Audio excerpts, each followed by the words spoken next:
like an aquatic animal. How old are you? 33. Tell you you live a rough life. What's your name? I knew you was born underwater. He's like you should got a peanut butter. Weird as hell, nigga. You got the energy of a shelter dog. This nigga look like he just got adopted. He his home. He supposed to eat the food. What do you do for a living? You put roofings in dirt? That's the only reason you don't do it. This digital calendar in my mental load makes it worth every penny. I wasn't fully convinced the Skylight calendar. Same more than me.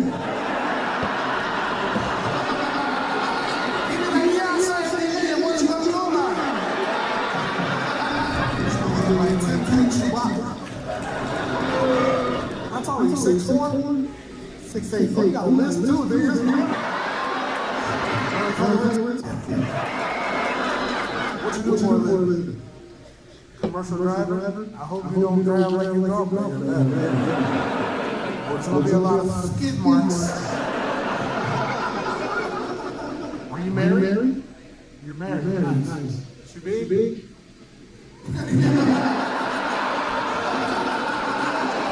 Montel Williams. Oh shit. What for you vape shops and man that shit?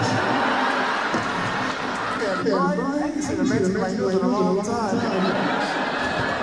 That nigga got a real tight for you. You got on a 7 wide, nigga. Go ass out here and get Foot Locker, boy. I bet you got a pull-up ball, man. What do you do for a living? Landscape, all that journey. Hey, if you didn't cut your grass, you paid him too much. You got a girlfriend? Been a geek. I bet you his girlfriend told you.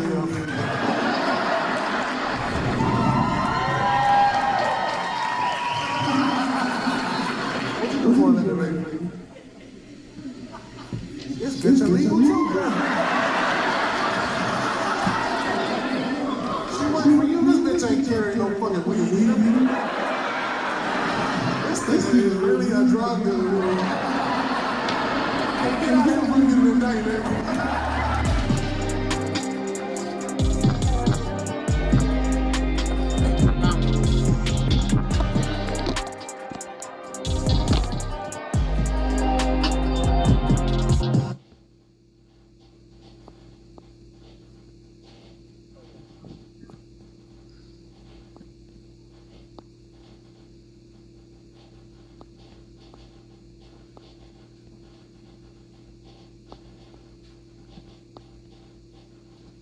Me rolling up to my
All family pharmacy.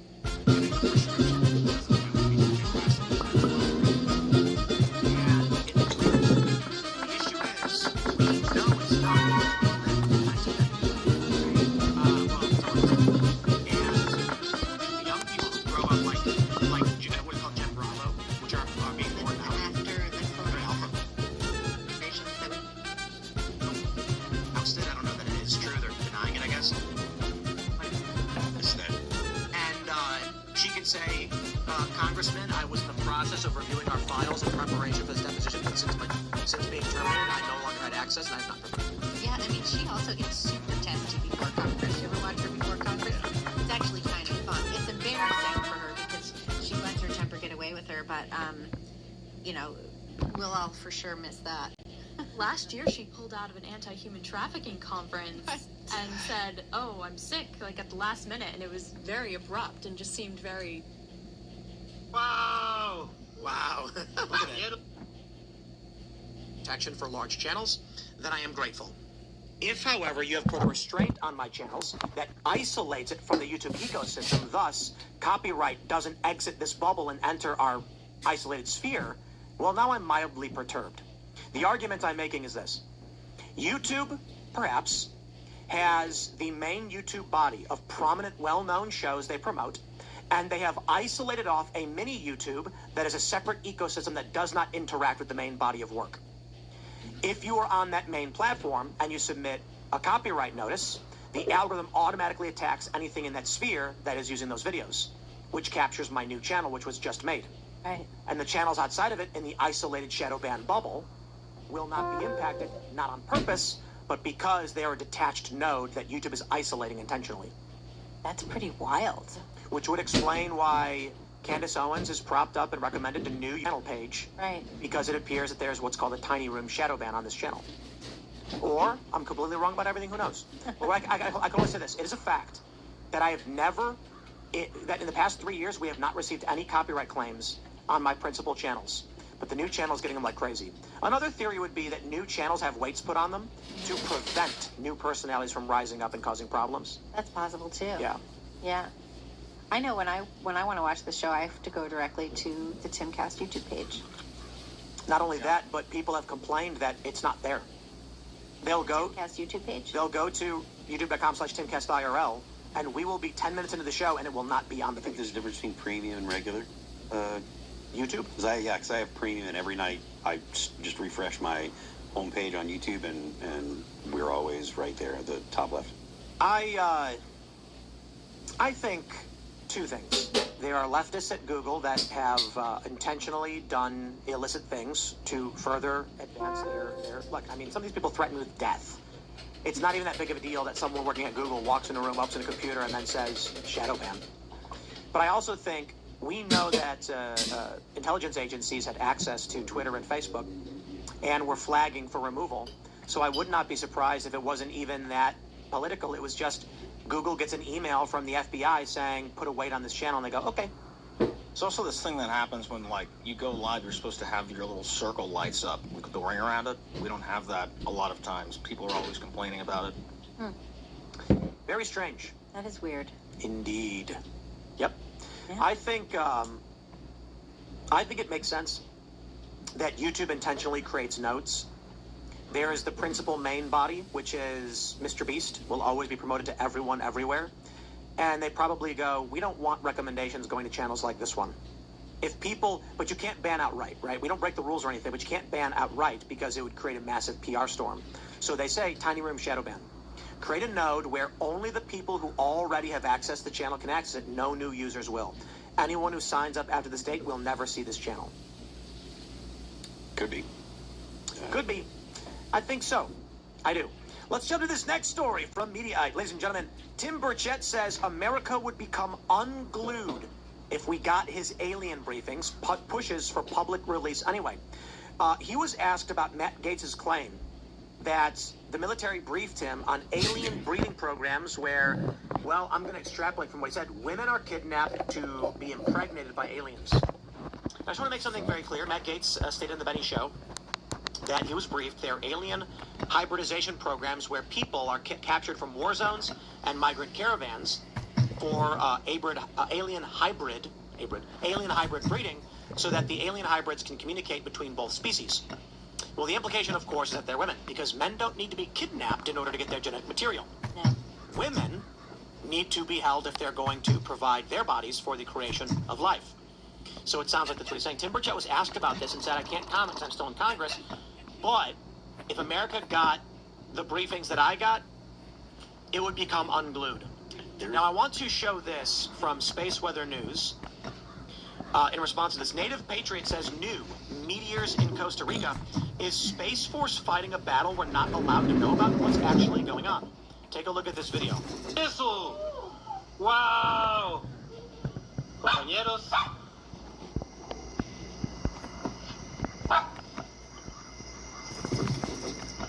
That's crazy, right? Increíble. Increíble. Yeah, it's still going. Hard to see here, but I'll go back to the beginning. Eso! Wow! Wow. Compañeros. Even the dog's freaking out. So here's Space Weather News, Sun Weatherman.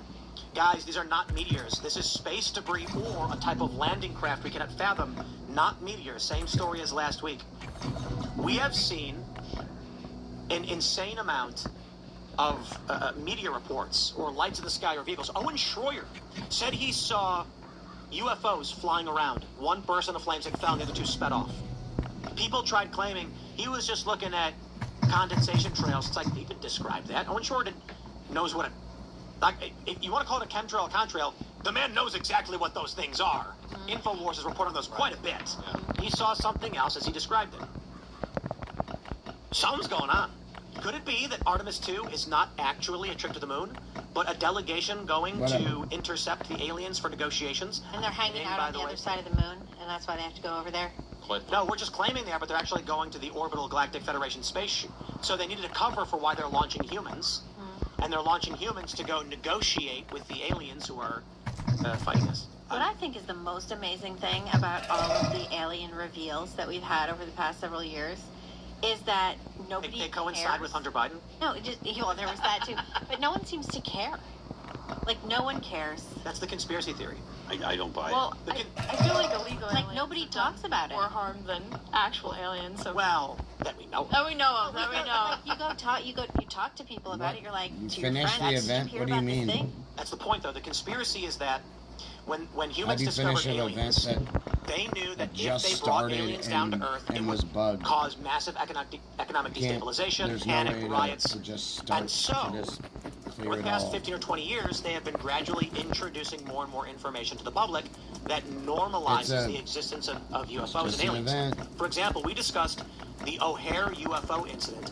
People I gotta had be, just left working at O'Hare playing the 2 months fucking prior, and I game had friends who were for there. it to work. And I had a friend who was on Manheim Road who said he got So, out, looked up, and saw the UFO what it hovering is. over the airport. It's a well-known incident, one of the most famous. Could it be that that incident was intentionally done to create a brief glimpse in a small pocket of people and then leave? So these stories of UFOs become normalized over 20 years, and then by the time I was 18 at the time. Was I 18? I might have been 20. 2004. So no, was it? No, it was 6. It was 2006, right? It was 2006. So now, 20 years later, I'm like, oh yeah, I've heard tons about UFOs and aliens. And so you're desensitized to when the aliens actually do come. An entire generation of people are like, yeah, we know this. We know already. So that it's intentionally done, so that people are softened to the idea that there's aliens, and then the next thing you know, there's like, Klingons walking among us or whatever. So I imagine one way they do it is, right, if I was working in government intelligence and they said we need to, how do we introduce the idea of extraterrestrial life to humans who believe we're mostly or likely alone? Well, you do what you're doing right now with Obama saying, of course aliens exist. I mean, like, probability-wise. I don't mean literally. Then you get Matt Gaetz saying aliens exist. Everyone hears these stories, start to rationalize it in their mind. The next thing you do is you have unknown objects in the sky. You wait a year or two, and everyone's used to seeing these strange things. Then you have a story of, like, military intervention, and a video comes out showing a vehicle, like, we don't know what these things are. Slow and gradual introduction. And then minor communications, like, we're getting signals from an object. What could this be? People get normalized. They get bored with it. And then finally they're like, then everyone sees something hovering over DC. Wow, another one of these things. Remember 10 years ago when we first started seeing them? Then 5 years later, it lands. And people are like, oh, look at that. It's just the aliens. Yep. Well, J.D. Vance said he thinks that they're demons. And that he's going to go to Area 51 to go investigate. So that should be interesting to see what he finds. So what book was that? There was a story about aliens come, they look like demons, and they take control of, like, technology and Earth, and everyone's very happy. We talked about it on the show before. They made a TV show about with it. the glasses. The what? The glasses? Oh, the Twilight Zone? Man. No, that's They Live. That's They Live. There's a story about aliens come to Earth, and and no one sees them. They start granting technology, and then after several years, they say, okay, now we're going to reveal ourselves to you, and they come out looking like gigantic devils with horns and wings. Childhood's End? Is that what it was? I don't know. I don't. That's Arthur C. Clarke. Yeah, I'm just Google. I just Googled book about aliens that come. The chat knows. Demons. All you got to do is wait 10 seconds, and then the collective intelligence, Childhood's End. Yeah. It is. Yeah. And then what happens is they sterilize everybody or something. Is that what it is? I don't remember. It's And then take the kids away or something like that. Read part of that book and didn't finish it. Ah. I'm so black-pilled on aliens from a different, like, star system being here. I'm not buying it. You don't think it's real? I don't think it's real. I could be moved if there were a if they were like shown, like, look, this is it, this is the ship, this is the alien, this is how it works. As we understand physics right now, that is not happening. That's sort of what I wonder too. I mean, we've sent so many probes and things out there, and to get absolutely no real response. We've unless it's all been hidden from us. And I think this it has something to do with how willing you are to believe how. Do you remember how many things are actually hidden from view? Well, so first of all, that's true. There's a lot of stuff that we don't see. There's a lot of things that we don't understand, and there's a lot of different ways that the universe could actually be constituted that we don't actually perceive because we're not designed to see the universe the way that it really is, first of all. Second of all of the messages and radio waves and stuff that have left the Earth, they've only gone about 100 light years. Mm-hmm. So that's actually only a handful in the galactic scale, yes. A handful of stars that we could actually...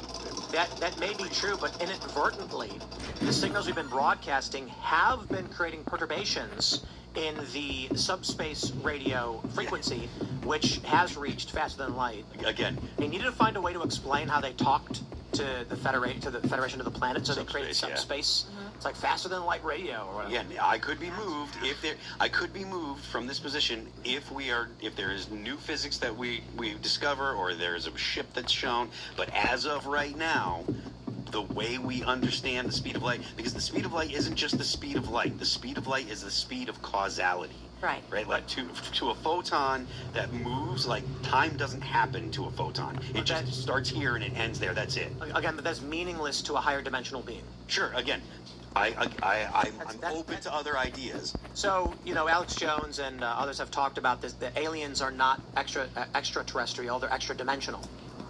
They're from a higher plane. So, not a lower plane, like J.D. Vance says. A lower plane? Yeah, sort of two-dimensional? Demons or I guess lower. Two-dimensional with a third dimension for time.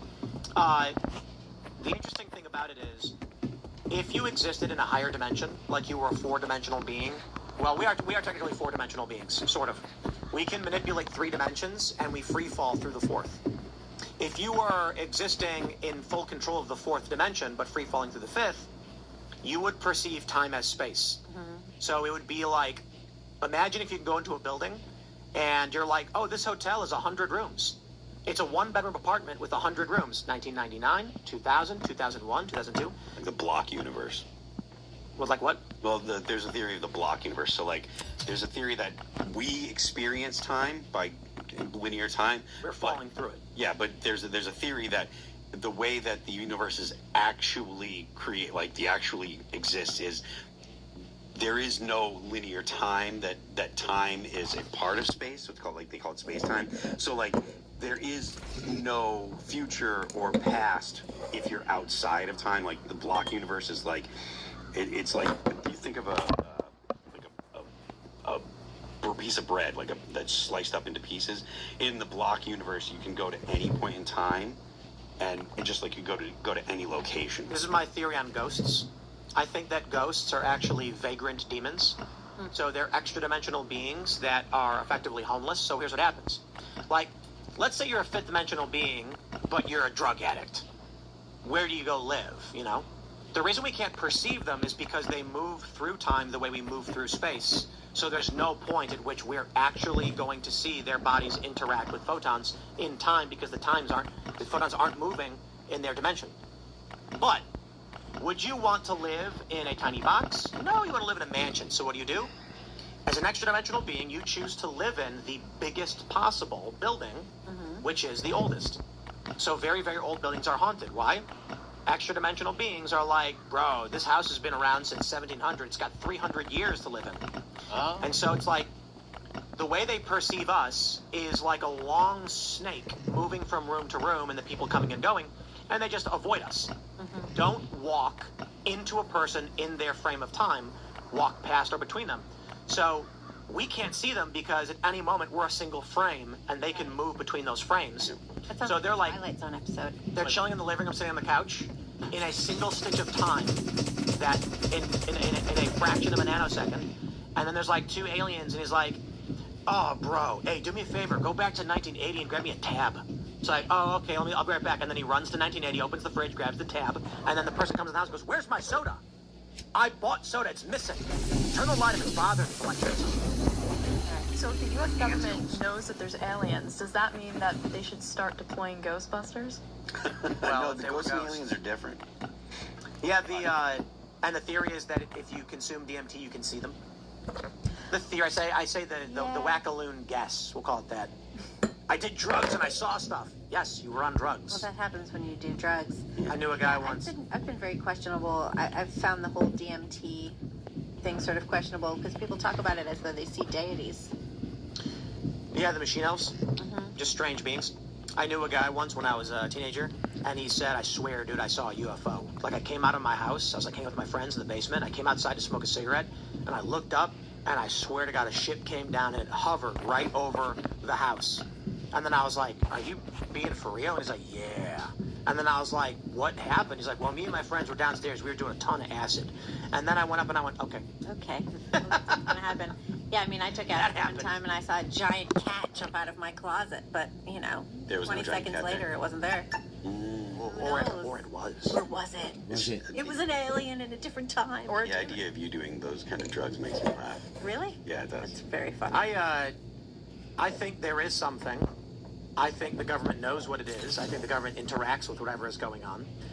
The stuff that people are seeing in the sky, I don't think is just random. Like, we're not going through a meteor shower or anything. Yeah, it is fascinating, right? I mean, because on the other side, we're probably never going to know the truth. What if Trump formed a space force specifically because we detected an alien threat coming? And they were like, "We have 10 years to prepare for this." And he's like, "We have to create a space force." Is that why he used the Star Trek symbol? That's why had he won an Oscar. Yep. Yeah, I mean, it would really be bizarre. Do you think we'd all come together as a species of humans, or do you Nope. think we'd fracture apart even And that's- more? we- I think it would that's get the even problem. worse. Yeah. Then what if it turned out that the Iranians were colluding with the aliens to enslave humanity, would you then support the war with Iran? Would I support the war with Iran if they were colluding with aliens? Like, let's say Trump came out and was like, what if yesterday's speech, he was like, "This may be shocking for Americans, but aliens are real, they're here." they've declared war on us and they've aligned themselves with Iran, and that's why we went to war. Like, what do you think people would? I think you'd get more support. I think support for the war would skyrocket. I think so too, and I also think you'd have CNN coming out being like, "There's no aliens." Chuck Schumer wandering around being like, "He's just trying to distract from the high gas prices." It would be the craziest thing if Chuck Schumer came out and went like, "There actually are aliens, and Trump is not wrong." Everyone would just drop a load right there. Yeah, that would definitely fill pants around. You know What if Trump? That would cure our craving for a collective culture. We'd all be obsessed with United against the aliens. What if Trump came out and said that we are in the Messianic era, and Iran has aligned itself with demons? These are not fictional beings; these are real entities that have been fighting us. Do you think people would get behind Trump? I think they would. I mean, you have to have people believe him first. I think. There's so many people who don't believe in any kind of Skepticism anything. I never think been there's higher enough. in the United States. Yeah. I'm not saying everybody would believe. I'm saying his support would go up. I'm saying there's a bunch of regular people who go, whoa. Well, if you'd believe, the question is, do you believe it? I think there's a lot of people who would believe anything the president says. Really? Oh yeah. I Yeah. don't know any of these people. It's a lot doesn't mean it's Go to Times Square. What was like all the NPCs wandering, Yeah. bumping And into be like, you can walk up to them and say, the president just said that he's going to give everyone $3 million. How do you feel about that? They go, wow. Really? Yeah, but And you those go, are the yeah. people that stand in a little circle while the spinny light thing goes around so they can make TikTok videos. I have an idea for a funny prank, which is to create a line. No, it can't be. That can't be true, Phil. That can't be the majority. Michael Malice. Those people are. I got an idea for a social experiment I think would be really funny and would work. You create a line, and you have signs saying like $300 gift card, please wait here, and the line wraps around a block and then connects to itself. Yeah, I think So they're all slowly just walking forward around a block. Like most lines in Soho these days. Yep, and then like I bet it would keep going. I bet people would just keep going. Maybe what you do, you have it go into a building and out a side door, and then when someone enters the building, there's someone there who goes, "You're here for the gift card?" Just the line continues through here, and then people see the building and they're like, "Oh wow!" And then they all just keep going back around. I bet they would just keep doing it. I bet people would stand there for a couple hours before realizing something was off. Better than missing your flight at TSA and doing that, which a lot of people had to do before ICE was in there. That's true. Yeah. I think that. I hate that could be true. I really hate that. I don't want that to be true for our fellow human beings. Listen, Michael Malice is right. People are not truth-seeking. They are narrative-seeking. Anything that confirms their bias, they believe. And most people don't think of anything at all. They just hear stuff and repeat it.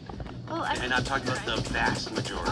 Like human beings are storytellers. Like we are nothing if not the stories we tell each other about ourselves. You know, I mean that's what we are. Going back to the beginning of time, like we tell stories. Let's go back to the Pam Bondi. We got the story from the Irish Star. South Park responds to Pam Bondi firing with savage 8-word callback. South Park skier and Attorney General Pam Bondi in a Halloween episode last year depicted her with feces on her face every time she praised President Trump. Well, they reposted it today, and it's nasty, so I'm not going to show you. You can watch it on the show if you want. I don't either. After show. But what's really interesting about this is we call this brain rot. That is, Parker and Stone have brain rot, and I watched this really great YouTube video that I recommend you guys search for, because I remember it was just recommended to me, why I stopped watching South Park, and the guy explains the jokes that South Park has begun producing are so hyper-political, the average person won't understand them.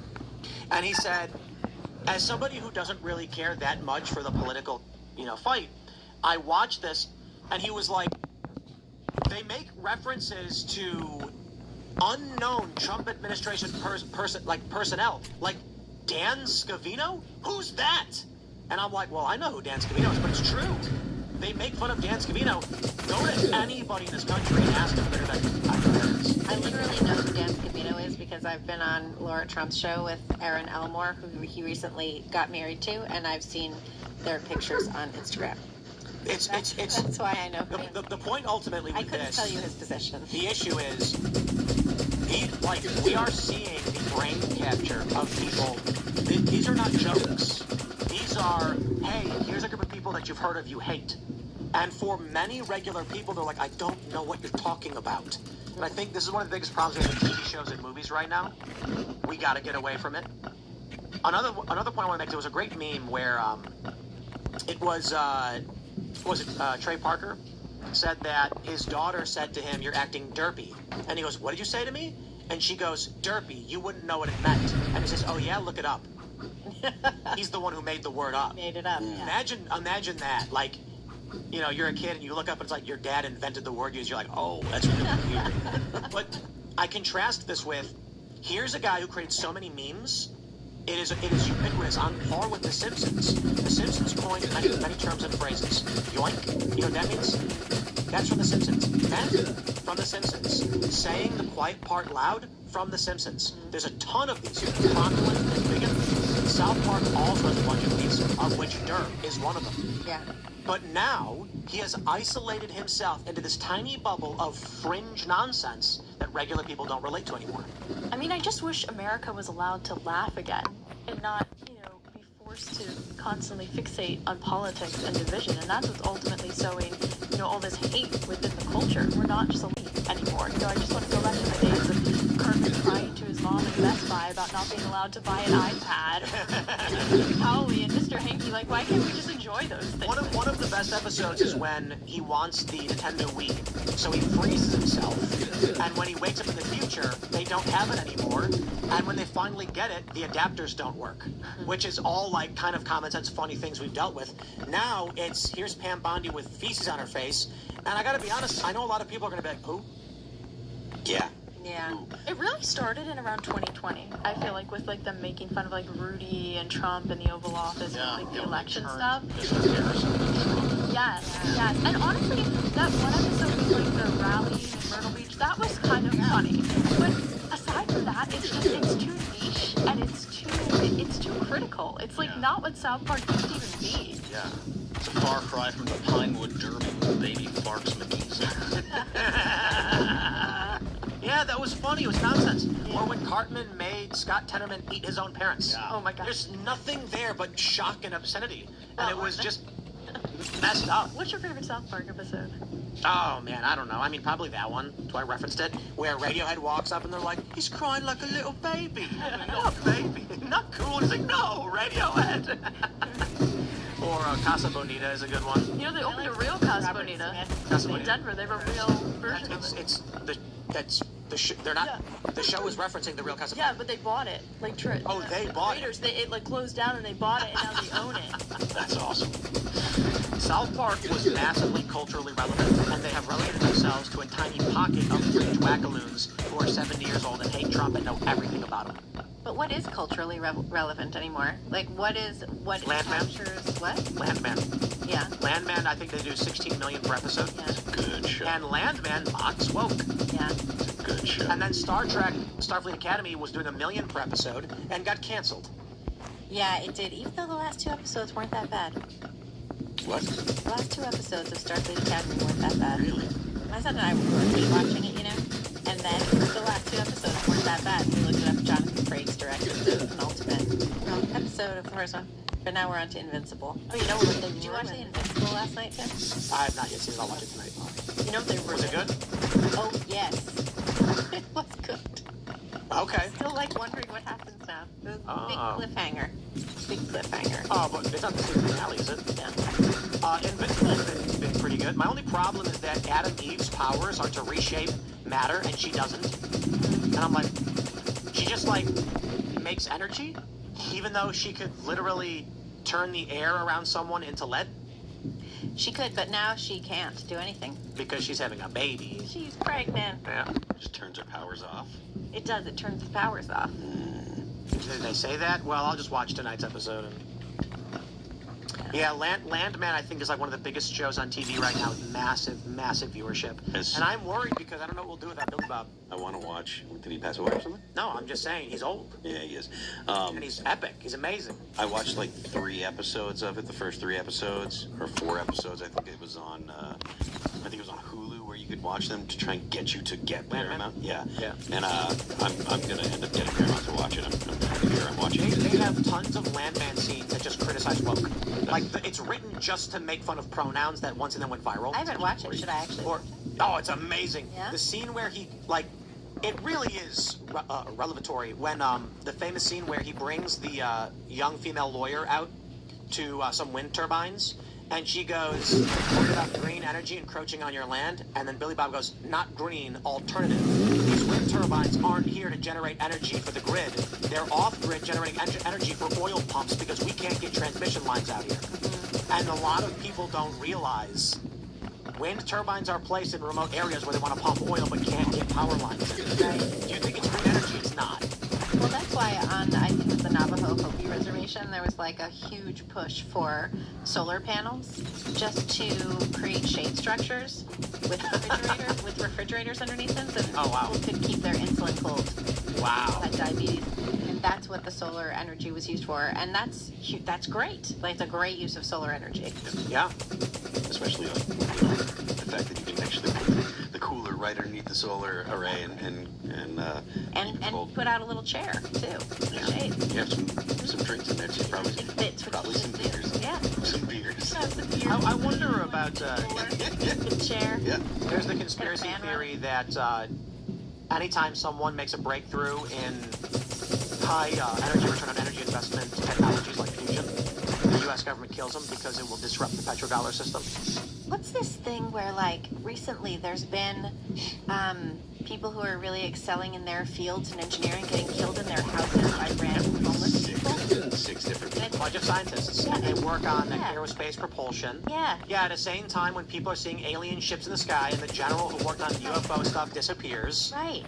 That's crazy. I think we might be at war with aliens, guys. We just don't know who told us. Do you want to know? If you were at war with aliens, I would want to know that. I would, you know why? Yeah, I would. I'd start digging. Yeah. I'd be like, I don't know how far down I gotta go, but we're going way deep. What if they're demons and then they come up? Well, I we're don't in think space. I don't think there's demons in the center of Earth. I mean, actually, I will say this. If I started digging and went so far down that a portal to hell opened up and demons came out, I guess we We'd know something. We're doomed to both ends. We'd know Yeah. something new. actually, that's a really funny bit. It's like, we keep digging and then we find a portal to hell and then the demons come out, but then the aliens are fighting the demons. And the humans just are like, I have no idea what's going on. It's like, I What are we gotta, doing? let's get just some the cover. refugees It's in the fine. middle. And then we just Hide. hide out in the Appalachian Mountains, which are like one of the oldest places on Earth. And immune to the great flood that's coming when the axis tilts. There you go. Yeah, so when you look at the great flood maps, the theory about the axis is going to shift 90 degrees or whatever, that's, Ben Davidson talks quite a bit about this, that we're not just going to see the poles flip, but when they do, the Earth will tilt. And then when that happens, a flood will wash over everywhere, but the Appalachian Mountains will be one of the only places left untouched by the flood. So that guy who was building the Ark in Tennessee, he gave up too soon. Well, it's principally going to be central West Virginia, where there's like a diagram showing the water. So we're lost. Where we are will largely be safe, yes. Oh, that's not bad. Yep. Not bad.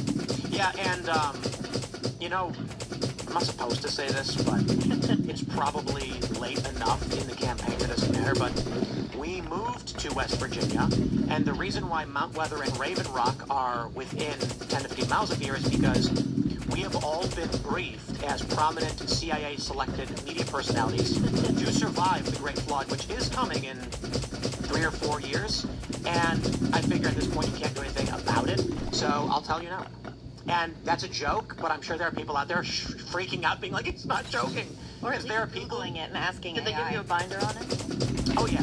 But here's the funny thing. There are people who believe it's impossible to succeed organically in media. And that I actually met a guy, and he was like, hey, man, I watch your show. And he was like, is it real? And then I'm like, is what real? I was like your show. And I'm like, yes. And he's like, no, but like, all of this stuff's not scripted. And I'm like, what stuff? It was like Candace and like Tucker. And I was like, it's all real. And he was like, it's not like the government puts you there. There are people who genuinely don't think it's possible because they can't do it. They can't understand how. So they project and think. Tim Cast and Candace Tucker and, Jen Huger must be selected by the elites to be the play actors on the great stage of the narrative machine. That'd be pretty weird. I mean, I wish. It would be less stressful. Can you blame them though? Stressful, but I mean, for a lot of people, it's like their version of WWE. It is, yeah. But I mean, can you really blame people for kind of being like that? Like, they don't know. People don't have any idea what's real. They don't. All the institutions, they don't trust them anymore. And now you've got AI basically, annihilating their brains with videos and stuff that you literally can't tell the difference from real. Only person can tell the difference between whether it's real or not by what's happening. And you have to be like, okay, that's too absurd to be real. But there's, the videos of people going down these mile-high water slides, and it's like, oh, he just fell off the water slide. That looks just like you would think it would look. Well, it's fall off of the water slide. It's becoming indistinguishable now. I saw a video of a motorcycle crash. It was to me obvious that it was AI, but the comments, they thought it was surveillance footage. Like Ring camera on a motorcycle drives by and crashed into a car. And I'm like, oh, that's clearly AI. But all the comments were like, whoa, man, he was speeding, like all crazy. They're posting memes and GIFs and all that stuff. I think the younger generations are going to be able to discern it far better. I don't think so. You don't think so? Nope. We were talking about this with Jack Posobiec when we were watching Teenage Mutant Ninja Turtles at WWE. And it looks real. The issue is, we know it's not because we lived 1993. Right. Well, some of us did. And young people who grow up like what we call Gen Bravo, which are being born now. That's the like Alpha. Alpha, yeah. They are going to grow up where they see Macho Man Randy Savage step into a Slim Jim and all that stuff. Then they're going to see the Ninja Turtles and they're going to go, I don't know. They're both the same. They look identical. There will be no history. There will be no legacy. It will be chaos. Well, it could be chaos. But what about, I guess I just keep sort of holding out hope that people are going to want to know things. They will, but the problem is there will be someone who is evil and will lie. It'll be like Futurama when they figure the honeymooners went to the moon. Yep. Right. One of these days, Edna. Bang. Straight to the moon. He's like, what? And Leela's like, I never knew early astronauts were so fat. He wasn't an astronaut. He was just using space travel as a metaphor for beating his wife. One of these days. Quality, wholesome entertainment. It was funny that everyone laughed about that back in the day. Like, one of these days I'm going to strike you. What was really, what's interesting about the honeymooners and a lot of those old shows is you look at their apartments, right? They had a house, didn't they? No, they just had an apartment. Really? Yeah, with kids? No, they had no kids, and they had what's his name, Ed, coming down from upstairs. Very similar to Lucy and Desi and Ethel. Well, they had houses. They had houses. Eventually, but not. Yeah, but they slept in two separate beds. At first, they lived in an apartment, but they eventually. Remember when she kept eating all of the chocolates? Yes, that's a brilliant episode. But if you look at their apartments, these are not fancy apartments. They're super basic. Oh yeah. Everyone in 2026 has far more expensive crap in their homes. One of the problems with modern society is this. You always hear these communists say things like, we're the first generation have it worse than our parents. And I was like, my dad didn't have a cell phone or a TV or a computer when he grew up. He had an empty apartment and like a couch. So we have all of these other requirements, fair point. Not necessarily requirements, but to a certain degree, like a cell phone is a requirement now to survive in the modern era. And so one of the issues is you can't just live with nothing. We used to have payphones. You didn't have a phone in your house, you'd go outside. This is like within our lifetimes. There are people who are like 60. It's like, oh yeah, I didn't have a phone in my first apartment. I'd go outside and use a payphone. Within living memory. Within living memory, that's the way to put it. Yeah. Now, young people are like, life is so bad and I can't have my own place, which is true, but they do have a computer, a cell phone, a TV, they have Netflix, they have access to the summation of human knowledge.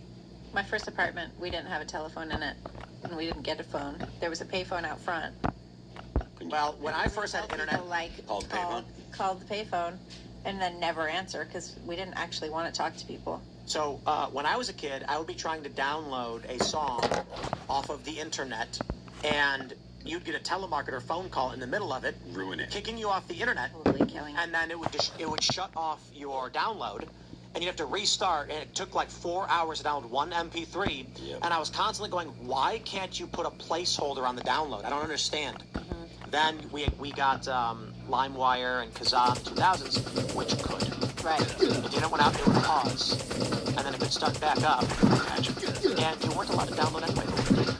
I remember that too. It was like full floppy disk. my favorite thing about like LimeWire and Kazaa was some small no-name band would upload one of their songs as like a Metallica song. It would be like, you know, Enter Sandman, and then you'd go to download it, and it'd be some weird band you never heard of. And I'm just thinking to myself, when I was like, I don't know how I was, like 14, I was like, I have no idea who this band is. I will never find out who this band is. Yep. Do they think this strategy will work for them? Delete. I remember downloading this one remix of Bjork and Tawate Hyper Ballad, which they did, but it was a remix of that, and it was so good, and I can't find it anywhere, and I never saved it somehow, even though I had it for years, and now it's gone forever. And I've looked it up, and I can't find it. Had a lot of demos. Yeah, demos Pretty are good ones. good. Yeah. Yeah. When we were putting out our second record, I put 3 of the songs on the internet for people to download free. My label got so pissed off.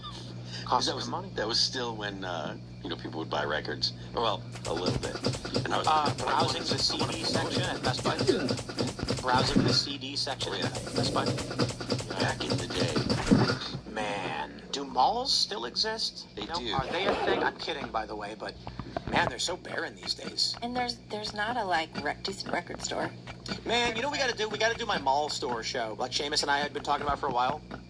The idea was we wanted to open a store in a mall that was random and just changed all the time. My brother Chris's idea was that we open a gasoline store, Nice. and there's a bunch of shelves with gas cans full of gasoline, and we sell gas by the gallon, and it's slightly cheaper than a gas station. And then when someone says, like, how do you sell gas cheaper than a gas station? The response is, oh, we don't pay taxes. So it's just like weird stores that make no sense. Seamus's idea was a store that just says Asians, and in the store, in the mall, it's a bunch of Asian people standing in random spots looking in random directions. And then when someone walks in and says, like, excuse me, what is this? The Asian person goes, oh, I don't work here. So it's just like weird things. We wanted to do a show, like a reality show kind of thing with It's it. all like Twilight Zone stores, really. Yeah. You know. A laundromat where when you walk in, there's like one big fat Italian guy standing at the counter, and none of the machines are plugged in or working. And then when you come in and you're like, I need to do my laundry, you panic. He's like, oh, yeah, 1 second. And then he goes through a swinging door. And then when he does, you see the door swing open. There's a bunch of Italian guys shoveling money into duffel bags. And they look, and clearly, you know, not a laundromat. Things like that. We got that idea because I've actually been to a front business before. There was a restaurant where I lived in Jersey, and it had like a sandwich board outside, but we never saw anybody go in or out. And so one day, my brother and I were like, well, let's go, like we meet at a bunch of restaurants, let's go to this one. And we walk there, it's like 4 p.m., and we open the door and walk in, and the lights are all off, and there's like 3 Italian dudes behind the counter just sitting there, and there's no servers, nothing's going on, and we're like, It's like the Fratellis from Goonies. and then I walk in, they were like, hey, and I was like, hey, how's it going? I was like, are you guys doing food? And they're like, oh no, sorry, not today, kitchen is closed today. And then I was like, oh. She's closed today. Hey. And then he was like, and then I was like, okay, can I get something to drink? And they were like, yeah, what do you want? And I was like, do you have a Coke? And then one guy goes, yeah, 1 second. Walks in the back. I swear to God, he walked out the back door and walked to a gas station and came back, and he handed me a can of Coke, and he was like $1.50. And then I was like, all right, we're going to go. And I'm like, this is not a real business. Because they constantly would have, like, we're open, and nobody would ever go in. I wonder if everyone just kind of knew Yeah, they're that like, don't go in there. they just need a place where they can write things off. That's the New Jersey thing. Yeah. Well, at least I'm assuming they weren't scamming the government. Well, Just trying to clean some drug money or something. Huh? they were scamming the government, but it was a different kind of scam. Sure, but I just mean, like, I respect the criminal more if it's just ill-gotten gains and not stealing my money. Yeah. You know what I mean? Like, you steal from me, we got a problem. You are selling otherwise less than legal goods. I'm not a fan, but you're not stealing from me. You know what I mean? Yep. You made your money. Undocumented marketplace, we call it. Undocumented, yeah. An undocumented marketplace. Just doesn't have paperwork. Yeah. You know. Let's jump to this let's get this last one, and this one's my friends. The UK has been conquered. King Charles won't give an address for Easter, but he'll give one for an Islamic holiday. That's great. Yeah. That's great. Assalamu alaikum. Ramadan Mubarak. Fuck him. Ladies and gentlemen, as Muslims across the United Kingdom and the Commonwealth begin preparations to celebrate Eid after fasting for the holy month of Ramadan, I just wanted to convey my heartfelt best wishes. We got it. We don't need to hear it. I think he's converted. I think he's Muslim. That might actually. Let's be honest. Why don't we see Camilla in hijab, you know, or even better, with a burqa? She's like the one. Because they're allowed to lie. See her face, it's okay. They're allowed to lie. Yeah. They're just allowed to make shit up. Well, yes, I think it does seem like he's converted. And if he was speaking with Muslims, they would say, to prevent chaos and riots, you know, don't overplay your hand. Yeah, and I think if he did convert, then he certainly would be treading on thin ice if he were to give an Easter. Which he declined to give the Which Easter he did, message. yeah. That's. Which I find sort of insane. Yeah. You know, that he's not giving an Easter message. I mean, it's sort of symbolic of what's happened in his country. Yeah, his country's a disaster. I mean, It's called, Shithole. let's see, taqiyya. Yeah. Yeah. It's the Islamic doctrinal concept that permits a Muslim to conceal or deny their faith when facing danger, persecution, or threat of death or harm. There's also the practice in Islam where if you convert, you can be part of the, pillaging and raping and everything. Wait, you can? Yeah, it's like if you convert, then you're allowed to like go on conquest. You like get some share of the booty. Share of the booty? Yeah. Both figurative and literal booty? I'm sure. I mean, Wow. but with the way That must be enticing to hardcore guys. I think it's pretty enticing to Charles here, who is seeking to appease all of the Muslims. I don't know if he's even appeased them. I think he's yeah. Would he be under duress? No. he's assimilating to those who refuse to. Well, the Commonwealth countries are all very welcoming to Islam. Yeah, they really are. Yeah. But I mean, so is our country. You know, Trump not so much. Trump's not so much, but I Right. mean, look at we're losing all of these fights. You know, you have all of the judges. Yeah, like you have all of the judges saying, like, actually, you can't revoke the temporary protected status. Right. Actually, you can't send these illegal immigrants back. Look. Actually, you can't do anything about any of these things. It's like, it doesn't matter what the American people want. The judiciary is so captured that they're, If they're a not nation, allowing anything to change. if a nation's structure is as such that it will be destroyed by its enemies, then it It's already destroyed. Yeah. right. The United States does not have the statutory capability to protect itself. That's a fact. The fact that the Supreme Court is set to rule against in favor of keeping birthright citizenship, despite the fact that every argument makes sense. I'll put it very, very simply for everybody. There's no argument against what I'm about to say. Wong Kim Ark says domiciled. Fair point. Illegal immigrants have no allegiance to us. They've broken our laws and come in here in violation. You are not allegiant to a power you seek to offend. That's not allegiance. That's threat of action against. So the Supreme Court should just say, if you're a legal, temporary, or permanent resident, that includes tourism, through a visa, your child will be a citizen. If you enter illegally, you clearly have no allegiance, are not domiciled, and subject to removal, your kids will not be. The fact that John Roberts' statement is, it may be a new time, but it's the same Constitution, he's basically saying, F the United States and your country, we will not protect it. Well, and also Kavanaugh at the end saying to the ACLU's attorney, do you want a big win or do you want a little win? And she was like, I'll take any win. But it seems pretty clear, but listening to the arguments yesterday, that they did not believe that the Solicitor General had any real case to make. Yeah. Which is wrong. Which I think is wrong. Which I think is wrong too, because the other thing too is it's not like they can't overturn precedent. Like Wong Kim Ark was terribly decided from what it looks like. No, I have no problem. The Solicitor General didn't even argue that it should be overturned. Mm-hmm. I think his point is actually pretty simple. The Supreme Court never ruled on the issue of fast travel birth tourism. And so all we need now is a simple precedent-setting opinion from this court as it pertains to a new issue relevant to the facts.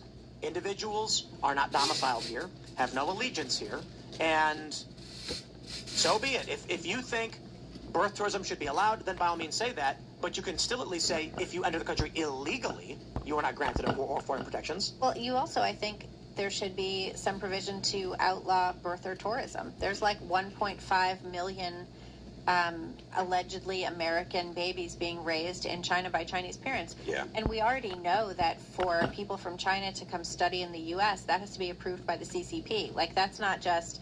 So any of these people coming back, they are not allegiant to the United States. They are allegiant to the CCP.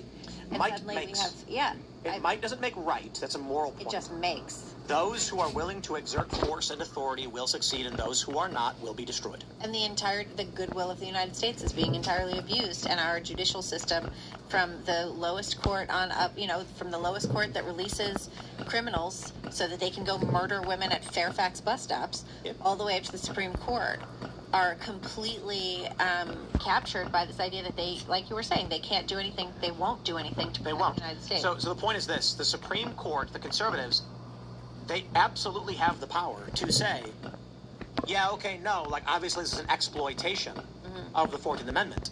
I think it's a long shot that they do, but it is absurd to me that, if anything, if I was on the court, if there's an honorable court and they felt this is a task for Congress, then the ruling should be Trump's executive order shall stand until Congress intervenes, as this is their role to set these standards. Instead, it seems like they're going to be like, yeah, we know China's gutting and destroying this country, but yeah, who cares? It's like, well, okay, then I guess there won't be a United States. I mean, I agree with all of the points being made, but I do think that what they're saying is get Congress to pass a law. But here's the point. Congress doesn't do anything. Congress is not going to pass a law pertaining to a constitutional amendment. So one of two things has to happen.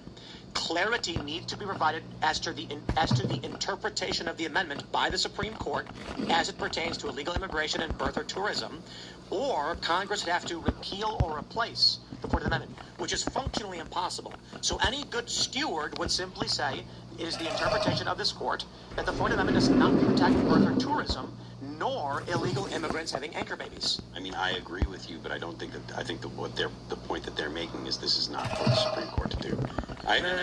My point is not about their statement. Is that if they believe Congress needs to pass a law that clarifies birth tourism or whatever, they are still standing on a question of precedent they can answer and abdicating their responsibility.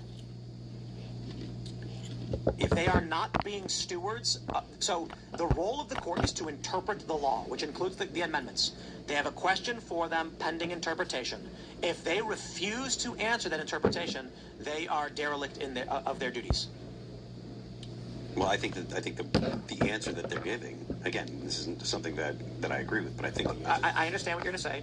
The point is, I get it. They are cowards, and they're not doing their jobs because they're cowards. There is no legitimate argument that they are making. The claim that Congress must repeal the 14th Amendment is psychotic. The 14th Amendment clearly does not cover birth tourism and anchor babies. The interpretation of the amendment is a duty of the Supreme Court, not Congress. Well, the argument that they're going to make is we are taking the literal understanding of the 14th Amendment. I understand this point you've made 3 times now. Yeah. It does not change that the question of the interpretation of codified law existing passed by Congress on the 14th Amendment is a duty of the courts and not Congress. And again, to say that they will argue otherwise, I agree. And they are lying because they're cowards. The reason why they didn't pick up the original jurisdiction, Texas v. Pennsylvania, it's not because it wasn't in their jurisdiction. It was. It's because they're cowards. Well, that I agree with. They are weak, pathetic people. Save Thomas and Alito, the Supreme Court is composed of those who seek to destroy this country and spineless loser cowards who will not do their jobs. Thomas and Alito said, we are obligated to answer the question in Texas v. Pennsylvania as original jurisdiction only goes to the Supreme Court. That is, state suing state is a task of the Supreme Court. And 5 of the justices said no, for no reason. And we know what that reason is. We are terrified, we don't want to die, and we are cowards. They will not do their jobs. What was asked by the Solicitor General is, quite simply, in the 19th century, the question of birth or tourism didn't exist, to which John Roberts agreed. And they responded, it may be a new time, but the same Constitution. Indeed, a question is being asked as per the interpretation of the 14th Amendment. Does this apply to birth tourism and anchor babies? And if they defer and say, leave it to Congress, well, no, we're asking you to interpret the intent based on the writings of the framers, what this was meant to be. And they could overturn Wong Kim Ark. They could apply the domicile standard, which would omit temporary visas like tourism, and it would omit illegal aliens. And if they refuse to do that, they're abdicating their responsibilities because they're spineless cowards. Which is what it seems like. So again, if Trump has tried as the executive, I will sign an executive order that executive branch as is from their branch to illegal aliens. And the Democrats said, we're going to stop you from doing it. Why should illegal immigrants be allowed to come in and have babies? Why should it makes literally no sense. It is an attack on this country, its borders, and any sane person. And most of the birther tourism, it looks like, is Russia and China. They are adversaries. It's a national security threat. It's Oh, 100% national security threat. Most of them I mean, these justices know that they have the entire MAGA base behind them on this issue, and yet they are still cowarding on this. Well, look at the Supreme Court precedent. And this Supreme Court is one of the most effective. Brett Kavanaugh is terrified because someone tried to murder him and his family. And you should resign right now, Kavanaugh. Give Trump an opportunity to appoint someone else. You know what? Kavanaugh for confirmation was insane. And he's been okay, so I don't want to rag on him. But Amy Coney Barrett has been bad. Yeah, I mean, she did that. John Roberts should resign. Coney Barrett should resign, and Trump should appoint some actual constitutionalists who want to go like Thomas. Congress would.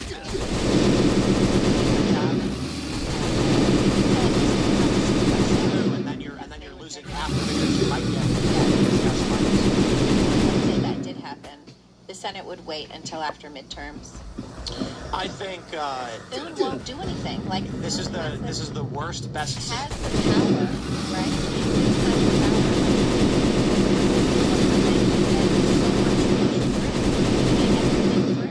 But he's afraid that the Democrats are going to do exactly the thing he refuses to do, and they're going to do it anyway. There's unfortunately no answer. Didn't bring my fucking. Congress is go back and grab my immobile. shit. The president is constrained by hundreds Congress of is on judges. vacation. Well, let me say this. There is some, I'll give you some opium. There was a very interesting article published by the New York Times where they said Trump has already won. He will lose birthright citizenship, but he already won. And that is, the initial ruling ending universal injunctions has basically given Trump carte blanche to do anything he wants, which is very interesting. And this seems to be a break in the system, an exploit. Maybe exploit isn't the right word, but it works like this. Universal injunctions should have never existed. The idea that a lower court federal judge can issue a nationwide injunction makes no sense. So the Supreme We're Court gonna come ruled back, you take can't. out everything here. The issue was that Donald Trump, I think it was pertaining to transgender military officers or something like this. There were two that sued, or two or three. Right. And then Trump said that they won. Trump then got an appellate court to block that injunction, but then another court in a different jurisdiction issued an identical ruling, and they said, hold on there a minute. How do we have two different federal judges doing the same ruling and then a higher court only putting a stop on one of those injunctions while another injunction exists? This can't make sense. So the Supreme Court said, yes, a federal court can only apply relief, can grant relief to those who have standing and sued themselves. This will require a special class for any broad categories, which means if Trump says by executive order he is barring citizenship from anybody who is here based on birth tourism, they will sue and Trump won't fight it. And he'll say, you know what, you win. Those two babies can have citizenship. That's it. I'm not going to appeal it. You know why? Because now you've got to sue on behalf of literally every single person who comes here as an anchor baby in order to grant them relief. That's what the ACLU is so mad about in terms of suing on behalf of illegal immigrants being deported. They are angry because if the Trump administration does not appeal, they have no opportunity to go to the Supreme Court to get a nationwide relief for all in that category. They would have to form a class of individuals that are anchor babies or birth tourism babies. And so if Trump decides, okay, those two individuals won and I won't appeal, there will be no higher court, there will be no precedent set by any higher court nationwide. So basically, Trump can keep issuing executive orders, every single time tweaking them a little bit, and they will have to keep resuing. So these two individuals who get relief as birth tourism babies, Trump can issue a new executive order that encompasses them, but it's a different order, and they'll have to sue again. And it'll keep happening. Like Cuomo did with free speech. When he shut down churches, so the court said you have to reopen, he says, okay, and then issued a new executive order shutting down churches again. You can just keep doing it. Yeah, and that was a crazy case too because, what was it, like a Jewish leader and a Catholic leader brought that case to the Supreme Court, and the Supreme Court said, for an emergency ruling to open the churches, and the Supreme Court was like, oh, it's moot because they're open now. And they were like, no, it's still not moot. It's still not moot, That was a crazy ruling. That was so infuriating. I was so angry just living in Brooklyn as a Catholic person. I was just so mad that the Catholic Church complied. I was like, what are you doing? You're seriously denying the Eucharist to everybody because of Cuomo? Like, how does the Catholic Church have no teeth? That was infuriating too. We're going to go to Rumble Rants and Super Chat. And a few months ago, I ate a Mexican pizza from Taco Bell because I thought it was a corn tortilla. And then the next day, I was having muscle stiffness and pain again. And I was like, did I eat flour or something? I don't know, maybe. Went to Taco Bell and had another Mexican pizza. And then the next day, it was worse. And then I'm like, is Mexican pizza flour? And I looked up, and it is. And I was like, man, elimination diet. It's true. And then, my only theory is that, I don't know, Asians don't eat bread. And, maybe this is my genetics. Bread. Taco Bell should make some. I love rice. I eat rice, no problem. Yeah. But wheat bread does me no good. Yeah. And we tried, at first, my wife and I, she was like, maybe it's the American glyphosate or whatever. So we bought Heritage Organic, fresh Mexico. Nope, same problem. And then bought, European Bio-Organic Ultra Rare 2000. Didn't work. I eat wheat. I messed up. In pain, foggy, no good. No me gusta. Corn, no problem. Corn's great. All right. What do we got here? Latumio says, hot take, Starlink was in the way of Artemis 2 launch. Elon said, hit him. Navy used weird XB mystery plane and used sets as target practice, hence the unknown explosion. I don't know. I think they can just move Starlink satellites. They can. Yeah. So... Peter Gowak says, hey Tim, geophysicist Stephen Burns said, we're going through three Atlas's debris field, and that's probably what most people are seeing. Sounds plausible. You mean probes from the spaceship are being shot down by our Space Force? That makes more sense. Still very black-pilled on space travel. On space travel? Intergalactic space travel. Tumio says, Asmongold on Tim Pool on Joe Rogan. Asmon versus Rogan on Pool. Sure. I don't think Asmongold travels, does he? No. Yeah, because we've reached out to him. He's great. We could talk about Warcraft and where it all went wrong. He doesn't like to travel much at all, if I understand. Yeah. That dude must be swimming in cash. He's probably he doesn't spend any money either. He lives in the same place, and his house he barely cleans. Same thing is true for doesn't Bezos live in a regular house or something? I don't know. There was this post that I saw. It was really good. But Bezos has a super yacht. Indeed. Doesn't he? But there was a post that said, at a certain amount of money, your standard of living won't deviate from the wealthiest people on the planet.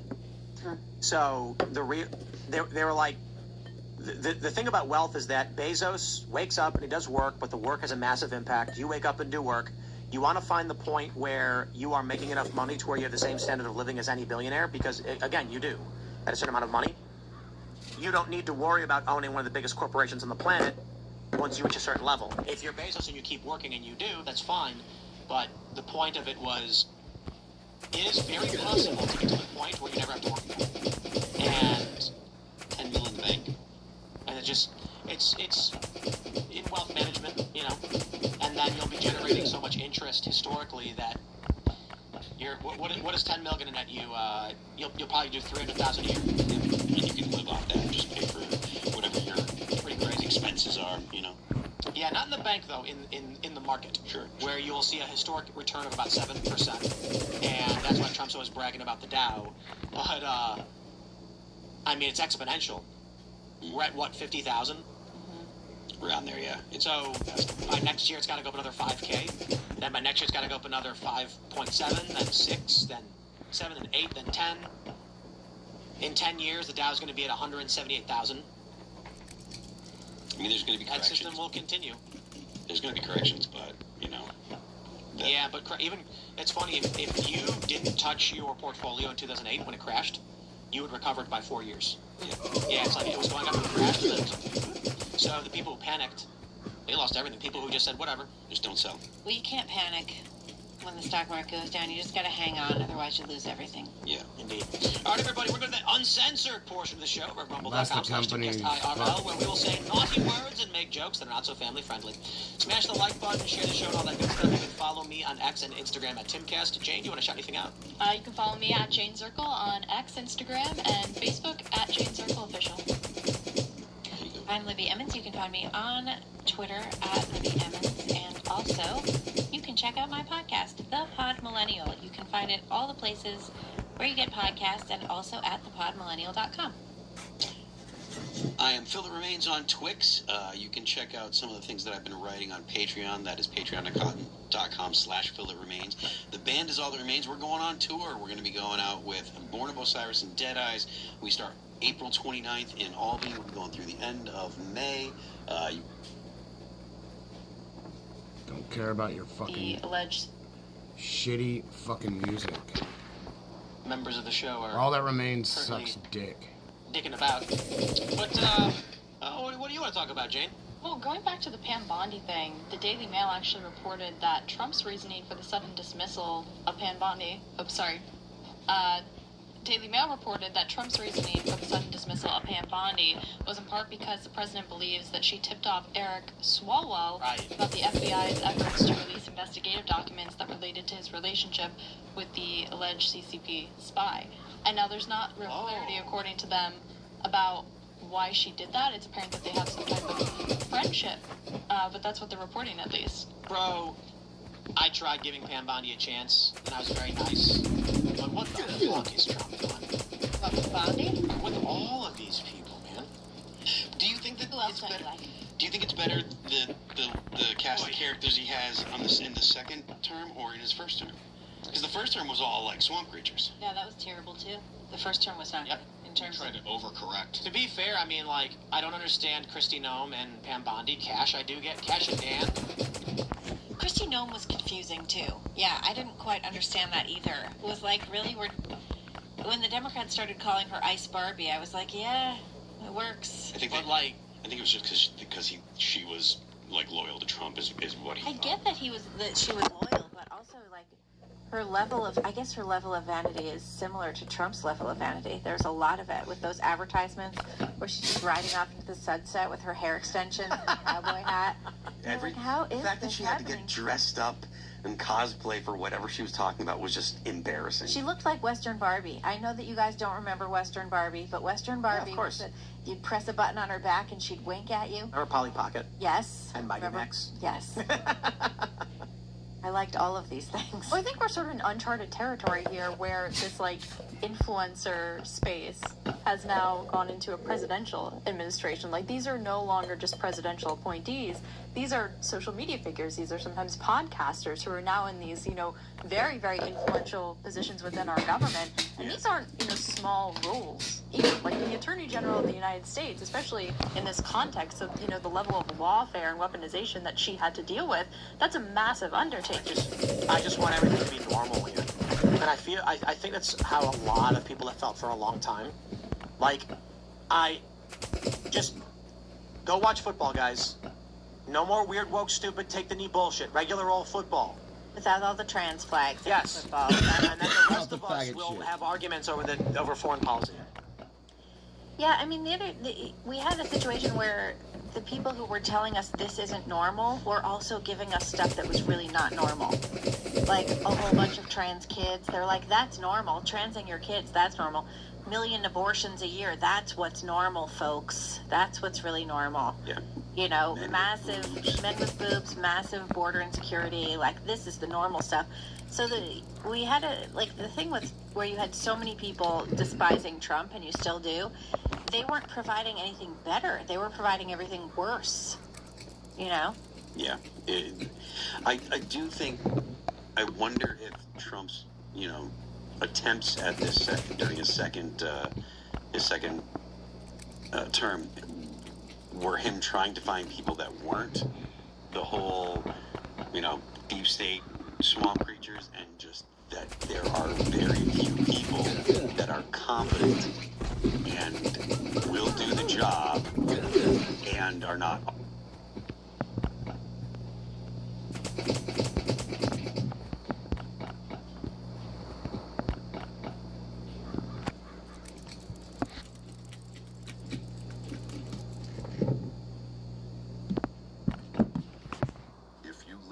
United States, there is something horrifying that is about to happen, and yet Shut up.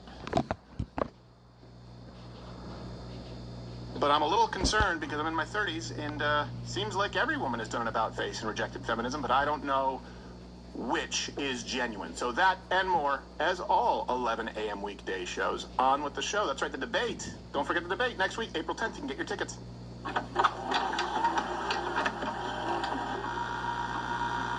When it's time to get away, to leave the hustle and bustle of everyday life, to abandon your worries at the door, there's a place that beckons off golden coasts of Sao Paulo with open arms. Snake Island. Puppy.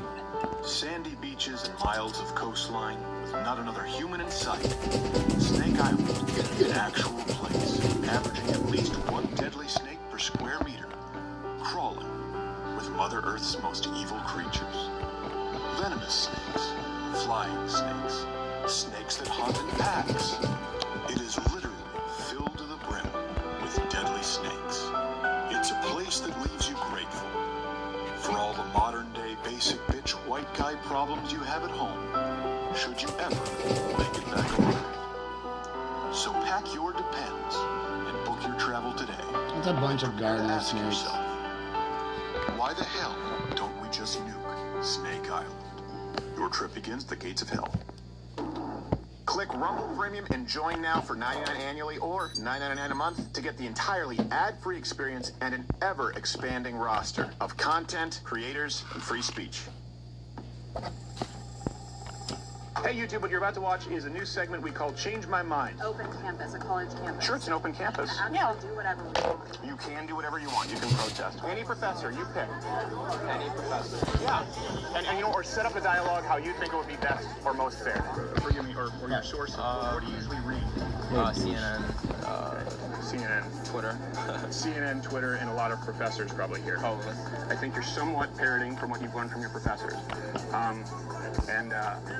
So I don't think... I agree with you guys. Data from CNN and Twitter and professors. Got another raid right now. Professors and students who've seen it. Can't kill the rest of these guys. Statistics are you reading? The statistics according to the FBI. 10% of women and 12% of men are raped on college campuses. Incorrect. We don't have any professors who are willing to debate. Do you know professors here who'd be willing to?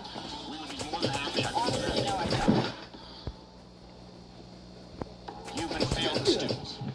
You've been failed. It's time to go straight to the top of the people who failed you. When we started to change my mind, the idea was back in 2016. The more I went on campus, the more I saw the failures of the institutions. And I wanted to be really clear about something. This was never designed to mock, denigrate, or dunk on students who don't know any better. It was always designed to highlight the failures of the institutions. We're actually going to be starting formal debates with professors at schools, where we can have a civil dialogue and maybe get to the root cause as to why you've been failed as students.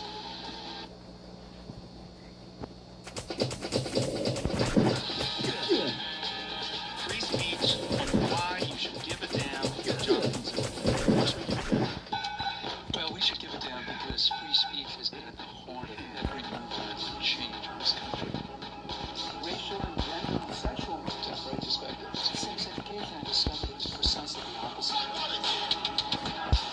Say what again?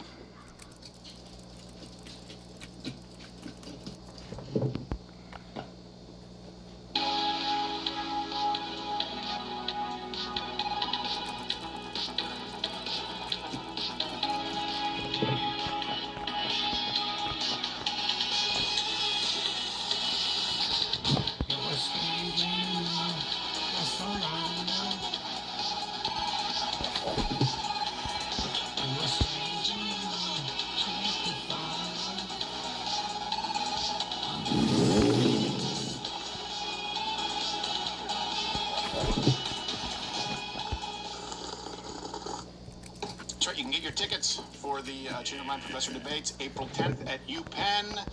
LoudWithConor.com/tickets. And my chest still hurts. I ripped out, just so you know, I kind of crumpled my chest hair.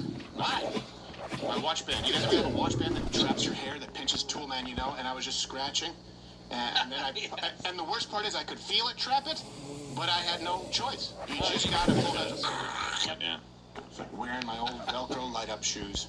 Look, nothing. All right. How excited are you? I forgot. How excited are you to be back to the moon? How are you guys? Right? That's pretty cool. We're not going. I mean, we're not going to. Well, I mean, you know, we're going.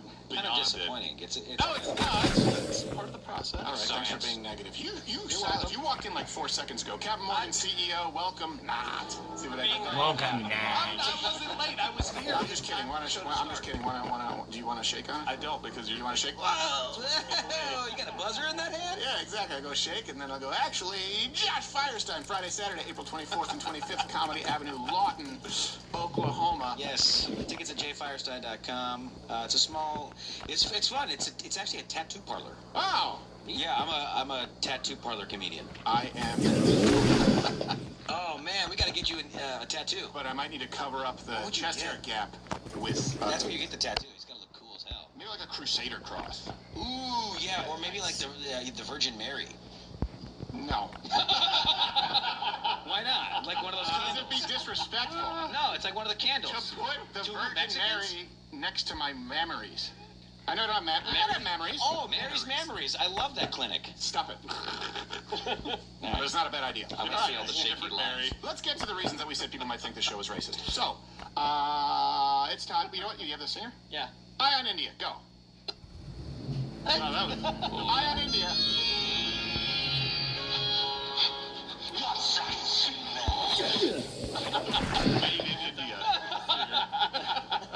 Did we outsource that stinger? It's an oldie. It came to us from the workers at Sprint. India. Hold your thoughts. Indian weddings. Arranged marriages. Young ladies. Sparks really flew between all of these elements. Holy shit. There you go. Right in the face. Yeah, till death do us part right now. Screw you, wife. Love to right now do us part. Let's hold hands far away. You see the guy behind them telling them to hold hands? Yeah, now they're holding hands like it's like they have a yardstick between them. Now, I think what happened is she put him in a way, and so she aimed it right at his punim, and then he was like, "You're not going to spark me, I spark you!" And then it became a fight where kids with Roman candles, which, you know, is fine when you're a kid in your backyard. Probably not great for a wedding. No, how did it not catch them on fire? Well, an Indian reporter actually wrote about that. He wrote, "A single spark could have turned this grand stage into a cremation ground. Relatives might come to the rescue, but what sense does it make to risk your life just for the sake of a few lives on social media?" Does India have cremation grounds? That's a good question. What is that? That sounds brutal. It like, does. Take them to the field where we burn them. That's right. Take them to the crematory, alive or dead. Both just as good. How about to spread his ashes in the Indian Ocean? No. No. You can go here. Yes. Countdown. On the ground. It's not really Countdown. an ocean, more of a trash dump. So that's a wedding in India. All cultures are equal. You should see how they deal with divorce.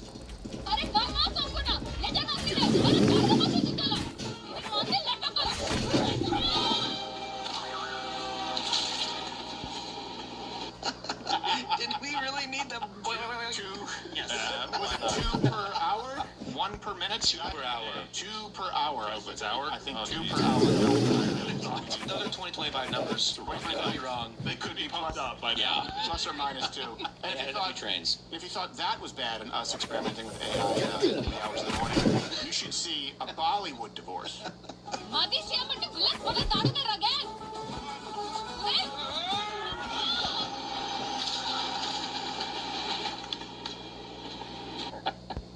He stayed, important though, he stayed on the tracks. He did.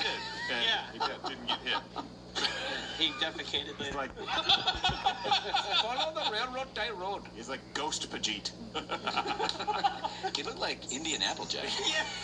That's what Tim said earlier. And by the way, don't get me started on the funerals. Idiot, I'm trying to call you from tomorrow. Can't you see my call, you fuck? So, like I said, some people may perceive it is racist. He said, I'm trying to call you from tomorrow. Take my call. You're going to die. Oh, look, it's tempting. I would love to see the Indian Ring movie. Yes. Yeah. Hello? Yeah, this is Chase Bank. You're going to die in 7 days. If you don't give me your credit card number. Go get it. Hello, lady with the long hair who comes out of the TV. Someone has stolen your card. You have to give me your number. That's the movie is the well girl gets haunted by the Indian guy. Hello? That's the garage. That's not even the same movie. Give me your pin. 7 days. How do all credit card fraud, the scams that target old people who are on social security, how do they all come from one country? There needs to be some self-correction mechanism. Every time you get what you're like, come on. All right, and I know someone will say, not all. Okay, just 99.99% of the time. Well, just send a missile. Those poor Nigerian guys. I know. And they get stereotyped. They're like, hey, we're not just killing Christians. We're also not just, doing the old Prince scam. Right? Yeah, we claim to be princes. We don't do that. All right, big topic. We have to get to this one. Yes. Birthright citizenship. Now, I want to be really clear about this. The left, and we're going to get to the Supreme Court, they want you to believe that if you are born here, even if your parents are illegal, you are automatically a citizen, that anchor babies are a thing, that it's always been a thing, that birthright citizenship was meant to extend to anybody who happens to have their foot on this soil and have a baby. It's not true. It's inaccurate. We can walk through it, and we will, though we've done a more in-depth segment, the recent judgments, the recent opinions expressed, which are nonsensical, muddy the waters even more by design. So to be clear, for the sake of the country, we have to stop anchor babies. Hey, Mogadishu, and call me crazy, but you can't live here, cause I'm an anchor baby.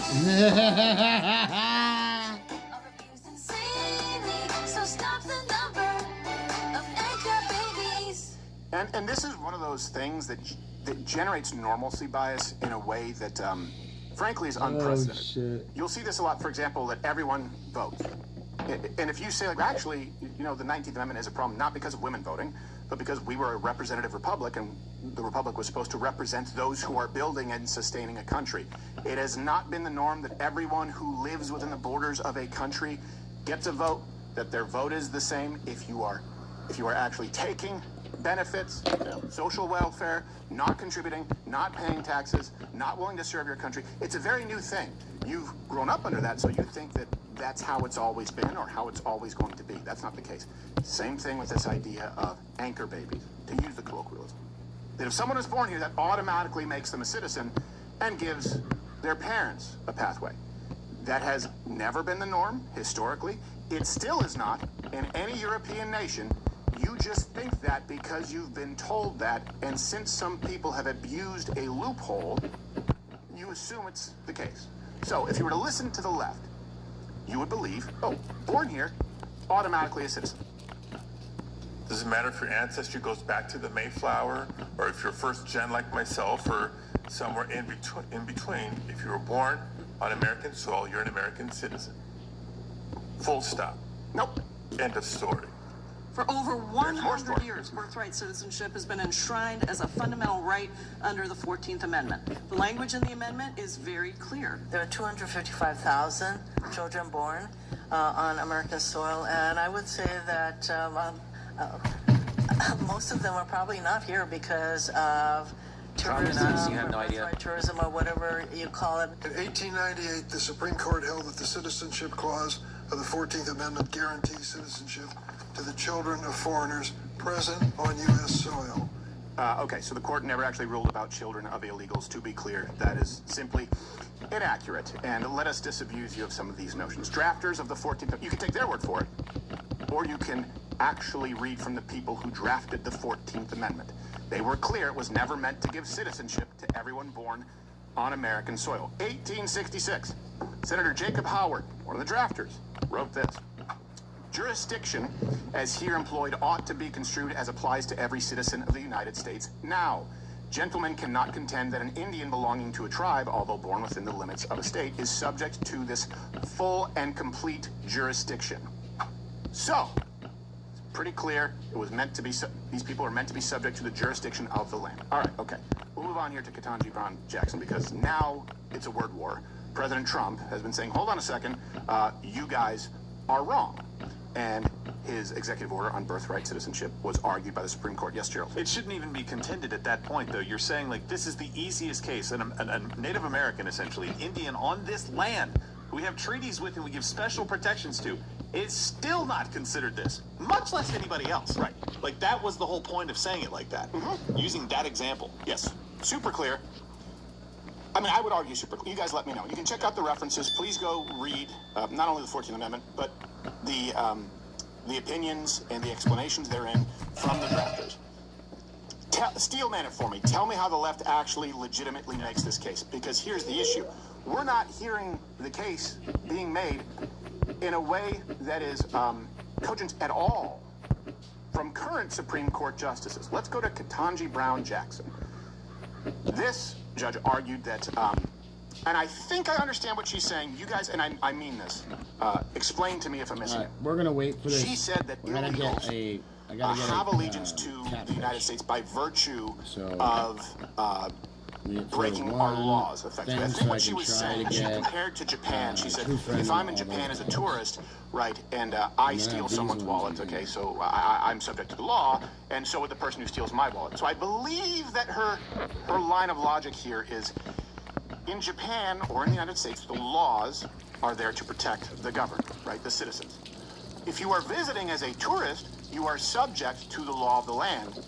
Therefore, that makes you allegiant to that land because you're subject to the law? I think that's her logic, but you see what she said, and maybe you can explain it to me here. I, a U.S. citizen, am visiting Japan, and what it means is that, if I steal someone's wallet in Japan, the Japanese authorities can arrest me and prosecute me. It's allegiance, meaning can they control you as a matter of law. I can also rely on them if my wallet is stolen to, under Japanese law, go and prosecute the person who has stolen it. So there's this relationship based on, even though I'm a temporary traveler, I'm just on vacation in Japan, I'm still locally owing allegiance in that sense. So, little wrinkle. Now do the law of deportation. Are they subject to that?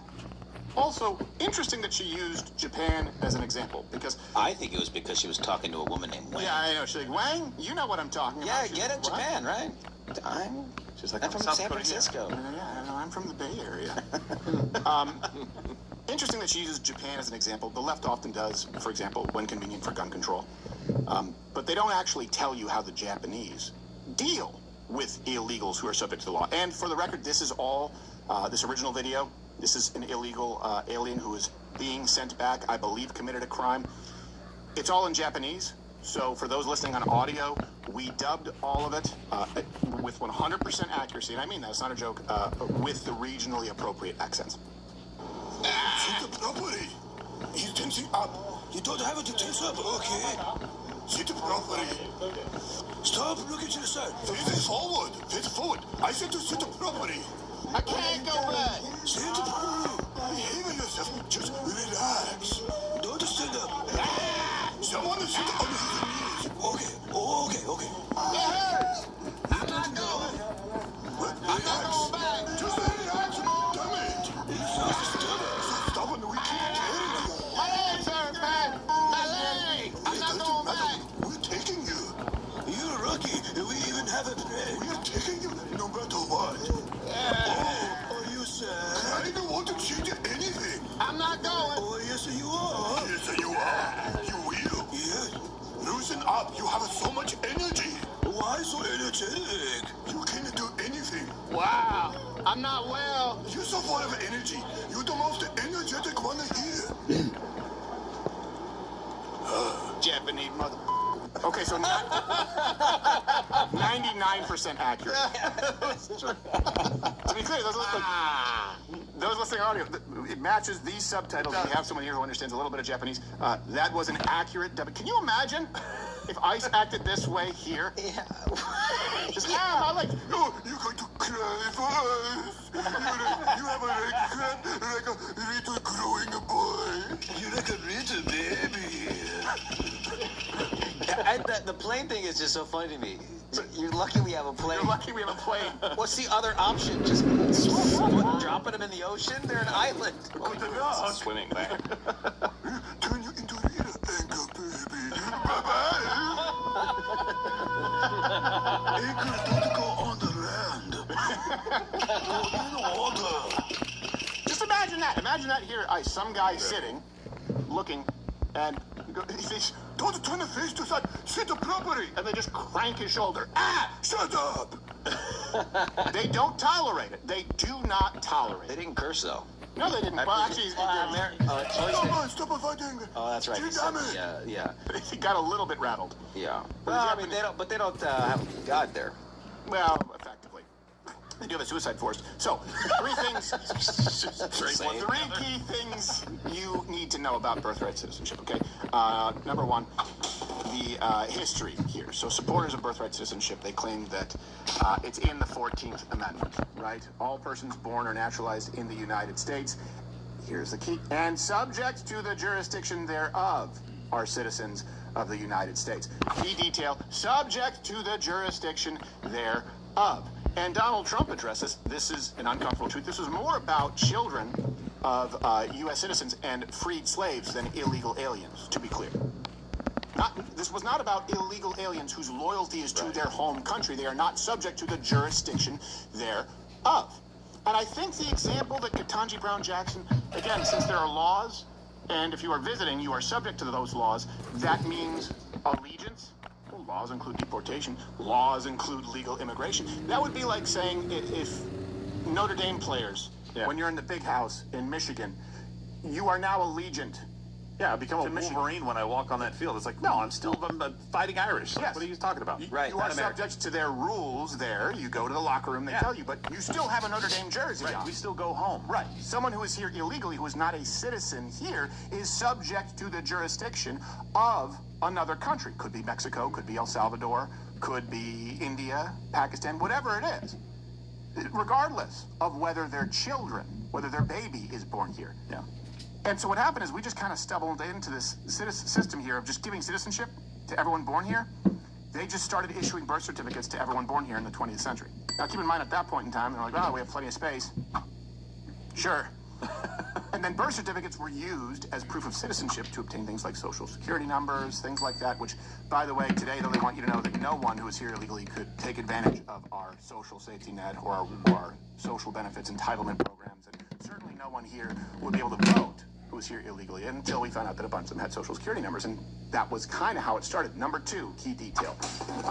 The real problem here, like we said, is the birth tourism with anchor babies. You may not know, did you know this? That 9% of annual births here in the United States can be attributed to anchor babies, birth or tourism. Did you guys know that? No way.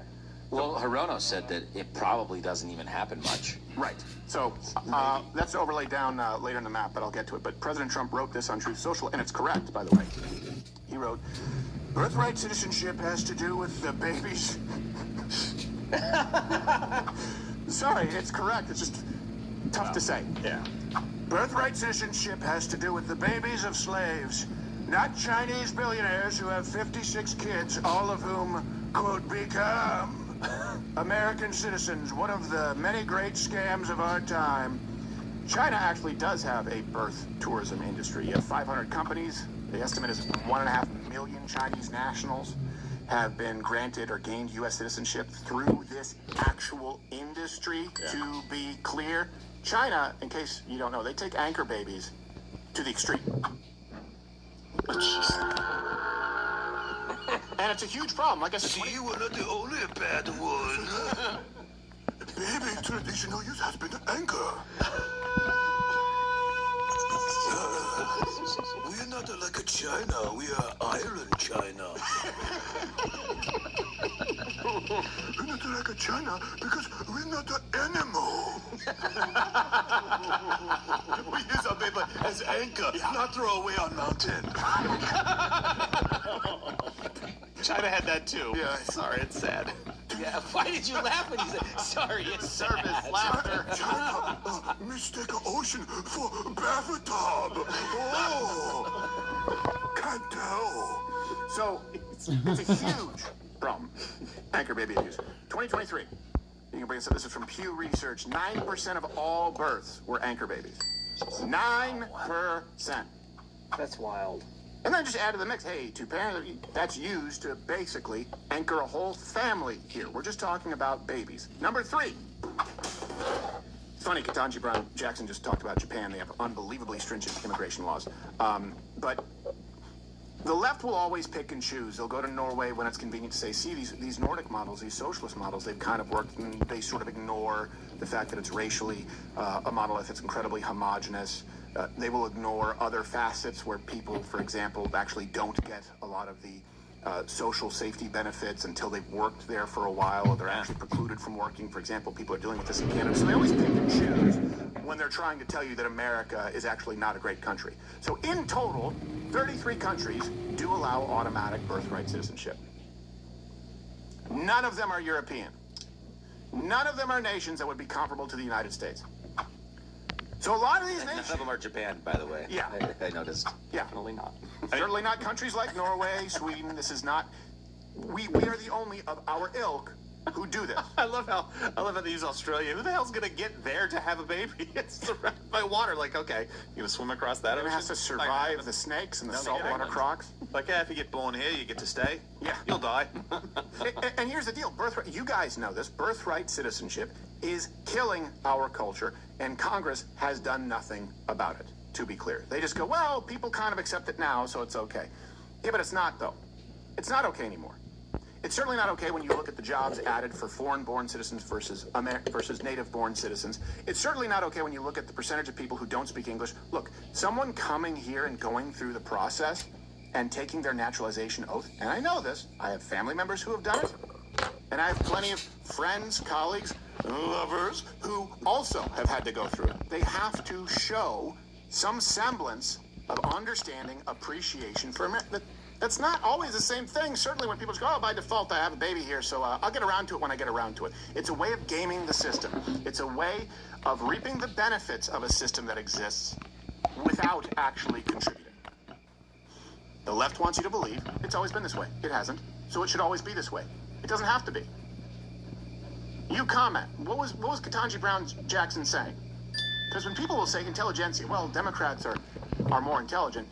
They're talking about that. They're talking about her statement regarding Japan. Democrats. Does anyone here think it's anything other than nonsensical? The law has to be clear. That's what we are attempting to do right now, whether it's regarding anchor babies or pickpockets.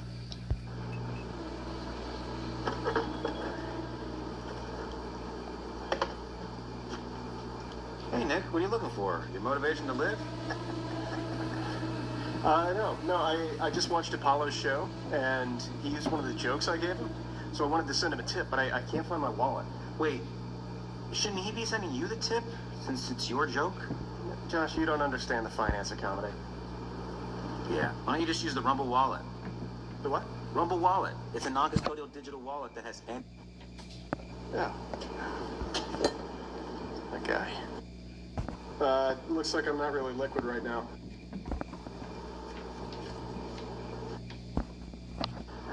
I'll go do that now. Hey, yeah. Can you do me a favor? If you see my wallet, can you let me know? Yeah, of course.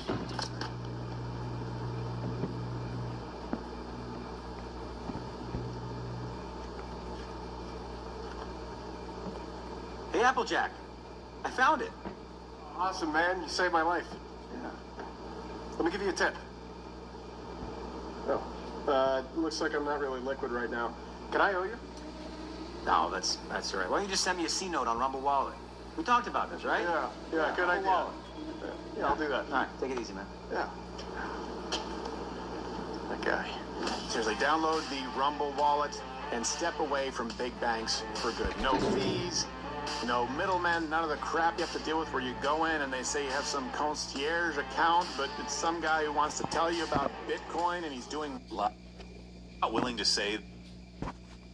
Lyle, go to wallet.rumble.com today, and you can also support your favorite creators. Step away from big banks. Rumble Wallet. Oh, no money. Sorry, Applejack. Can't stand that Lyle. I know. Thank you for the raid, by the way, Dan. We appreciate it. And we're going to send the rest of you on to Haley Coronia after this. Welcome, new viewers.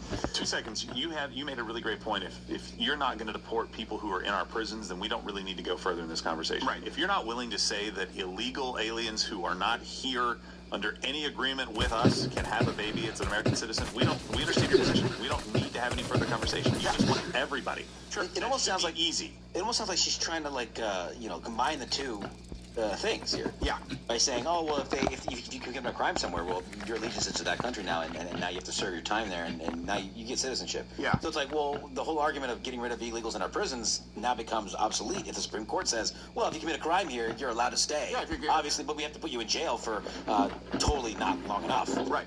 Yeah, well, this goes back to the left always absolving you of actions. One could argue that if somebody is here illegally and breaks the law, it almost would show a pattern of behavior where they don't have allegiance to the United States because they have no regard for our laws. Let me ask you, did any of you traveled abroad to other countries?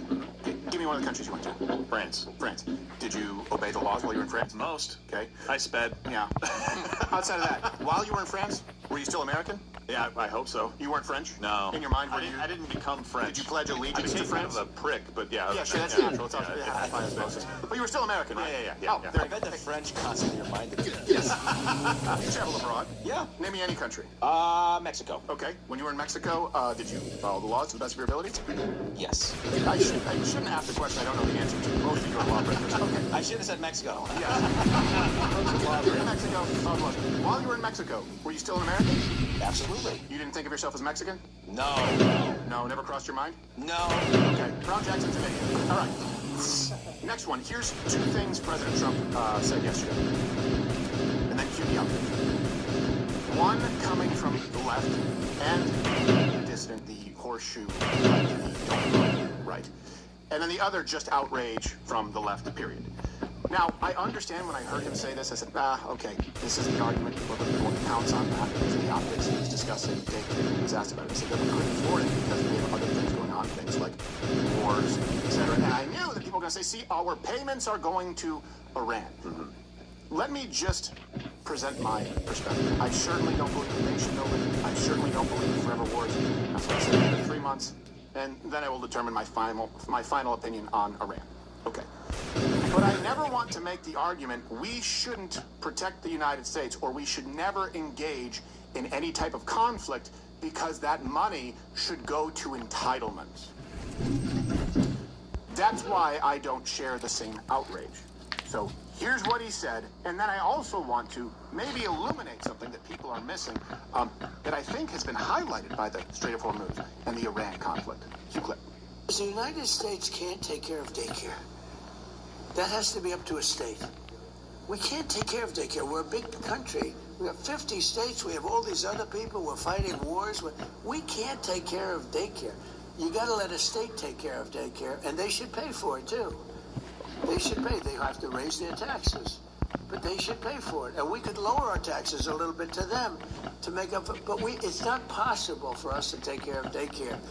Medicaid, Medicare, all these individual things, they can do it on a state basis. You can't do it on a federal. We have to take care of one thing, military protection. We have to guard the country. And to be clear, we've shown you this pie chart before. Entitlement programs make up, it's the single biggest line item as far as our spending. Okay? Yep, military's pretty big, not as big as entitlement spending. Also, for those of you who say, hey, schools should be a state issue if you're a conservative, right-leaning, MAGA, which I am, that's perfectly in line with what we've always believed. To say this is a problem, take away the obfuscation of Iran equals no daycare. Do you really think the federal government should increase taxes across the board and you should pay increased income tax, for example, in Oklahoma to pay for daycare in Mamdani's New York? Because he just promised it to all municipal employees. Right. Yeah, exactly, because the states have different economies. Yes. They've got different cost of livings. It's all dependent by state. You can't be making somebody who's... And different priorities. Some states that are more traditional maybe say, hey, you know what? We actually don't want to hand over children to the state. We want to provide parents with more options, so maybe some tax breaks, some tax credits. Maybe we can create an environment within our state where more people can stay home with their children. And by the way, some states have done that. But here's something else. Because people point and they go, see, our payments are going to Iran. You know who else wouldn't be able to pay for daycare? All the nations that leftists and the horseshoe right point to in Europe, if they had to defend themselves. So, unless you start with the premise that there are no threats ever globally, that there are no evil actors, there are no people who actually want to harm us, and everyone's actually okay with the Western world, you have to take into account the EU spends 2.3% collectively. And you get 210 points. On family, child care benefits. That's about $425 billion a year. If you don't pick up the thing at the end, $396 billion. You said you just did what? Hey, if all of them have to meet their NATO requirements, guess what? No more daycare. The only reason they haven't is because we protect the free world. Now, I know, and I agree, there's a good case to be made, and I have made it, that we shouldn't be in NATO. It says we shouldn't be protecting the free world. Event. Like, you have to go and do all these. European nations This aren't guy, gonna do Freddie, is the only person They that are did the ones it. who need the Strait of Hormuz secured. I know people will say, well, if we didn't get into this conflict, there would be no issue. Do you really think that at no point Iran would cause a problem there? And do you really think that the EU would be prepared to deal with it, or would they be sitting there with their hand out in front of the United States, as they have done through NATO for decades? So because these nations don't spend on daycare, don't spend on the military, they can spend on daycare. Germany, they declared internet a fundamental human right. You need to get 1,000 points. You need to get on. I need 5 people to get on the play. That's the messaging that I would like to see. So let me give you, here's also another report. If they were to replace the United States forces in Europe, meaning if we said, you know what, you're on your own, you don't have our forces, so you got to make up that gap. You have to get it somewhere. They're spending $400-something billion a year on daycare. You know what the cost would be? $1 trillion. It would take 25 years. There goes their daycare. What about this crazy idea? Crazy idea. U.S., I'm okay with protecting the world. Doing, helping them out when they need it, but you got to pay us. Yep. How about that? You got to pay us. You got to do something. Oh, and if you don't let us use the bases that we've been paying for, France, Spain, you now owe us a fine. Yeah, for sure. By the way, the U.S. federal government already spent about $29 billion a year on child care subsidies. So it's not nothing, to be clear. And I think that should largely be nothing. You can't be conservative and also want to see the large welfare state that has single-handedly created and encouraged, fostered the culture of baby mamas. There's an incentive for people to have children, not get married, avoid a nuclear family so they can get those subsidies. Some people do it while living together. Yeah. Yep. They'll go, hey, we have kids, we're still together, but let's not get married, because if we get married, then I can't keep these benefits. Right? And then it's a vicious cycle, because it continues, and they're more likely to separate. They're more likely to need the support. In principle, absolutely, military is the most important, probably the most fundamental role of any government, right? Is to keep us safe. That's the purview of the federal government, both from internal, external threats. Got it. Giving you all the things that you want paid for is not. Yeah. It's not. So it really does pain me to see conservatives saying, this is betrayal. Take away the Iran thing, just as far as that dynamic going either Iran or daycare. Okay, apply it to any other nation. Either safety or welfare. They've opted for welfare. They cannot keep themselves safe. It's not possible. And I don't want to see that grow anywhere in the United States. No, and I mean, and basically the point Trump is making is like, hey, don't grow the size of the federal government by making this a federal government issue. This should be a state issue for you guys to determine. Right? You can raise taxes for it or not raise taxes for it. The right should be all over that and be like, yeah, we don't want the federal government getting bigger. Right? Fantastic. Yeah. Yeah, and so people go, well, yeah, X $100 billion for Iran. I say, okay, but that's not always the case. Yeah. States' rights. And guess what? Too happy. Not everybody has free daycare, and it's horrible. And public schools Who's suck. not happy? It hasn't worked. Stay-at-home mom, screw the daycare. I don't get what you're saying. Before this conflict, people were going, public schools suck, and kids should be able to stay at home. Now they're going, see, Iran is taking money, so I can't have daycare. Well, you know what? I shouldn't be paying for your daycare. No. That's my opinion. Here's the next point that generated controversy. He discussed Somalis, rightfully so. Apparently statistics are racist, but I understand why people would say it's racist. I still support it anyway. It's time for Eye on Somalia. Look at me, sure. I'm the captain now. All right, listen to his comments here. Boy, there is a crap storm on social media over it. How about in Minnesota? They come from Somalia, but they come from all over. They're all crooked in Minnesota. The governor's crooked. The attorney general's a crook. He's a thief. Terrible guy. All stupid, crooked people, and they came in from, in this case, Somalia. It's just terrible. A lot of people say it's the worst country anywhere in the world. They have no money, no nothing. They have no government. They have no police. They just shoot each other all day long. It's just pure bad. Probably true. The worst, most dangerous country. We have some beauties.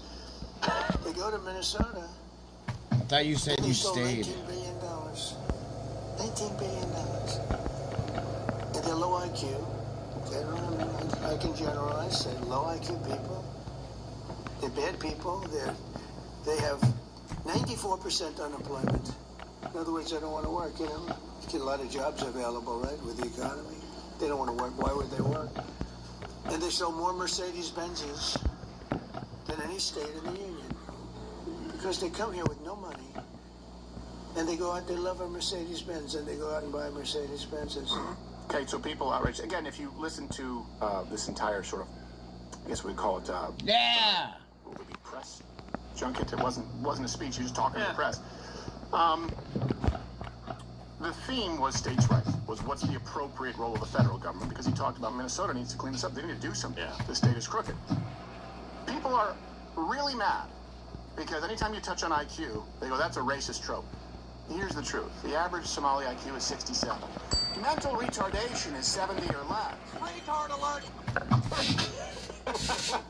That principal would need to get a whole lot of action to get your kid in that school. 67.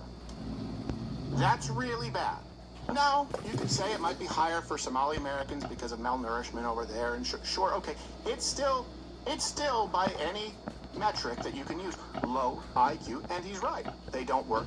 They don't contribute. They don't contribute to the state, but they take. There's a cultural element to that too. Yes. It's not just like, oh, you're from Somalia, that means you have a low IQ.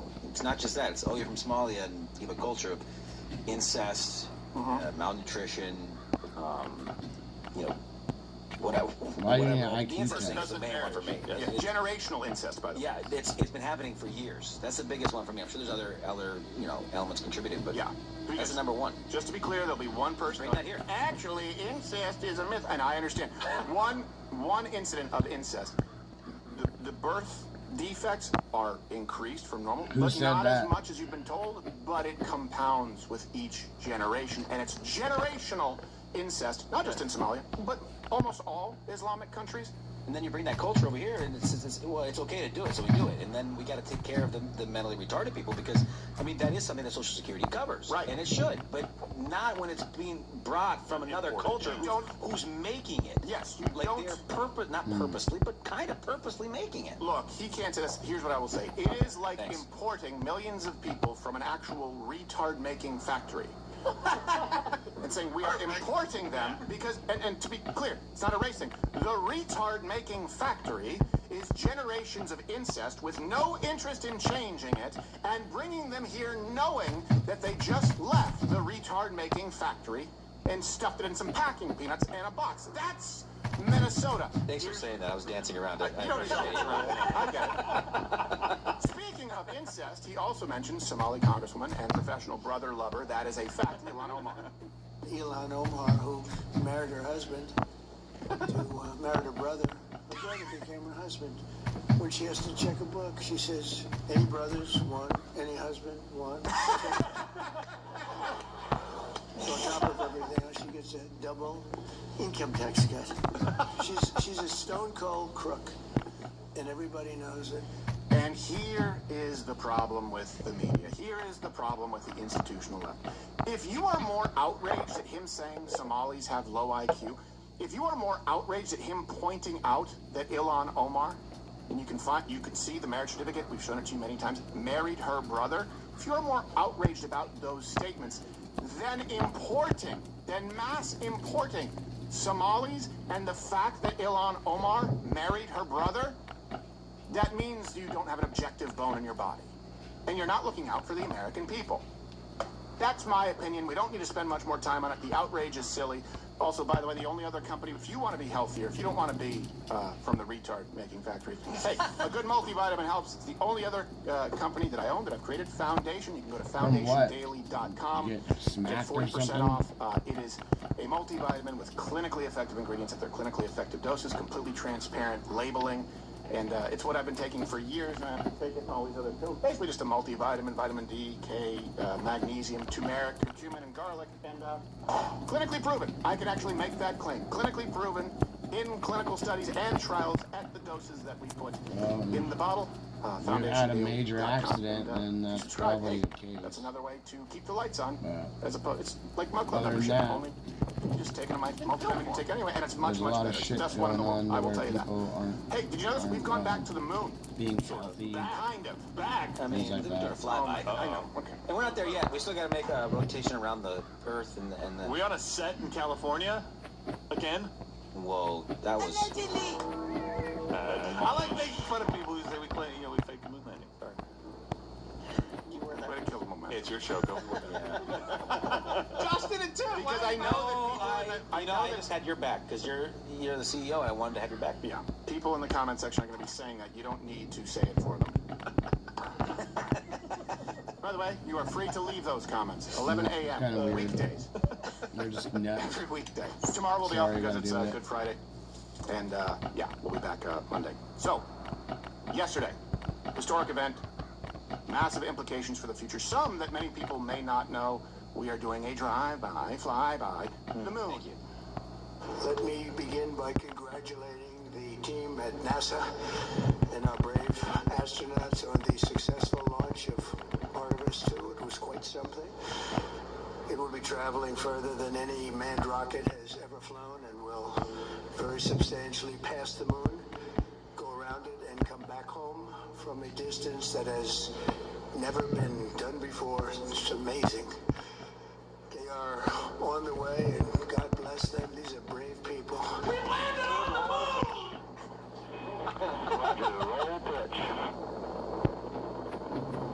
Houston now controlling the flight of integrity on the Artemis 2 mission around the moon.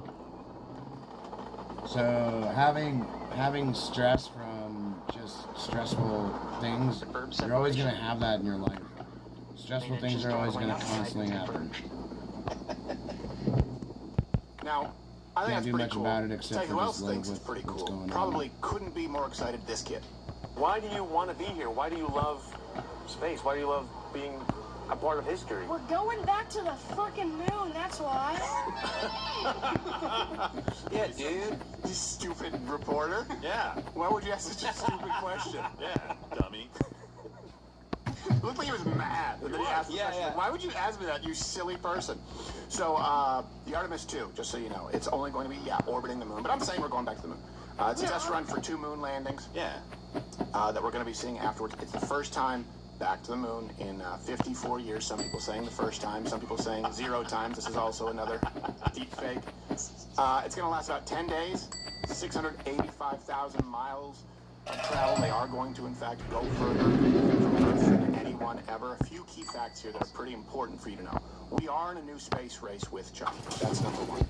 And, of course, Linda Brain is very passionate about this because He doesn't want China to get. He doesn't want them to get their tiny claws in on the moon. He hates the Chinese. It's basically a race for the lunar South Pole, which is kind of the ideal spot for a moon base. Whoever really sets up shop there first, they set the rules. Another kind of key detail here, number 2, the moon can be used to eventually launch to Mars. It's much easier from the moon. That's Elon's plan right now. Instead of just going directly to Mars, it's to go to moon base, then go from there to Mars. And key fact number 3, I mean, I know it's no universal daycare like Europe, who don't pay for any of their own national security spending, but President Trump did set the wheels in motion for this. This was in 2017. He issued Space Policy Directive 1, which did create this program. So a big moment in American history. It does have some, there will be some significant fallout from it. It's not just, hey, isn't it cool to go to the moon?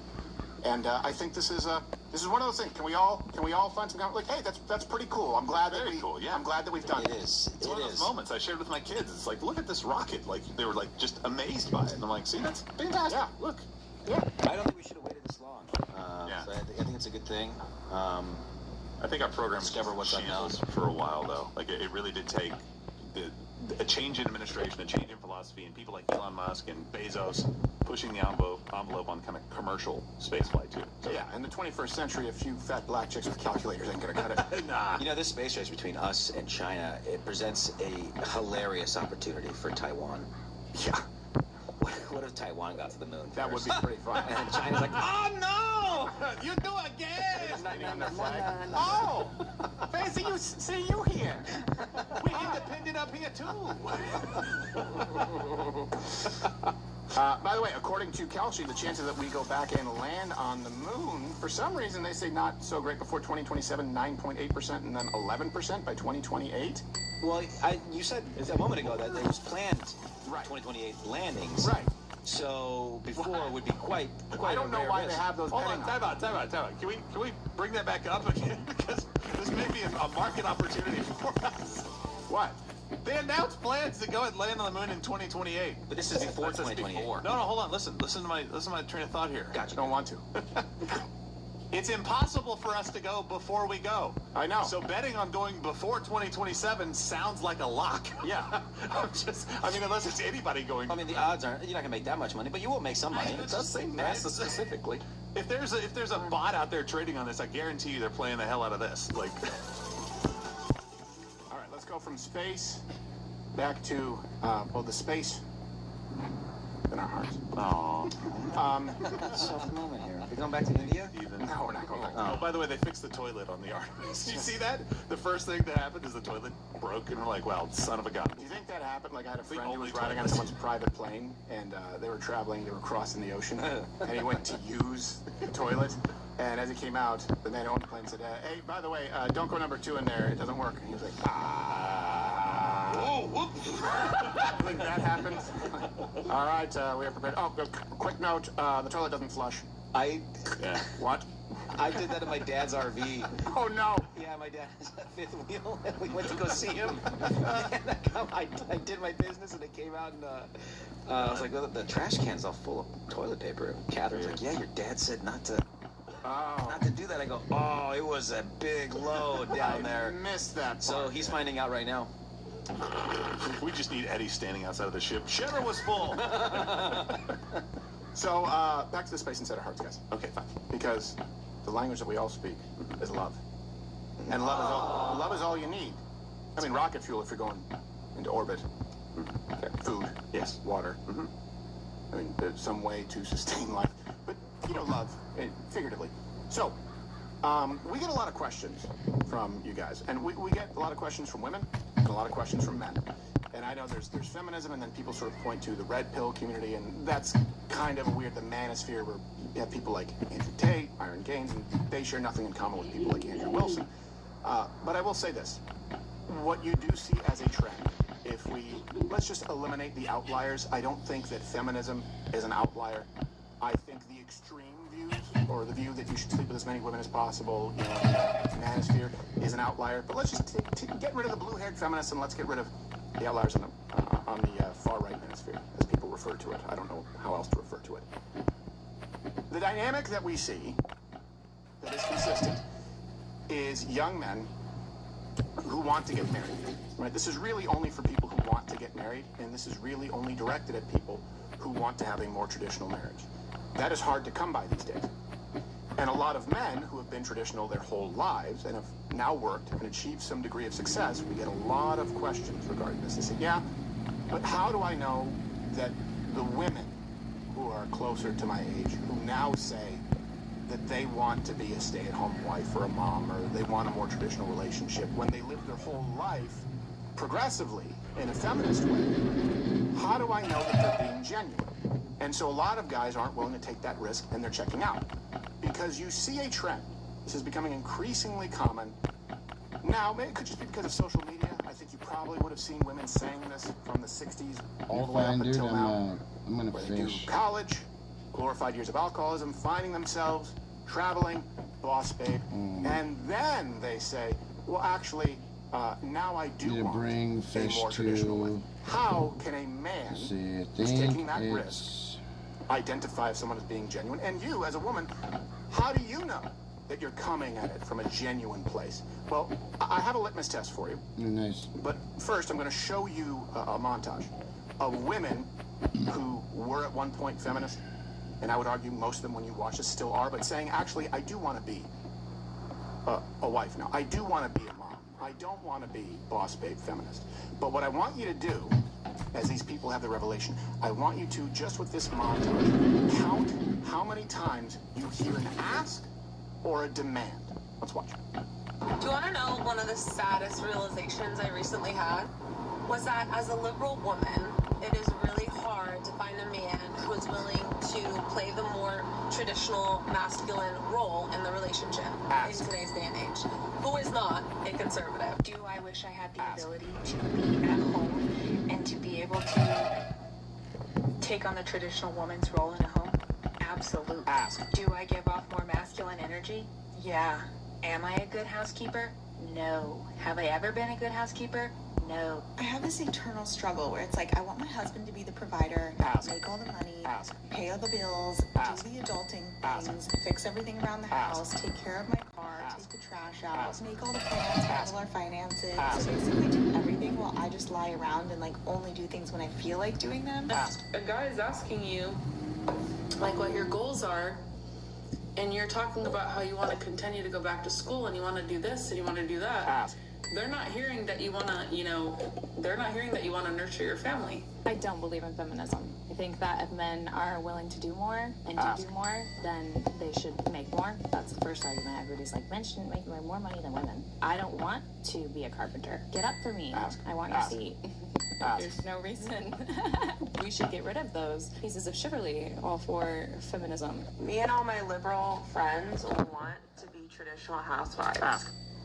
Well, not all of us, but most of us.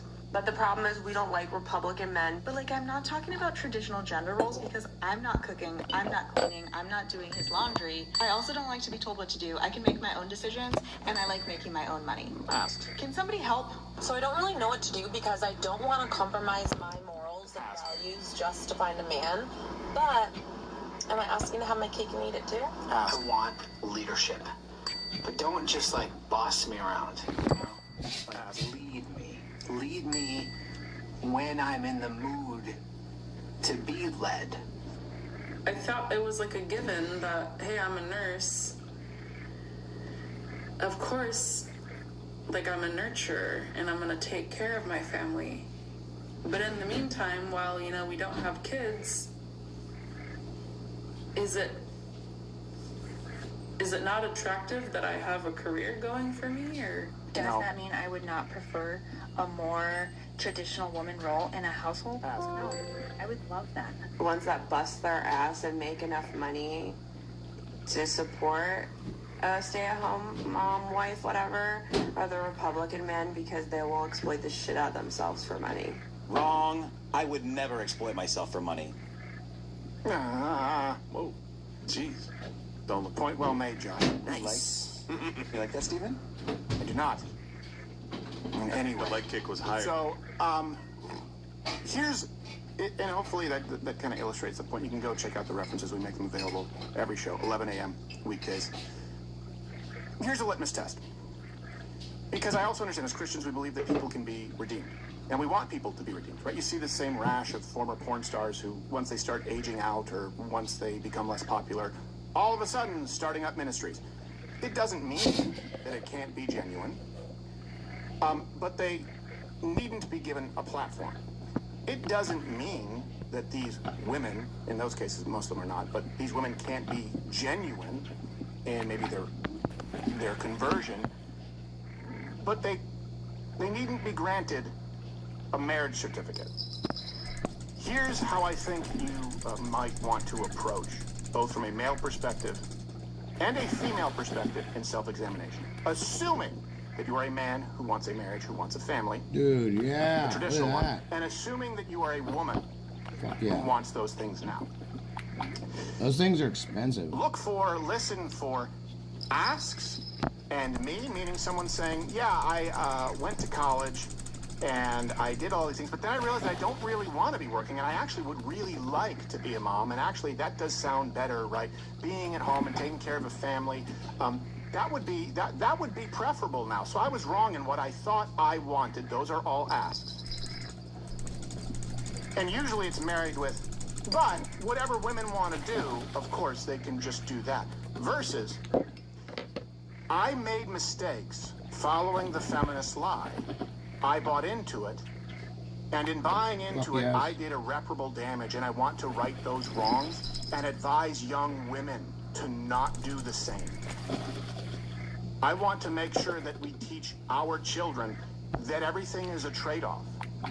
I want to make sure that if we have a daughter, she knows that, you know, if you don't start focusing on this very young, when you have that biological window and start planning for your life, you may find yourself, very likely find yourself, in this situation with regrets like I did. Do not do it the way that I did. You can choose to be a professional during your fertile, your formative years, or you can choose to pursue a priority of a family, and then you could go be a professional after that. But you do have to make a choice as to your priorities. It's a trade-off. On the flip side, men don't get a trade-off, just so you know. Here's the advice to young men. Hey, do you want to get married? You better work. And if you never want to get married, you still have to work. So look for, is this person now, selfishly, for lack of a better word, describing what they want? Is it a wish list, and the wish list has just changed from, I want to be independent, I want to have my own money, I want to do it my own way, I don't want to be tied down to a man, to, you know what, now I'm ready to settle down, that sounds good for me? Or is it someone, just like anyone else who's made a serious mistake, take a drug addict, take someone who, for example, maybe was preaching what they now know to be a false religion. You have those people, those conversion stories saying, hey, let me warn you, don't do what I did. It doesn't end well, and it is all wrong. That's important, because you know what else men hear? And I'm telling you this, women, this is for the women. You know what men hear when they go, yeah, well, then I do eventually want to be like a stay-at-home mom, but before then, I want to work a job. And by the way, that makes sense. You can plan your life that way. A lot of people get married, and before they have kids, they both work. But establishing that as a prerequisite is to tell the man, yeah, then I'll prioritize kids. I'm going to prioritize myself, and then children. At no point will it be support for you. And men are going, I'm kind of okay by myself. I would really only bring someone on if they're a teammate. And not just a teammate to the kids, but a teammate to me. You comment below if that helps you and makes sense. If someone has a conversion story, it can't just be a wish list. It has to be how they are going to prevent other people from making the same mistakes. That's the accountability. We're going to talk about that and more. Probably take quite a few chats on that. Join Rumble Premium. You can click right there. We're going to go on for another 45 minutes to an hour here today. You always get the, not tomorrow because it's Good Friday, but Friday show as well. And it keeps the lights on. Or, you know, you can always, if you take a multivitamin, hey, take the best one in the world. That helps to keep the lights on, too. Remember, April 10th, tickets available. Yeah. Debate with Professor Zimmerman, PhD. Should be a very easy night out for him. Let's go. Those who are not members, you'll go watch Haley Coronia. Brilliant.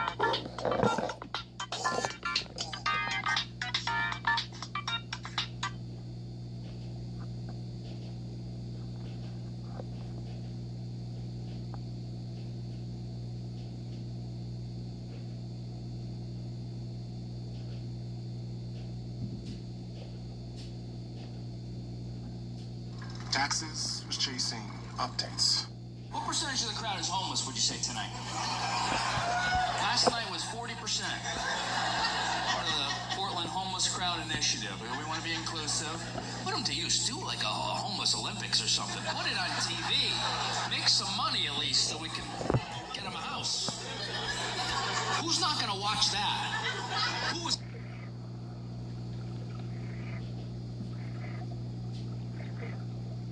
What percentage of the crowd is homeless, would you say, tonight? Last night was 40%.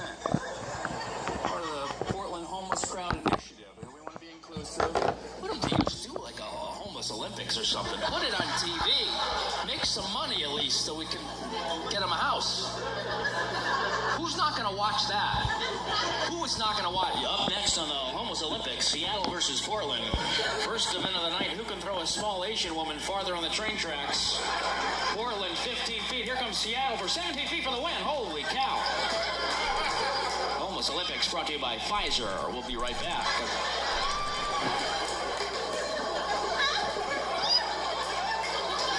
Make use of them is all I'm saying.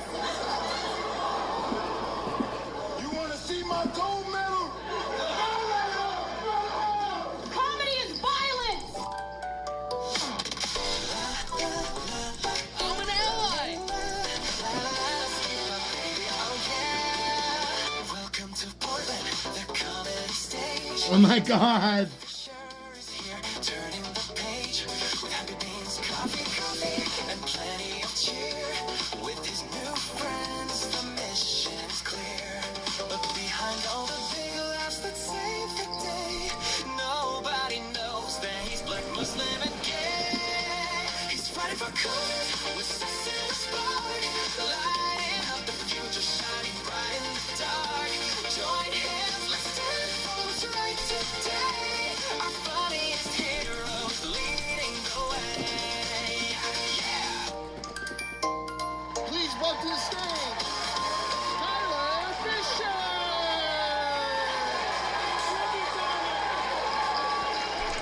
Hey, what's up? Slightly shittier Seattle.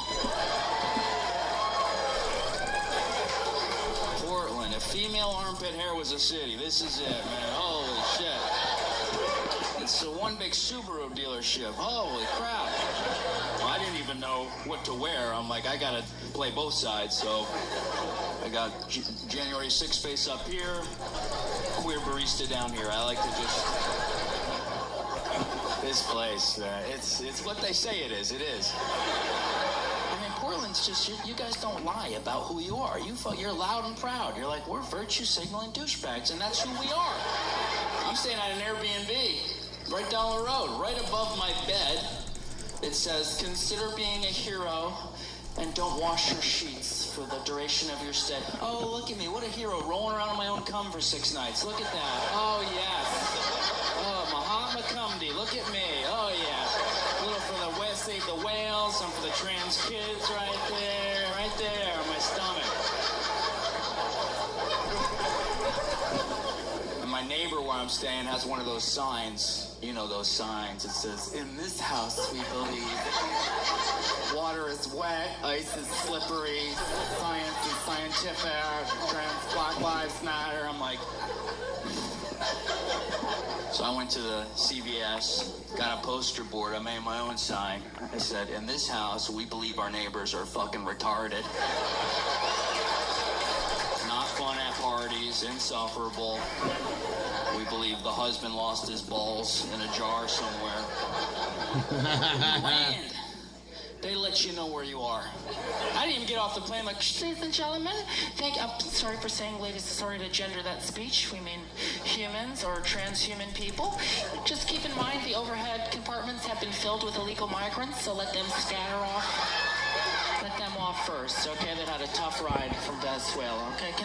Give them your pretzels or your chips, because they need it more than you. If you're white, don't forget to denounce your privilege before you get off the plane. Apologize to a black person or a queer person for a bunch of shit you never did. We're going to do a quick land acknowledgement before we exit. We just want to acknowledge that Gate 55 was stolen from Delta. It's now United, and so we just want to apologize apologize to the Deltonian people. If any of your children are confused about their sex, we are doing sex reassignment surgeries for just 1,500 sky miles if you're a medallion member. It's a wonderful deal. You want to take advantage of that today. That's going to be at baggage claim 15. Put them on the conveyor belt by the time they come back around. They'll be snipped up, right, tip-top, ready to go. Hit the streets of Portland.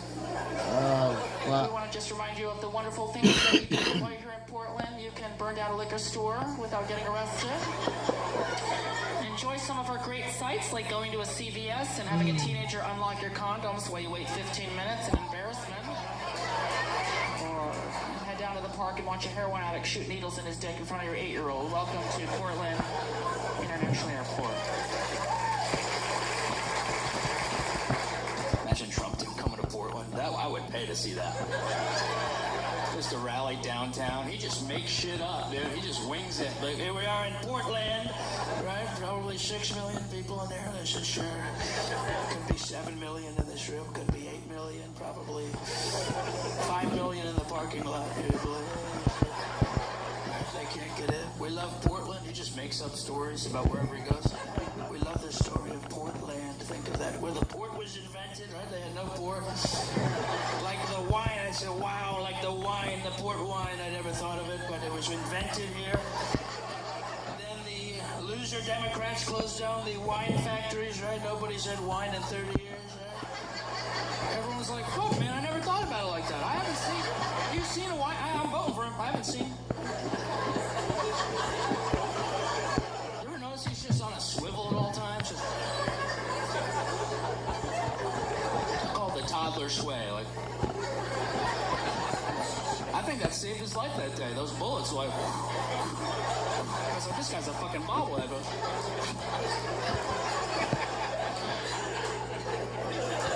What a weak bullet, right, Portland? What a weak bullet. I thought it was a mosquito. I knew it was a far-left Democrat loser shooting me. I knew it. He said, sure, could have been a trans shooter. I said, should have transitioned into a better shot, right? Into a better... Pronouns where you missed, right?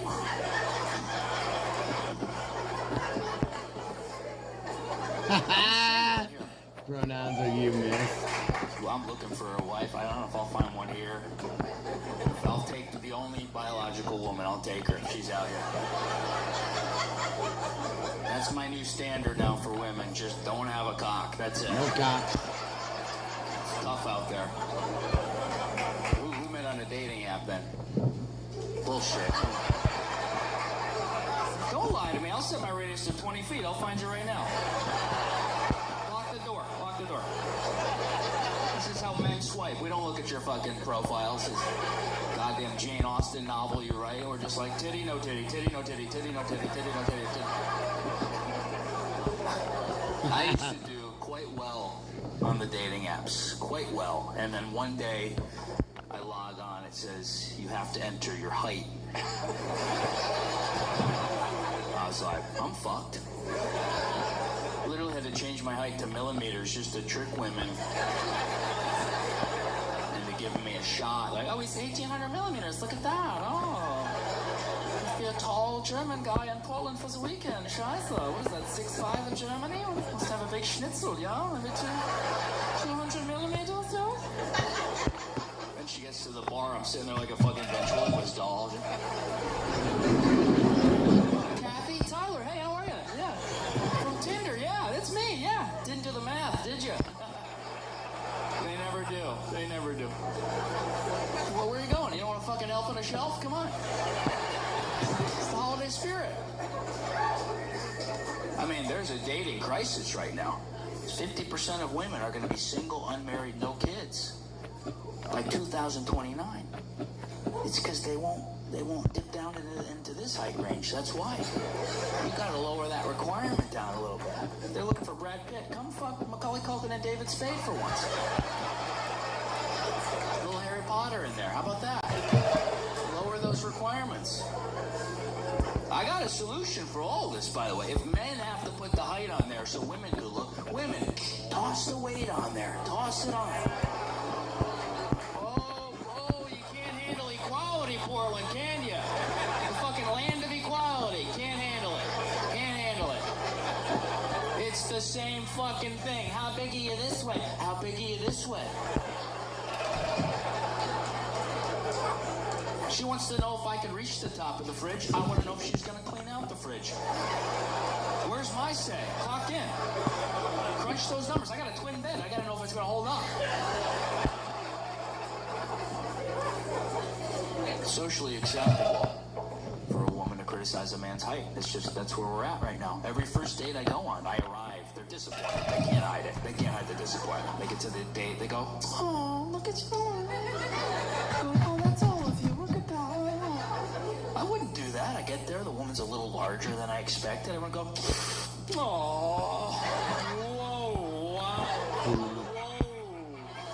Wow, holy cow. Hey, double that appetizer order, huh? She didn't have her weight on Tinder. She put it in milligrams, actually, so I didn't do the math. That's my bad. Were your parents tiny, Tyler? I get that on every date. I get the whole, like, DNA question. Are your parents small family, tiny parents? I'm like, look at me. No, they're 8 feet tall. My dad just came a little bit. How do you think this happened?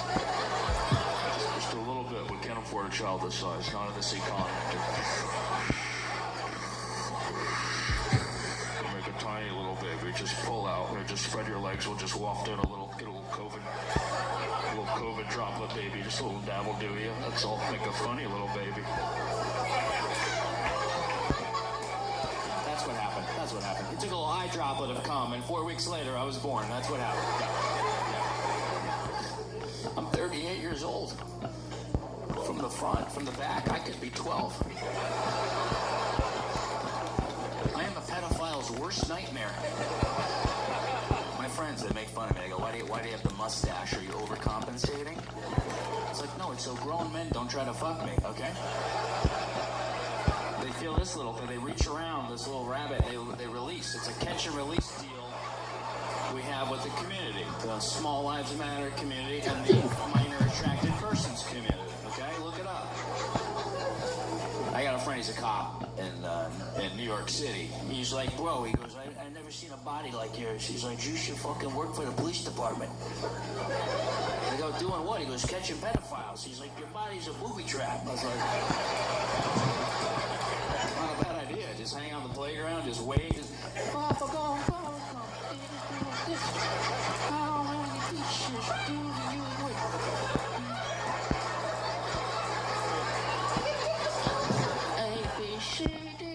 just wait for some creep like, hey, little boy, hey there. Hey there, you want to come with me in my van? No, I don't think so, mister. I don't know. I don't think that's a good idea, mister. I thought maybe instead you want to come with me. Downtown, you sick fuck. We got it. NYPD man boy unit. Give me the candy. Give me the fucking kid.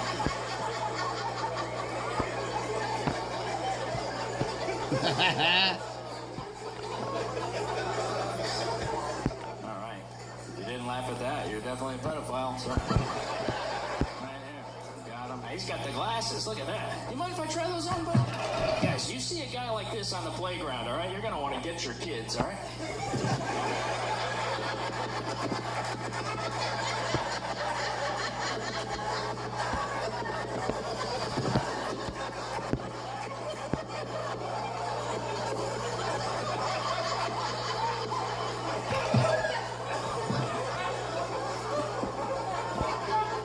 Picking up my nephew.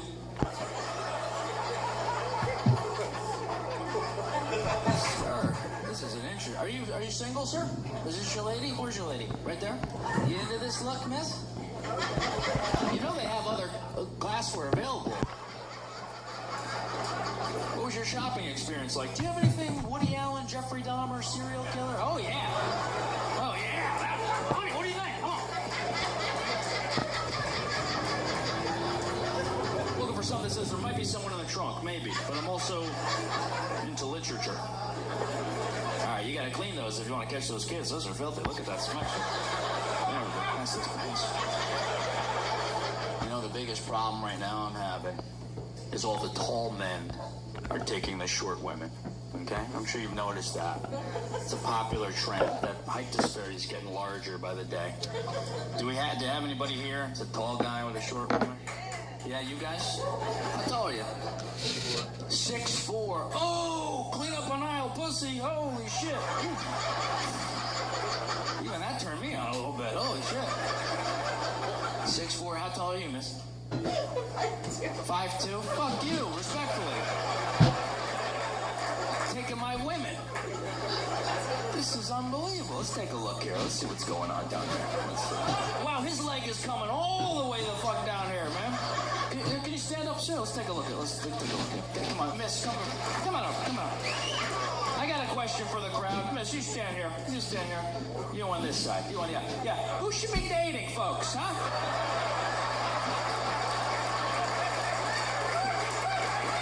Look at that. You look like our dad. Oh. Pick me up, Daddy. Look at this. We can share clothes. Look at this. Can I try that on? Let's take a look here.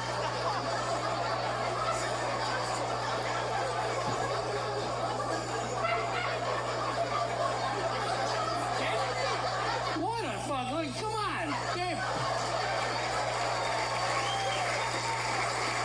Gabe, where's my blouse? I don't know. Use mine.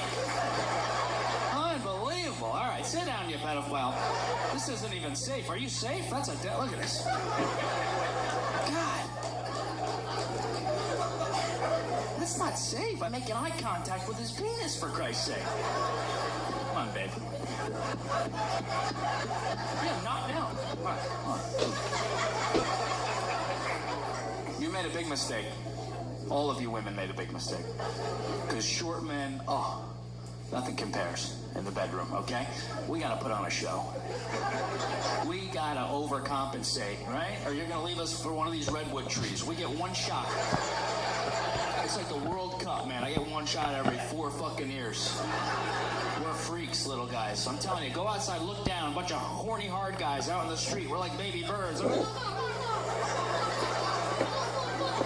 Baby's hungry. That blood flow is impeccable, unmatched. No problems down here for the little folks. Look at this. My heart is right here. My penis right there. One pump of blood. That's all I need. All I wanted. I'm hard for 6 hours. Right? These tall guys, 6 foot, 6'4". It's like churning butter for this poor woman. It's like 1605, man. She's back in the kitchen. It's like loading a gun in the Civil War, for Christ's sake. Come on, musket. Come on. Come on, you gotta bite it a little. Get try. Go on. These tall guys, they're doing lines of Viagra like cocaine. I can lick a Flintstone vitamin. I'm hard for 9 hours. Half an Advil, crush it up. 4 days I had an erection once. And you hear this a lot, right? That men can't find all the body parts. You hear that a lot, right? Men can't find what's that little C word? The clit, that's right. You hear that a lot. Men can't find it. They can't find it. Why do you think that is? Let's take a look here. Look at these fucking hands. Lift them up. Let's see what's going on. Let's spread them out. Look at this. Look at this. Look at this sausage factory. Who's gonna find the clit? Here are my little quick grabbing claws. Look at this.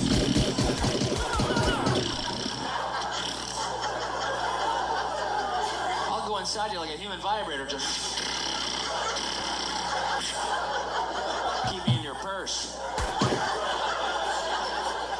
See, the short guys, I'm telling you, we're nimble. Look at this, we can move. We can get in places they can't reach. There's a third hole on a woman he doesn't even know about. You need access. It's like Narnia. You gotta fucking nestle your way in. But this is what I'm up against. So I had to refine my sexual skills. We're doing tricks these tall guys aren't doing. We're like the mailman. We're gonna deliver no matter what the condition is down there. Rain, sleet, snow, blood, yeast. Get me down there. I got a battle to win. That's right. That's a war this guy's not fighting. That time of the month, that's war paint for me, baby. I'm going to Iraq right now. That's right. A little yeast, that's nutrients for little guys like me. That's a meal. I'm clocking in at the sourdough factory. This guy's falling asleep on the couch like a dead fucking bear.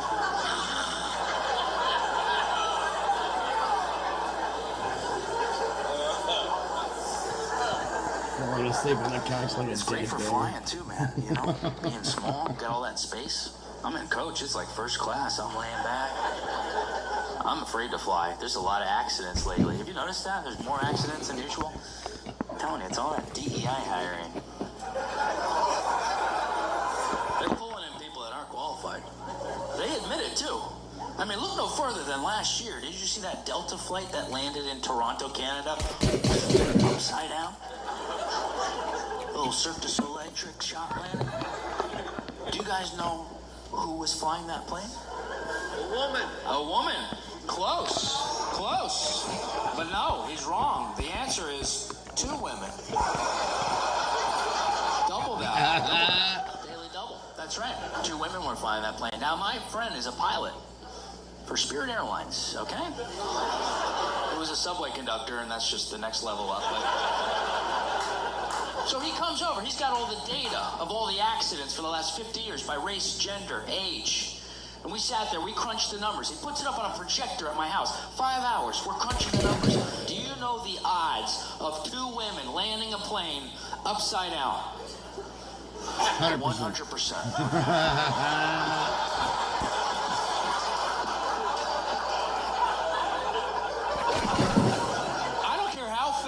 You are. You see 2 23-year-old chicks going to the cockpit. You're like, one of them better have a fucking dick, okay? That chubby one better be trans.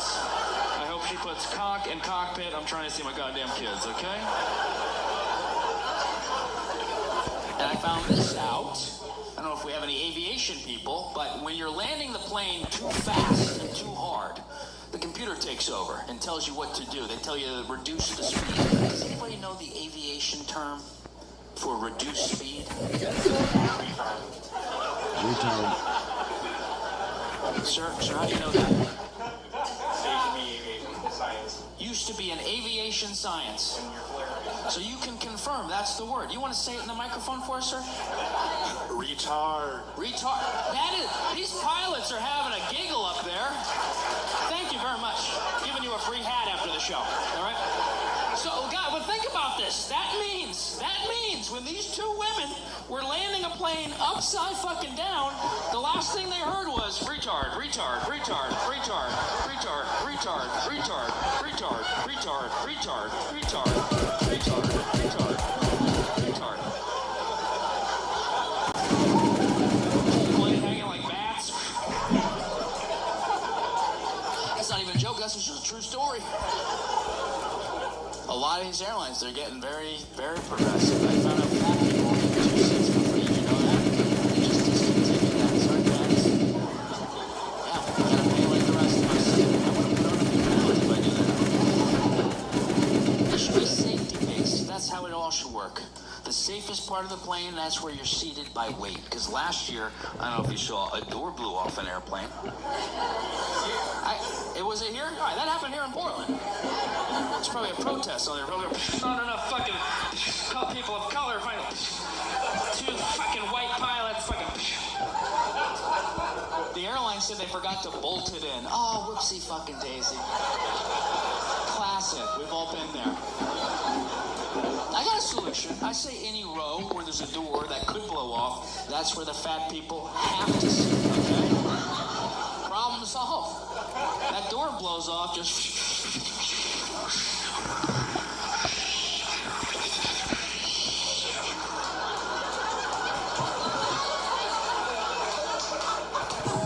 We're okay! Ladies and gentlemen, this is your captain speaking. You may have noticed one of our doors is blown off the aircraft mid-flight. That's a big whoopsie-daisy, but... we aren't committed to diversity here at Alaskan Airlines, and this was actually the first plane built by all blind, autistic, paralyzed, trans, illegal immigrant children of color. Happy Pride, happy Black History Month. We're just so proud. All completely paralyzed, built it with their mouths. God bless them. Just...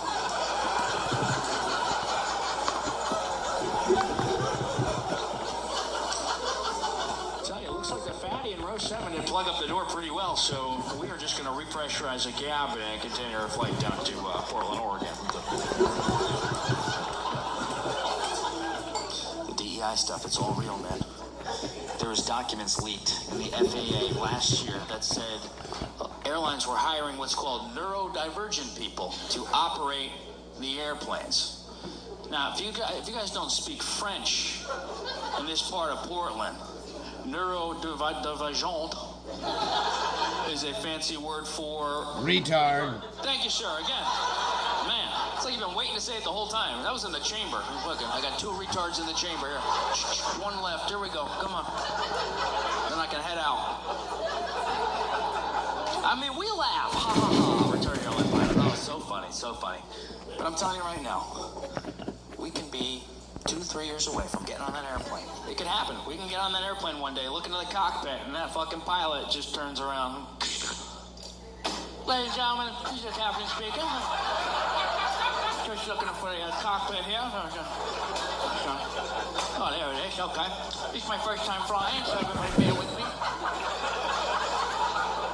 I replaced those 2 women at Delta, so this might go a little smoother here. Probably land right side up at least, am I right? Okay, there we go. And we're off. And we're off. Ladies and gentlemen, this is your flight attendant, Kathy.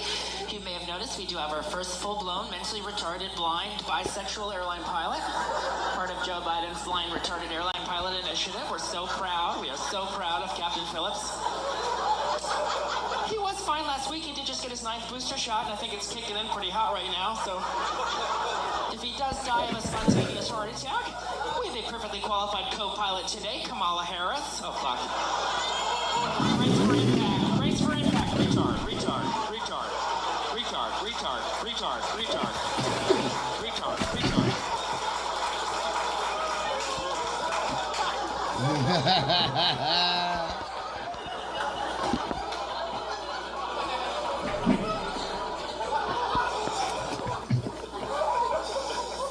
Kamala Harris. Did you know she ran for president? I just read that. I read that in her book. Did you guys read her new book? What is it called? 107 Dicks? Sucking your way to the top. Oh.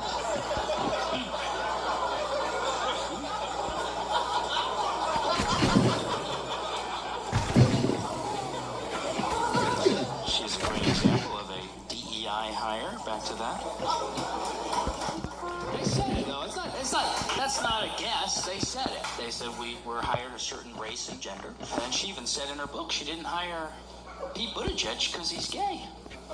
She said that in her book. Yeah. Oh yeah, I did a little research for this show, guys, huh?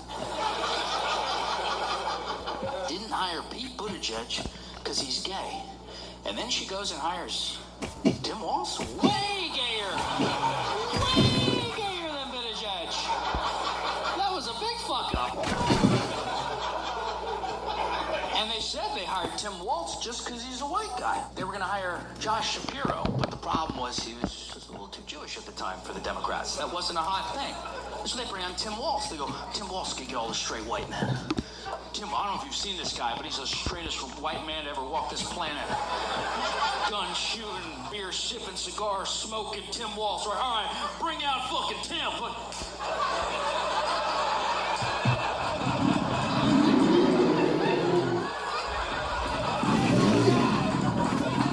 Oh, Dad. A tampon for you, a tampon for you. Where's that Jew? Did we kill that Jew? Bring him back in here. Abort, abort. Show Tim doing some manly shit. Show him loading the gun.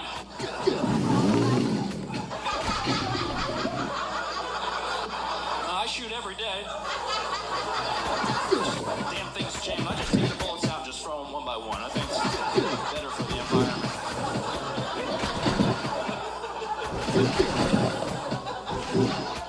My God. Do you remember, guys, in the 90s when politics wouldn't ruin people's marriages and family? Everyone says Trump's the first unpresidential president. I go, Trump's the first unpresident. Is that Kamala Harris? Well, I didn't mean what I said earlier. Well, that's what they say. Trump's the first unpresidential president. I'm like, where's your memory? When I was a kid in the 90s, my president was on TV every day trying to convince the world he didn't get sucked off under the desk in the Oval Office. This is not our first rodeo, America. I'm 9 years old. That was my after-school programming. I'd come home, turn on the TV. I did not fuck that woman. Why would I'm 9 going, is this porn? What is this? Fuck yeah. Came on a dress? I gotta get a job in the White House. People were mad at Bill Clinton for that, but isn't it great now that we know Hillary a little bit better? We're all like, I hope he got sucked up every day. He was having a tough time at home. We didn't realize what Bill was dealing with. Imagine waking up to that face every day. Bill, Russia! Russia, Bill! Russia's at the door. All right. I'm going to be working late today, Hillary. I left my computer charger on Epstein's Island. I got it.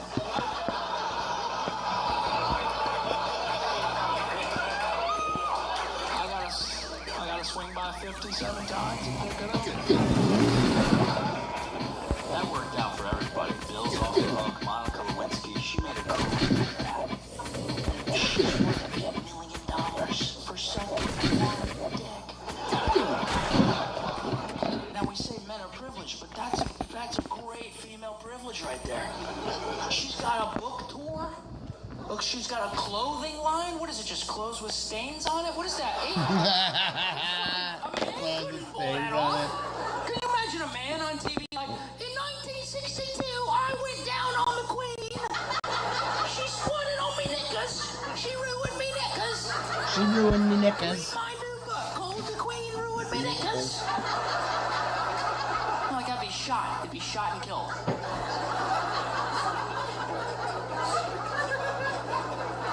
Trump's not the first. George W. Bush, for Christ's sake, we had an autistic cowboy running the country for 8 years.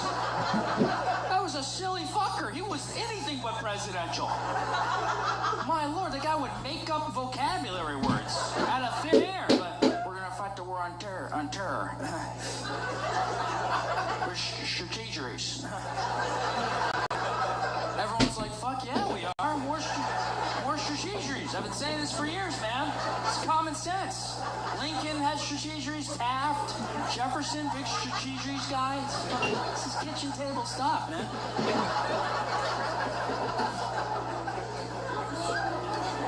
But nowadays, politics is ruining everything. It's ruining relationships. People aren't dating anymore because of it. They're not getting married.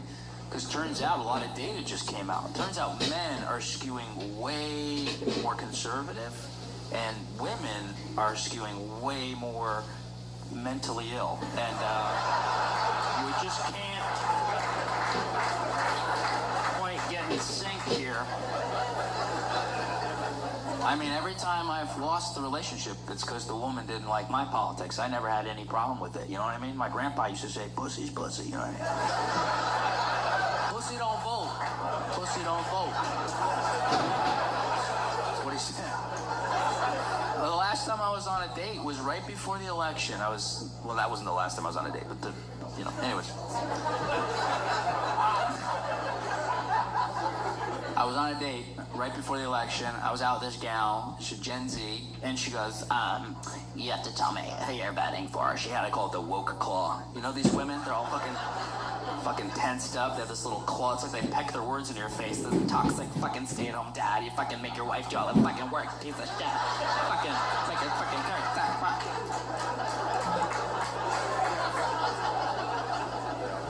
She goes, you have to tell me who you're voting for. I go, this is a first date. You really want to do this?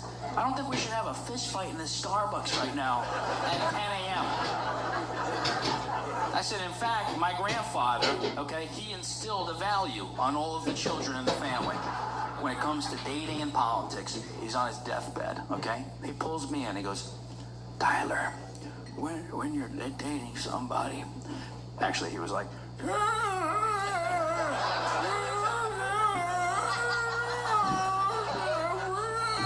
but we had it translated for one of Joe Biden's handlers.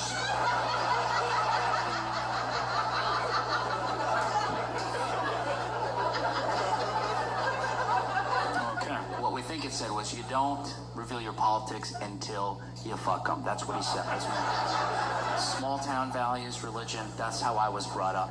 But this girl, she just wouldn't let it go. She's like, well, I'm gonna give you a little lecture about my politics. I was like, how about you change the filter in your throat first? How about that? You need a carburetor switch. What is that? What is that tinfoil voice?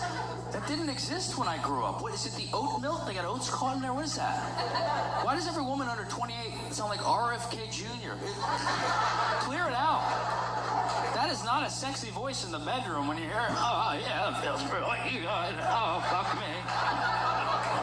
Oh, a little bit deeper. Oh, fuck me.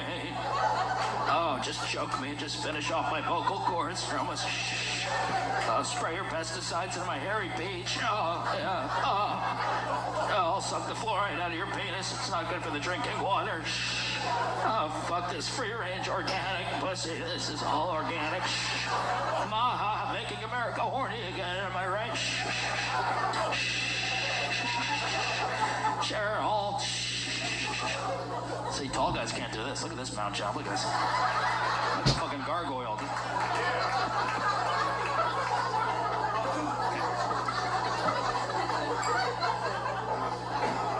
Next time, I'm not watching the election, I think. I have a mental breakdown every time.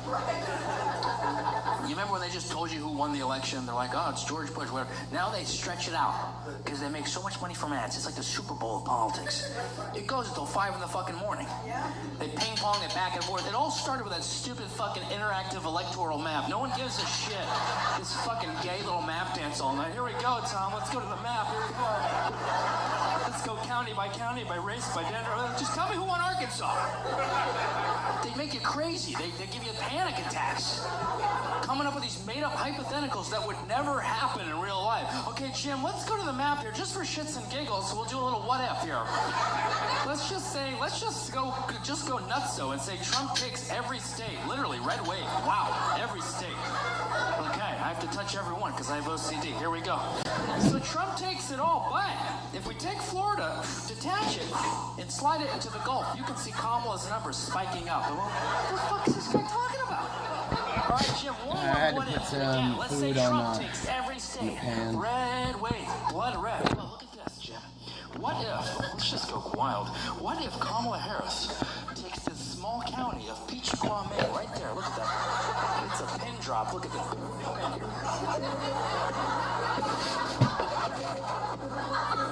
It's a population of 4 lobstermen. Kamala Harris will become president. How? Nobody fucking knows how this works. We'll be right back, Jim. Here we go.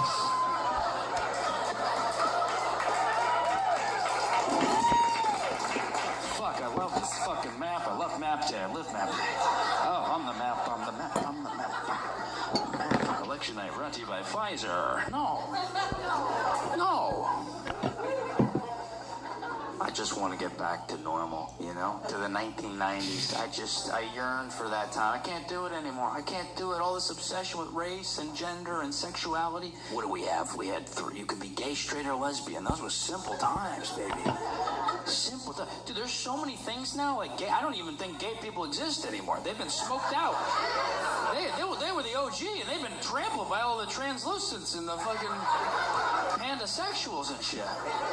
I love meeting an old classic gay. It's like meeting a cobbler. You're like, whoa, you're still doing that, huh? Good for you. Good for you. Cobble away, sir. Good for you. Still pounding the pavement. But Shit that is list hilarious. is so long, man. That thing is like a fucking Egyptian hieroglyphic now. Just every day they're adding new sexualities to it. One day I woke up and I checked my little list. I had to study it to fuck these insane women. Pronoun booklet, an old cheat sheet.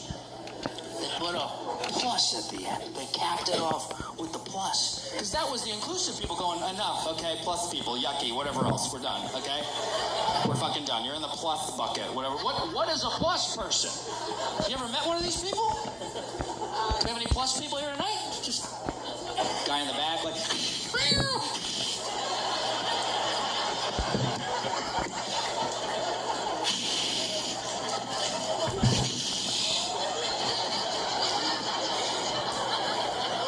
Manager's like, we got 2 cats, litter box for 2. Where do we put these people? I want to get fired. I know the exact pinpoint moment when that list exploded. It was when the 3rd letter was added, right? Sure, you know the 3rd letter of the sexuality acronym? fast, and he's hard as a rock. Nice work. B, the bisexuals ruined it all. That's when it exploded. That's right. Bisexuals got greedy, as bisexuals tend to do. And now we're fucked, okay? Now, the gays and the lesbians, they had a hard go. They did not have the same rights back then. A lot of them got beat up. Some lost their jobs, lost their families. And then the bisexuals were like, oh, we're oppressed. Yeah, LGB. Yeah, we will put the B on there. We won't, yes, we're having a hard time. I'm sorry, folks. Am I supposed to feel bad for someone that gets to fuck everybody? Really?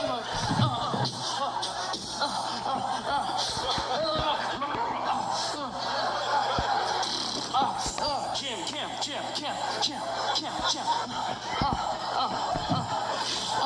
Oh, I can't get a job because I'm busy fucking everybody. Shut it down. Shut it down, Portland. Let's take a breather.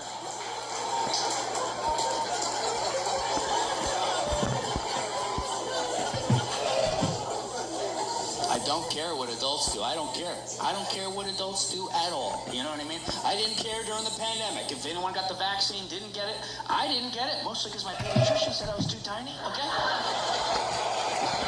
I got judged a hell of a lot for that. My God, the kids, children are being given options to pick their sexuality, their gender when they're 3, 4, 5. I'm like, you know what the real problem is that these kids are growing up and I'm dating them, okay? It's not pretty up there. Had a date a couple weeks ago. I was actually in San Francisco. I was out with a Gen Z younger gal. She goes, I have to tell you something about my identity.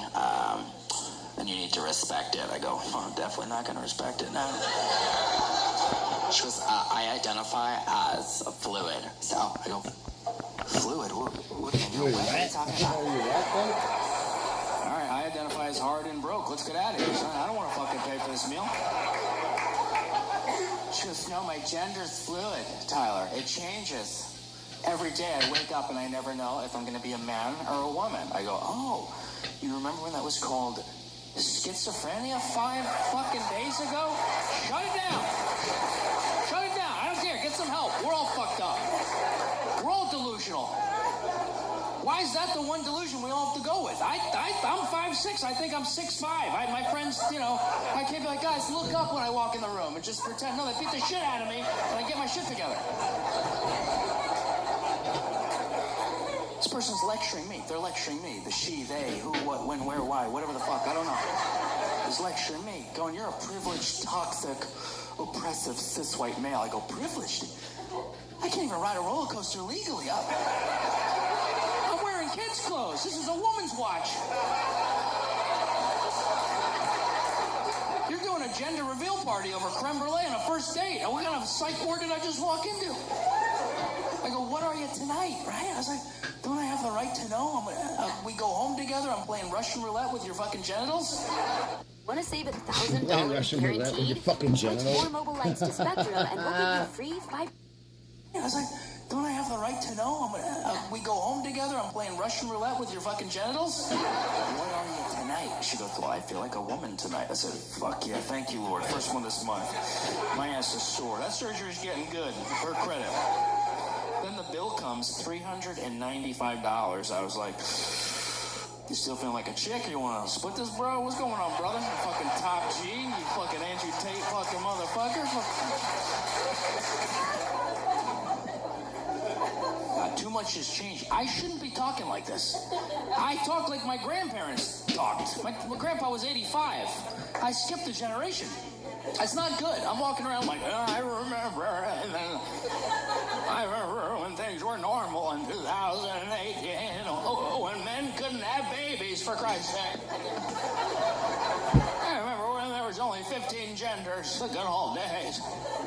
I remember when you could say hello without being called a Nazi, you know, remember that? Can't fucking say hello anymore. You can't. You can't even wave because people are afraid of being called Nazis. You got to keep it right here. Celebrities on the red carpet are stopping their co-stars. Like, you got to keep it 90. Yeah, that looks more normal. Hey, Bob, how are you? Hey, Susan, how are you? Kathy, good to see you. Sorry about your grandma. Hi, Sue. How are you? Happy Thanksgiving. Hey, Karen, good. You look more like a Hitler. Fucking hello, Karen. Hi.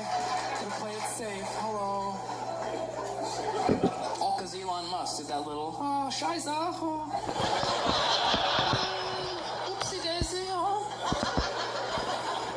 I knew it was over, because everybody likes to call everybody a Nazi. I watched that in slow motion. He's like, my heart goes out. I was like, no! Keeps the hands down, Elon! Keeps them down! We talked about this! Half the country said he was a Nazi, and half said he was autistic. I was like, fuck, we're done. What are we fighting about? That's a wild divide for a hello. Hitler or autism? Tism or nism? I'd watch that game show. You're on Tism or Nism? Show me Tism. Good answer. Das is good. Yes.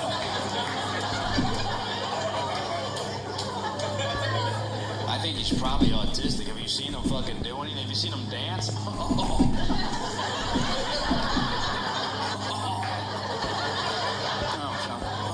Richest guy in the world. Can't take dance lessons?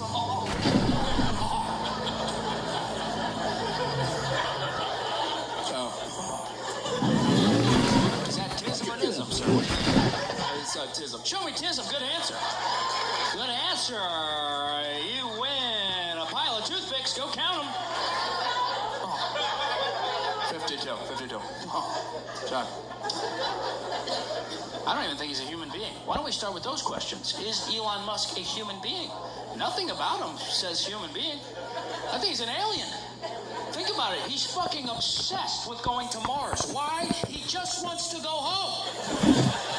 Oh, look at him. I live up there. Oh, he was just waving to his mom. Oh, hi, Mom. Oh, sure. Be home soon. Be home soon. Up there. He is exactly what you would think if an alien sent an alien to Earth to pretend to be a human. Oh, very normal. I enjoy all of these things. Just a normal human. No. Normal human building rockets every day. The Cybertruck looks like a car that was designed on Mars. That's probably what he drove as a kid. He got his first blowjob from some alien Cyclops woman. He wants to remember the good times. Is this a Tesla crowd? Yeah. Does anyone have a Tesla? Yeah. Yeah? It is on fire in the parking lot. You're going to want to put that a big swastika on it. Not the neighborhood for it. I just don't feel like a man charging a car. It feels like a toy car. I don't know. I feel like you're outside charging your car. Some guy's inside charging your fucking wife going, all right, we got 2 hours here.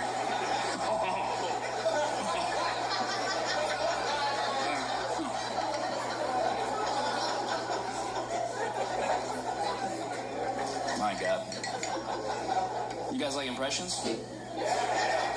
Do a couple short ones. This is Ben Shapiro. Having sex. Okay. Okay, this first position is brought to you by ExpressVPN. Go to expressvpn.com. Use code missionary for 10% off. That's missionary for 10% off. Thank you so much. That guy does a lot of ad reads. I gotta give it to him. He brilliantly transitions from horrific stories to selling shit like that. Like, there are literally bombs going off right now in Israel. Like, speaking of bombs, there's a bomb sale at the Giza Sheets. Go to GizaSheets.com. Use code BOMB for 10%. I'm like, holy fuck, dude. Is he doing that in his normal life? Just selling shit? He's giving a eulogy to his best friend. Okay, we're gathered here to celebrate the life of Greg. Greg was a wonderful friend. As you know, he tragically wrapped his car around a telephone pole, probably because he did not get enough sleep the night before. If only he'd been using a helium sleep mattress, this never would have happened. This never would have happened. Seriously, it never would have happened. He'd be alive right now laughing with us. Go to helium.com, use code RIP Greg for 10% off. It's a good fucking Greg would have loved that deal, man.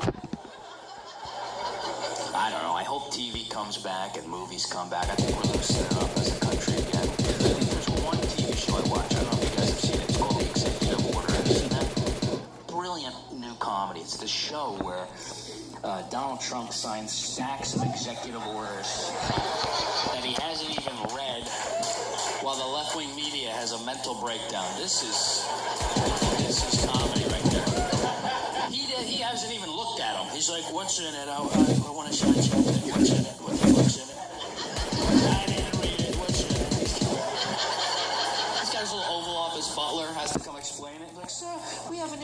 of order. This one says if someone's acting like a retard, you can yell retard in a crowded room without any repercussion. That's a big one, right? That's a big one. We've been waiting. I think I'll sign it. Should we sign? Let's sign it.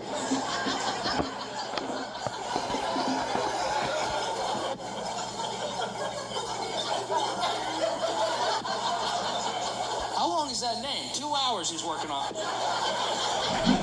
Yeah, coloring book. He holds it up like a prize fish. Look at that, right? CNN, retard, retard, retard.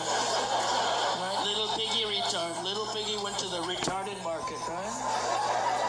Quiet down, right? There's Adam Schiff, pencil neck retard, right? We're gonna pencil neck retard. He's got that skinny pencil neck. There's fat watermelon.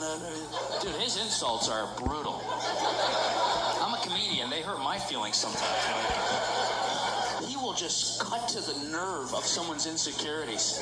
He's like a nickname assassin. He takes political opponents out with one name. They disappear. These people, they can't recover from these names. Tampon Tim, you can't recover from Tampon Tim. Game over. I can't look at that guy without seeing a little string dangling in front of his face. I'm like, oh shit, he got him, dude.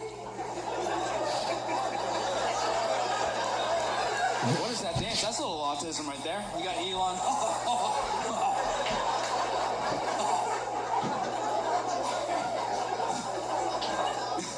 That dance is, I can't figure that out, man. He does the manliest speeches for 4 hours and then dances like the world's gayest boxer. I'm like, what the fuck is going on?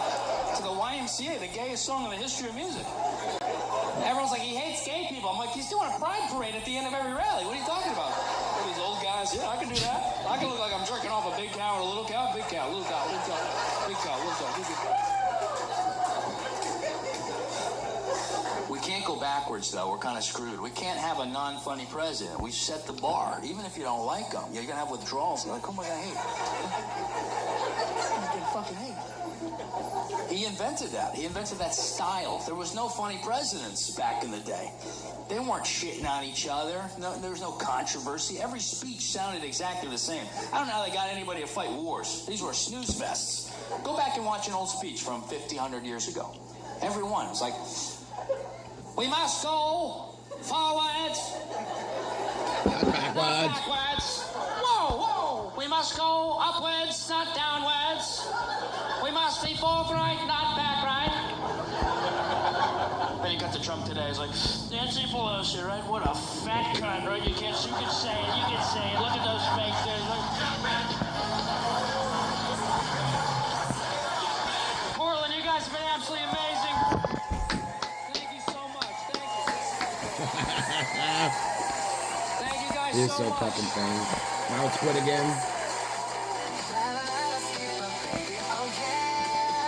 Welcome to Portland, the comedy stage. Tyler Fisher is here, turning the page with happy beans, coffee, and plenty of cheer. With his new friends, the mission is clear. But behind all the big laughs that save the day, nobody knows that he's black, Muslim, and gay.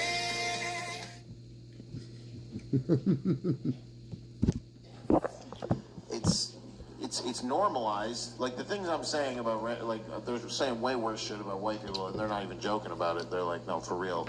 Like white people, get rid of white people, and it's like, oh, and I'm looking at Elon like, when's the fucking Mars rocket ready? Because I think they want us out of here, so we gotta hurry the up with the whole interplanetary species thing, because this is. They're looking at us, and but they don't realize that. They're thinking short term. The left is it's all short term thinking. They're not thinking in thousands, hundreds of years, or thousands of years. They're just thinking, that's mean. You shouldn't say that. That hurt my feelings. Yeah, well, you're a so whatever. We don't care. We're trying to go to Mars to get the away from you people. You understand? Not on any race, just from stupid people. It's not going to be stupid people going to Mars. We're going to take, we're going to take the best of the best, whites.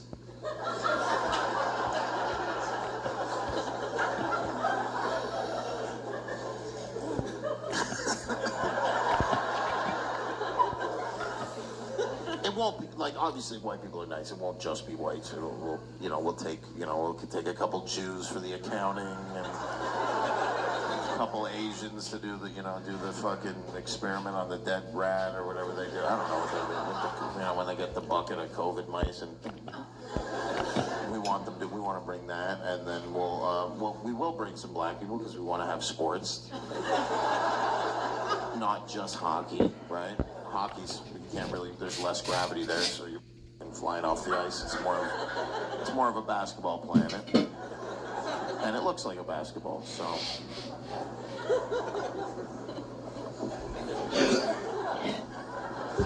Black people on Earth going, go up to that big ass basketball. I heard you could jump like 10 feet, man. We are going to go to Mars, and everybody's going to be mad. All the woke people are going to be like, we want to come, and we're going to be like, nah, I remember all that you were talking about us. Yeah, you called me a colonizer. Well, let me do my thing. You stay here and watch over the piles of garbage you created. Go. And we'll be in that rocket looking down at all the, whatever, Somalians and fucking... They're not coming.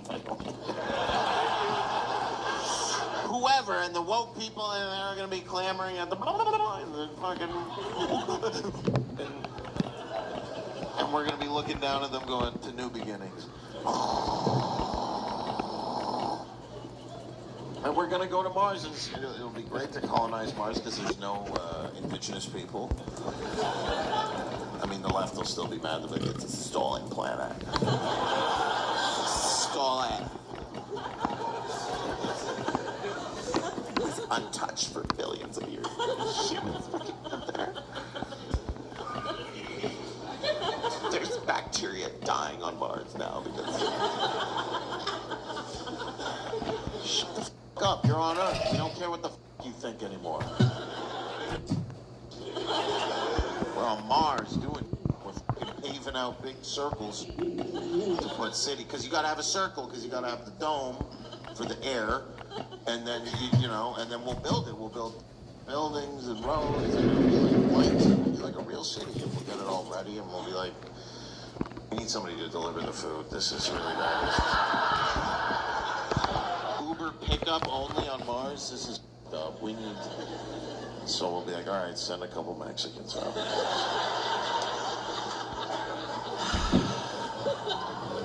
And we'll have all the same problems all over again. Have to have Mars ice.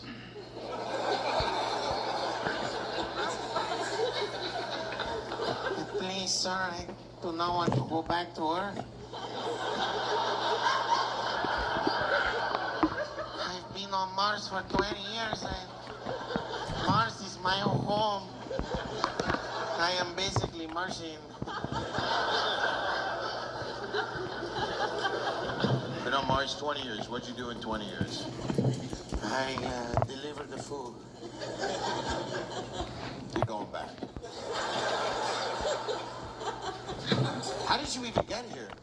I hid in the thruster. It was so cold for 9 months. I shiver. I could not. It's the only good thing I need to get to Mars. So I make the money on Mars and then I send it back to Earth. Thank you, Chase Bank. So easy. $5 to interplanetary transfer.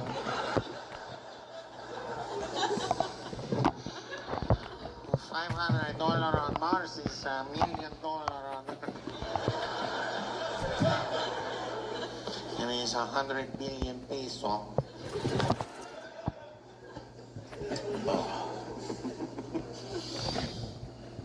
What would you tell a man who can scroll for hours but can't work for 10 minutes and hates himself for it every night?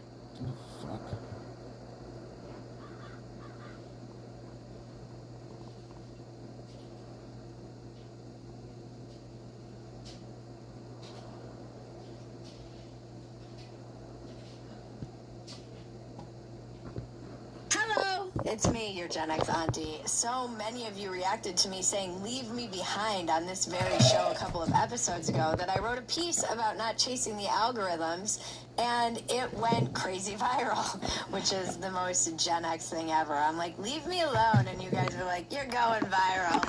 It's about time. It's currently at 1.5 million views on X. Based on the audience sizes of the 10 most popular podcasts, I truly felt like I was going crazy and that it was just me who was perceiving this subtle shift in some of the people with the biggest microphones. I truly felt alone on this, so it was kind of shocking the response that I get. I wrote it was something that was very kind of just bloggy and personal, and I was like, probably 5 people are going to relate to this, and the rest are going to be like, yeah, we're going to leave you behind, old lady. You deserve to be left behind, boomer, Gen X weirdo. Go drink your hose water. I'm sure all that lead is why you're so retarded. You are full retard, man. I always know something's going viral, though, when I start getting tons of text messages from people being like, are you okay? Hello, Twitter. And I have to move out again. Because they're seeing a lot of the mean, terrible comments that come along with all the lovely comments that pour in when something you write goes big. But I never look at that stuff. I don't look at the comments. I keep myself very isolated, and I'm too busy. Honestly, I'm too busy writing the next thing or working on something else. A friend did say, somehow you have a remarkable way of finding the invisible audience, the sane folks we never hear from. That's great. That's awesome, but also sweet. I have the invisible audience. That explains a lot. It certainly explains why I've never peaked. Because I'm going to peak so hard that everybody in Philadelphia is going to feel it. But the thing that really stands out is the fact that I can do this alone without a network or millions of dollars or a foreign nation, despite what my $7,000 commenters insist. It's a testament to Elon and X and a reminder of what I said in the piece. Focus on the work, the right people will find it. Like you, this amazing audience, my muse for my most viral piece ever. So thank you guys. This one's on you. And there was much rejoicing. I'm Bridget Fetisi, and this is your dumpster fire. Grab the wood box.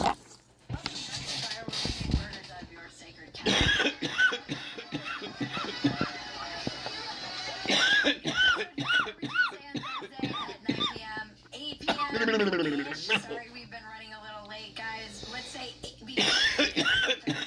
an editor with, you know, a busy schedule at the moment. If you're watching the replay and you've never been in a live chat with this audience, you are missing something. These people are not normal, and I mean that as a compliment. Also, go subscribe to our Fantasy. This week we had on the amazing Ayan Hirsi Ali. Those episodes launch every Thursday. And look, if you found this show, you have good taste. And I don't want you to miss anything. So go head over to Fantasy.com. That's the home base. That's where you'll see essays, episodes, and podcasts I do with my husband. Bonus content, all of it, one place. Bookmark it, make it easy. Tell your secret group chat about it. I know they'll get us. I know. Too many notes. To remove, Your Majesty. None. There are just as many notes, Majesty, as are required. Before we get into it, a quick word from our sponsor. Guys, if your lady or your fella or that person that sends you a you up at 2 a.m. is ready for better sex, then you should be too. That's where Blue Chew comes in. They've been on a mission for years to get you bricked up, build your confidence, and help you actually perform in the bedroom. Their new Ross Blue Chew is helping millions of men have better sex in 2026. Guys, we've got a population crisis. We need to be banging. While most ED meds only focus on blood flow, Blue Chew Gold goes further by providing 2 ingredients for blood flow with 2 ingredients for mental arousal and connection. So you're not just physically ready, you are actually in the mood. This type of innovation is why Blue Chew Gold is the #1 brand in erectile function. We've all been there. Don't be ashamed. You're physically got attention, but mentally you're wondering if her weird little dog is gonna scratch the door the whole time. It will. But Blue Chew Gold cuts through the noise and gets you. There's the son's friends. See how cool I am? See how not afraid to go there? How do you, fellow kids? An astute culture commentator, John Gabriel, recently posted on X, Jon Stewart embracing Zoran, Tucker embracing Nick. Two aging hosts desperate to impress the young and scared of being left behind. You start reading the room instead of saying what's true. You notice your audience is getting younger, more online, more radicalized. And instead of pushing back on the credibility you spent decades building, you chase them. Every take gets a little edgier. Every interview pushes a little further. You tell yourself you're being brave, but really you're just performing for an algorithm and a demographic that will forget your name the moment someone edgier goes by. So much of what you're seeing in the media right now is this dynamic playing out. The battle for market share. Massive legacy turned new media stars recognizing that their Fox News audience is changing relevance. New media stars getting older in the space, watching younger, ever more contrarian pundits and podcasters suck up all the energy and the eyeballs. The pick-me energy is palpable. So many interviews feel like, see how based and cool I am? Maybe it's the Gen X in me, definitely, but I don't care if the coveted demographic of 34-year-olds like me, because they don't know shit about shit. Well, let's be nice. Let's be nice. We don't have to go there. I mean, you're not wrong. Yes, I do, because I've grown up online with supercomputers in their pockets and cameras in their faces and gentle parenting, and because they're young and it's just a function of being in your 20s to think you know everything. Just hang with us for a bit. We'll fill you in on everything you haven't been told. In this way, they're normal. In every other way, they're not. I'm not looking to the youth for wisdom, and I don't care if they look to me for it. If this sounds very get off my lawn, it's how I mean it. Leave me behind. I'm fine with it. The problem with chasing the high of a younger audience, eventually they'll turn on you for daring to get old, or as the kids these days will say, old heads don't understand the vision or something. I didn't switch up. Cap, and you know I'm a whole ass move. My people are not the black-pilled, irony-minded youth who have been stewing in a vat of nihilism, victimhood, and entitlement. Very few of these kids read books. Many of them get their news and talking points from TikTok. They have no attention span and can't make eye contact. This generation is like an alien species to me, and mostly I pity them. A lot of them are also thoughtful, astute, industrious, curious. They've been through some shit too, like multiple economic crises and an apocalypse light in which they had to stay at home in PJs and get their brains turned to pudding from a foreign virus in the form of TikTok content. But the ones everyone in media is contorting themselves to impress are not the thoughtful ones. My audience is late boomer, Gen X, and elder millennials, and some Gen Z dudes who get me. My audience drank out of water hoses. This is obligatory. You cannot be Gen X and not mention drinking out of hoses. And played outside until the streetlights came on. We were children of divorce, latchkey kids. We rode our bikes everywhere. We remember life without the internet. We didn't have the ability to get weed and food delivered to us via an app on our phone. In my teens, I lived on Burger King and cigarettes and got my weed from a sketchy hippie who wanted to play guitar for me before he sold me my drugs. My hair is growing.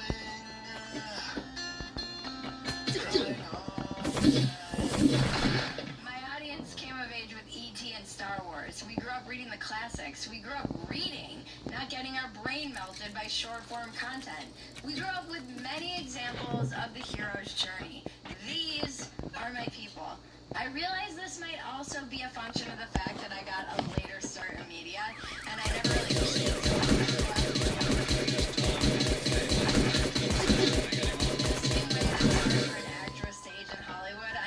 hard for pundits who had huge shows on Fox News or Comedy Central to lose relevance as they age. What happens, inevitably, is that you start chasing youth. Youthful looks, youthful ideas, clinging to the coveted demographic like a tech bro with a blood boy. About 5 years into my career as a writer and media personality, this realization bummed me out. However, at exactly that time, I was reading War of Art for the umpteenth time. His question about territory versus hierarchy jumped out to me. For the artist to define himself hierarchically is fatal, he says. The artist must operate territorially. He must do his work husband love is prostitution. I don't want that demographic. I don't want to be on TikTok doing dances and dunking on children. I don't want to learn whatever the new slang is. Straight up. I'm going to be forced to learn that anyway when my daughter is a teen and I'm in my 20s and she's telling me whatever the new slang is. Again, from the War of Art. I learned from Robert McKee, a hack, he says, is a writer who second-guesses his audience. When the hack sits down to work, he doesn't ask himself what's in his own heart. He asks what the market is looking for. End quote. The algorithms and analytics have made hacks of us all, some more than others. And you can see it if you're paying attention. Many of those with the biggest megaphones in media are using them to parrot back whatever the coveted demographic is. I don't need polls or studies about the percentage of young people left and right with anti-Semitic views or how support for Israel is collapsing among younger generations. All I need is to watch the weather vanes, nod along, soften their positions, chase the algorithm. Pressfield had a word for that. The kids have words for me. Boomer slop is a pejorative that's thrown around casually in any online debate these days, and in the comment section by younger online savvy users to signal they're above normie conservatism. They call me neocon, call me a boomer. I don't care. Call me any of those names. Call me out of touch. I get it, because I remember being in my teens and early 20s, and I thought all the adults were morons who didn't know anything too. Anyone who consumes my content knows I have my issues with boomers. My sister and I have been raging against them since we were in our 20s, so welcome to the party, pal. My grandparents were Depression-era kids and survived World War II. Big deal, I thought at the time. They don't know what I'm going through now. I was so certain their experience had nothing to teach me. And they Do the hack. Race, not to argue about it. They just waited. This is how, they knew something you know, my bike's down there, right? See where my bike is on that little mini map, right? Fool's errand. I was a fool. Now I give So I'm gonna anything come for their here, wisdom, and it's too I'm gonna late. hold this bitch, The part and the then we're platform going to chasers exit. don't understand, you cannot reason a 23-year-old out of Watch. position they were algorithmically radicalized This into. This You're is not a winning hack them over by learning their dumb that you won't slang know and unless nodding you do along it. with their worst impulses. All you're gonna do So it'll is lose yourself. reboot or And reboot your up, audience, your and then your actual bike will come audience, to the you. people who showed up Besides, you because don't have had to hold something that say, box. will I watch just you do held this it in to see real if I was time. gonna like I never peaked. spawn in with I it. say that without self-pity. I got a late start. I never had the massive show, the viral Comedy Central moment, and for a while, that bothered me. But it turns out, never peaking is a kind of freedom. There's no high to chase, no glory days to recreate, no Where's my slide spring? into irrelevance to panic about. There's just the work. Territory, not hierarchy. You do it because it's yours to do, and you hope the right people find it. And if the coveted demographic thinks you're an old head who doesn't understand the vision, good. Good. I only want to do my work. Leave me behind. I'm fine here. Thank you. I love that. Oh, you're gonna peek all over everybody. And with that, don't forget to like, subscribe, touch my bells and buttons. What do you mean pandering to an audience? I mean, a lot of people will accuse me of doing the exact same thing, so I get it. Yeah, they're not the same thing, but anyway. Tell your coolest friends about us. Tell the old heads about us. You have to stick around through the ad to see the weather report, guys. Sorry, them's the rules. Ha-ha! Oh, sorry, wrong house. You have to stick around through the ad to see the weather report, guys. Sorry, them's the rules. Isn't it a pain in the ass how every device has a different charger? Your phone, your headphones, your watch, your Kindle, all different. Well, those days of trying to keep them all straight and having them wind up in a tangled mess in your bag are over, thanks to Ridge. Just like Ridge revolutionized the wallet, Ridge has now changed the game for portable charging with their 5-in-1 travel power bank, which has built-in cables. So cool. This thing's awesome. And it's going in our go bag too, by the way. And lets you charge all of your devices at the same time with just one power bank and no extra cables. It's MagSafe wireless charging, Apple Watch charger, Lightning, USB-C, every way you need to charge all in one premium device. With 20 watts of power, it charges your phone as fast as it possibly can. It's the same as having up to 3 full phone charges in your pocket. Like everything Ridge makes, it's built to last with free shipping, a 99-day years free trial and a lifetime warranty. This is the last power bank you'll ever need. One thing to pack, 5 ways to power. You can find Ridge's power bank at Best Buy, or listeners can get 10% off at Ridge.com by using code Dumpster at checkout. Just head to Ridge.com and use code Dumpster and you are all set. After your purchase, they will ask you where you heard about them. Please support our show and tell them that we sent you. We're gonna need multiples. Now let's check the weather with Sol Perez. Lo que puede llegar a traer Dude, un what? jueves con algo de inestabilidad para iniciar la jornada. Después, mejorando, puede volver a salir el sol mañana. No se espera un fin de semana de lluvia, no se espera inestabilidad. These are the fucking weather girls, dude. Ni para el comienzo de la semana próxima, pero sí mañana. Thank you, Saul. Hey, fun fact, the Retro Weather Channel is back. Your local 36-hour forecast from the Weather Channel. Awesome. You can get your weather that way. It even has the music. So awesome. I don't know anything about that. And I grew up in California. It was 70 degrees and sunny every day. What do we need the Weather Channel for? I was telling about this and he goes, what's the Weather Channel? I think I was I heard of it. I'm sorry, California boy. I forgot. See how it popped back You up? don't need to know what the So, weather is. That's as you true can see, it California works. privilege right there. It really is. If you want to know about privilege. You were so excited, too. You were like, oh my God. I grew up with it just always on in the background. Artemis 2 launched last night, April 1st. It is weird they did a launch on April Fool's Day for all the moon landing conspiracy theorists. Oh, wow, yeah, catnip. At 6:35 p.m. Eastern Time from Kennedy Space Center, the first crewed moon mission in 53 years. 4 astronauts are on a roughly 10-day flight to loop around the far side of the moon and return, potentially setting a record at 252,000 miles from Earth. They won't land. This is a test flight to check out the systems on Orion capsule ahead of planned lunar landings in 2028. Space travel gets me so hyped up. Jaren saw this firsthand. I'm genuinely so optimistic about the new space race. That's what optimistic means, you know. It means stupid. I love that the private sector is involved. I mean, when you compare NASA to SpaceX, like the visuals and the cockpit and everything, you're like, oh. Like nice rocket you've got there. That's cute. Oh, we might need to update some of that stuff. Competition makes everything better, including strapping humans to rockets and launching them into the void. It is just so awe-inspiring to see, though. It's moving. Jaren and I were both crying. I'm not a crier. I don't cry. I work out. I have hobbies. I don't. I held my breath for those first We 2 didn't minutes. talk, but I also think it's because we've got 1986 trauma very deep in our DNA. It's like core memory shit. The Challenger disaster broke something in Gen X that never fully healed, although I do think this was a corrective emotional experience for us. After 73 seconds, I was like, I can kind of breathe, but I think I didn't breathe. Or you and I were both like... But moved to tears almost. Just really just awe-inspiring. And like you said, that you know, the Challenger thing is great for so many of us. There was something liberating about this. And we were bringing the child into it, and there was a part of me, she was all dressed up as an astronaut. It was so cute. There was a part of me that I was like, do we really want to watch this live? I was a little skeptical. I was kind of glad my toddler was slightly checked out, because I couldn't exactly wheel the TV out of the room sobbing on a cart in this instance.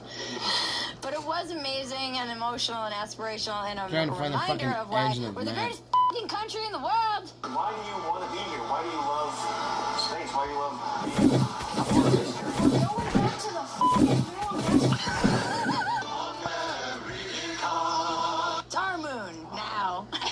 It's our moon. F***ing come and take it. Fantasy news! Guys, real talk, if you have been watching this show, you already know that the comment section here is different. The people who watch Dumpster Fire are normal, but like 90s normal.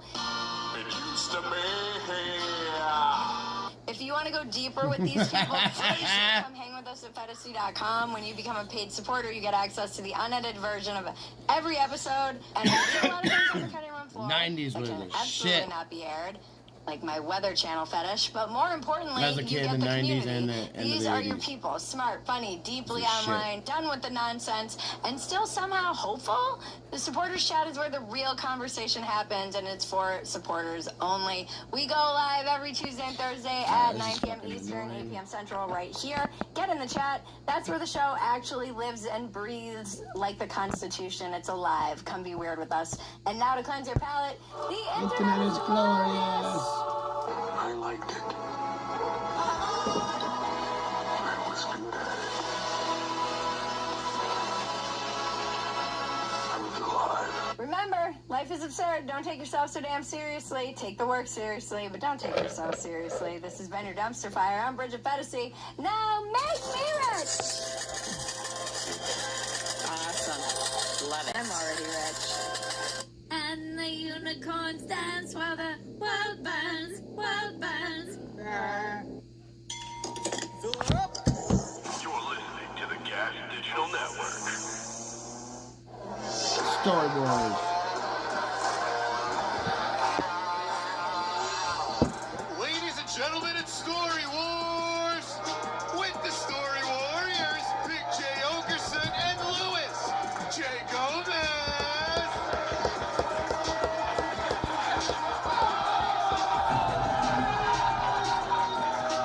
Brick, Asshole! asshole, asshole, asshole, No, you're fine. You're not bleeding at all. asshole. Asshole. What an asshole Josh is, right, everyone? Oh, man, we could turn that so fast. Asshole. Yeah, you. To me? Oh, dude, it hit the bridge of my nose so hard. Oh, I wish I would have seen it. It would have been so funny, I bet. Welcome to Story Wars, everybody. Can you make some noise here for me, New York, please? Sold out show 6 months in a row. We've been selling out the show. Thank you guys for being here. And if you guys want to come watch Story Wars live, we are here every Wednesday night at the New York Comedy Club in Midtown. Yeah. How many people here are familiar with the game Story Wars? And who is not familiar with the game Story Wars? Whoa! Wow. That might be the first time ever listened to nobody. I think somebody's lying here. Who do you think's lying? That little Mexican / possibly Filipino boy? Who knows? This guy wearing a fake glasses and beard to hide from the cops? Well, look, I'm very excited about today's show. It's going to be a fun one. We have a fantastic one. And if you're unfamiliar with the game or if it is your first time, we will explain it after we get our esteemed panel of comedian contestants up here. Our first contestant with a record of 0-1 here on Story Wars. He's currently on tour with Nate Bargatze. You can catch him on the TV show The Greatest Average American. How about it for the hilarious Julian McCullough?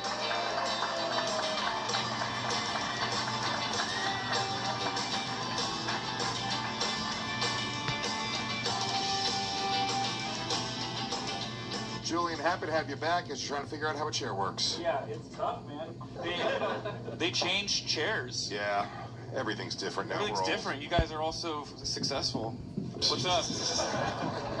Look at all these people that acted like they were here for Story Wars. I know. Fantastic. It must be a theater group. Jesus. I just realized how blind this guy is. Sir, your glasses are so fucking strong. No, it's hurting my eyes, so look at your eyes through your glasses. You're giving Lewis astigmatism. Yeah. Those glasses are so strong, it's like a sad story. That's like a prescription they couldn't figure out till last year his whole life. Your next competitor with a record of 1-3 in Story Wars. So she is a story warrior. You know her from her podcast, OnlyFans, and she's been seen on the Netflix show Tires. Clap it up for the one and only Karen Feehan.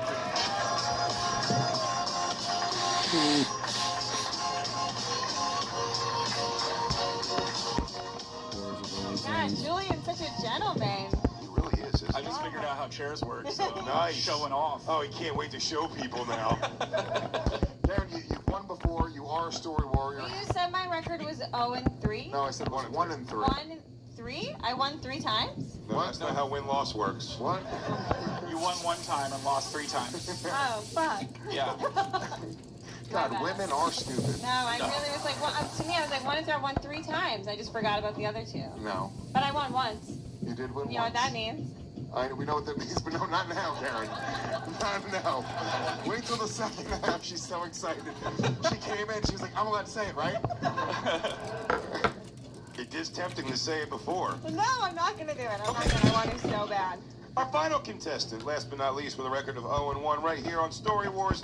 He has a special out called Low Income White. He is hilarious. He is our friend. He is Mike Vecchione. Make some noise! Gotta get this shit out of here and do some hard mode. Thank you guys.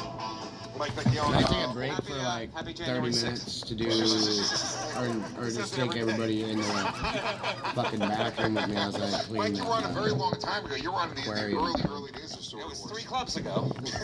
I'm glad you guys are in a cozier space. Yeah, we really tightened it up a little bit. Thank you all 3 for being here. If you're not familiar with the game Story Wars, it's your first time listening at home, it is a very simple game. All 5 of us on this panel, including Lewis and I, have submitted 3 to 5 stories on one particular subject. Tonight's subject, nature. Make sure I put on my washer on cold. Nature. So Karen has all period stories. Class it up, you pig. Our lovely producer Alex is going to take 8 of those stories at random and read them one at a time. They're going to appear here on the screen. If it is your story, you're the only person who knows that. It's your job to make people think it's not your story. If it's not your story, it's your job to guess whose story it is. Every time you guess the story correctly, you get 2 points. For every person you fool on the panel, you get 1 point. So when it's your story, that's a huge opportunity. You can get up to 4 points when it is your story. You don't want to waste that opportunity. Once you write your answer on the dry erase board, put the dry erase board in the slot right here and remove your hand. That's it. That's your final answer. You cannot change your answer after that. And I'll tell you right now, we're going to have so much fun tonight, all right? Everyone's going to have fun. Even this blind guy in the front row is going to have a ton of fun. But we're not playing for fun. Jay, let them know what we're playing for today. Jay was still breathing. Every week here on Story Wars, we're playing for a book from the Story Wars library. Tonight's winner will take home the Homesteader's Natural Chicken Keeping Handbook by Amy K. Fewell. The Homesteader's Natural Chicken Keeping Handbook explains how to raise healthy chickens using simple natural methods. Author Amy K. Fewell walks readers through the basics of caring for a flock, including choosing the right breeds, building a coop, feeding the chickens properly, and creating a routine that keeps the birds healthy and productive. Wow. Wow. I mean, just with that description, I found out that there are breeds of chickens. Look at that. That's insanity. You know they say chickens crave structure. They really do. I win or lose, I'm buying that book. There's pictures. This is a great book. You love chickens. I'm sure it's great. I'm more of a falcon guy. Yeah. Mike comes from a long line of falconers. Falconry. I think everybody who's going to get it gets it. And I think without any further ado, are we ready for war? Come on, folks. Are you ready for war?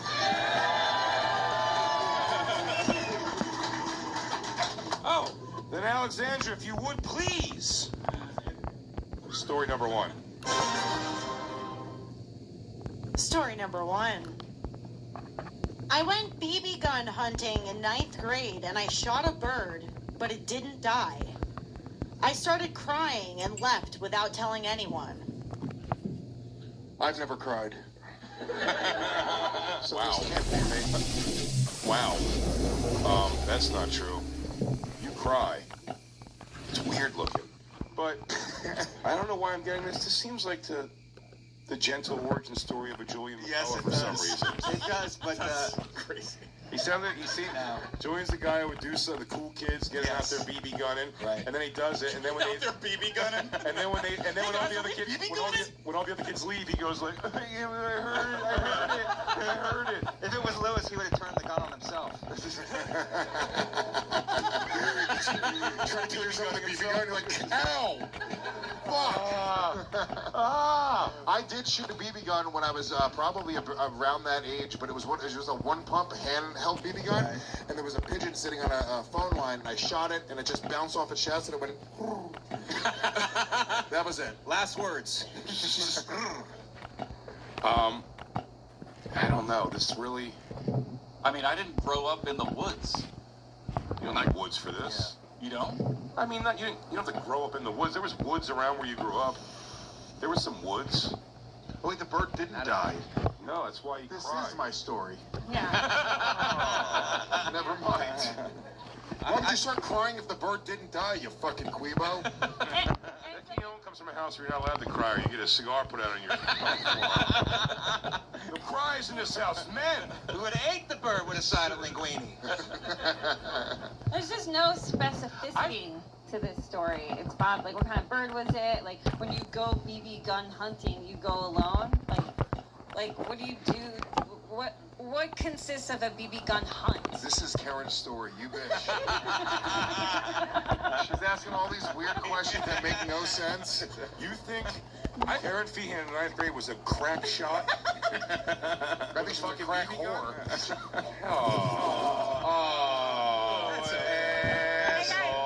Guys, it's okay. Asshole. They don't know why we're doing this at home. That's fine. I don't know. I was pointing at Lewis pointing at somebody else all over the place. I feel like Vecchione always has this, like, secret, like, ocean of melancholy right under the surface. I can see this being an origin story for him. You don't let that out to the world. Did you yell that at a religious statue? BB gun. I kept it under my pillow at night. No. You never know when the heat's around the corner. No, I do think her questions were suspicious. I think it's Karen. No, I saw Jay deflecting pretty hard. Sure. You know what I mean? Yeah. It sounds very much, I'll be honest with you, it sounds very much Rockland County to me. It screams Rockland County. I will say, we had BB guns, we would shoot them at guns. Right. But the crying part does not sound like Lewis. No, I mean, he does cry, but not I'm just gonna grab it if I have him in my finger, Bob. Lack thereof. Yeah, or just hurting a bird. That's So, because I'm gonna need 2 of them, and I don't want to go back home. Jay, did you have BB kind of a guns when lazy you were that bitch. age? If you're a lazy bitch, probably, yeah. You pay $1. Pellet gun I had at one point. Microtransaction. Yeah, but you lived My in the phone's city, gonna you have a lived in text West message. Village. This wasn't happening. You needed that to defend yourself. Text message. In 9th grade, for sure, I was still, yeah. Yeah, that was when you had to bring your textbooks in a pizza box. Wait, are birds code for Dominican? Karen, have you ever shot a BB gun? No. I know we shot guns in the Yeah, I woods shot together. real guns. Yeah. I was awesome at that. Yeah. But BB gun, no.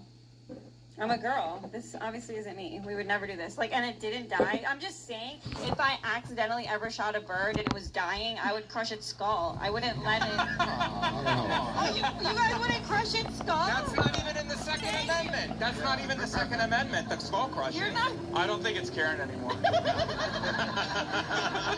Neither do I, but I'm hard.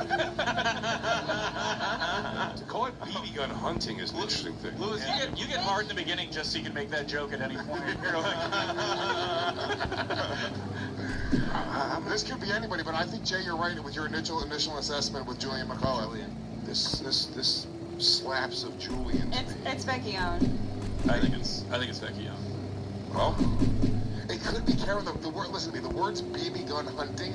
No man would say that. I went BB gun hunting. Nobody's cried in Vecchione's family since Sinatra died.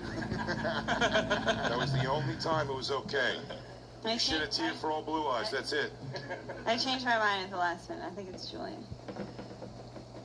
There's always a fun way to find out people aren't friends and don't know how to spell each other. I knew that. Was it an A or an E? Did anyone spell anyone's name correct here? I don't think. Oh, I could have just put Mike. Mike's. I knew it. I did good. I did good. Oh. I spelled it the real way before they changed it at the docks or whatever. That is true. Those Irish at Ellis Island. Hey. Landed, they fucking threw that extra C in there. There's no O in my Puerto Rican name, Mike. We've been friends for 2 decades. Damn it, Julian. Mike, look again and let it hurt your feelings again. For a second time. All right. No! It's the Norwegian version of it. No, I can't see it. There. There we go. All right, great. Alex, all of our answers are in. Who went BB gun hunting? Story number 1 belongs to Julian. Yeah. Well, listen, I have a couple things to defend. So, the much detail, and then you didn't even use my story. So this time I took all the detail out, and you guys are like, there is no detail in this story. Okay, well, what's the story for this game? It was with a group of other 9th grade boys. I shot a sparrow, and then it was injured and staring at me on at the ground. Wow. And they were like, what's going on? And I was like, nothing. And then I just went home because I didn't want to deal with them making fun of me. I guessed your story, essentially. Yeah, the big boys were making you do something you don't want to do, and then you heard a bird and then waited for I mean, when you said that, I was like, no wonder you're a master seducer. You just look into people's souls. It's really But weird. Julian, that's your personality. Deadly accurate. Yeah. Yep. But sensitive. I know. And then I regret all the harm I caused. That's right. And slowly suffered to death instead of having a crushed up little skull. Yeah, I know. Did the bird eventually die, Julian? It was not coming back. So, if that's what you mean. Unless there's like a doctor bird, like in the bird community. Yeah. Like unless there's all the birds are like, is there a doctor? Another bird's like, I'll take a look. Yeah, you take those headphones. I'm a doctor. All right, Alex. One story down. Where are our points at? Now all the stories with no details are going to be like, well, that's true. It's like, all right, go ahead. In last place with 0 points, Mike Vecchione. All right. In 4th place with 1 point, Julian McCullough. Yes. How did I even get a point? And tied for 1st place with 2 points each, Louis J. Gomez, Big J. Okerson, and Karen Feehan. I like it. Lewis. I like it. Alex, story number 2. That's a little loud. We're getting older. What the hell was that? What's that racket? What's that racket? Who listens to this? Who asked for this? Is that new metal? Story number 2. I used to catch toads in my backyard and put them in sealed buckets. Sometimes my mom would free them, and sometimes they would die. Oh my God. I really think this is just Julian's reign of terror. How I torture the woodland creatures. You could tell this is Julian because it sounds like a poem, kind of. Sometimes I would free them. Sometimes they would die. And sometimes. Such is life. I used to catch toads. I thought this was either Karen or Lewis, my first 2 thoughts. One of the 2 of you.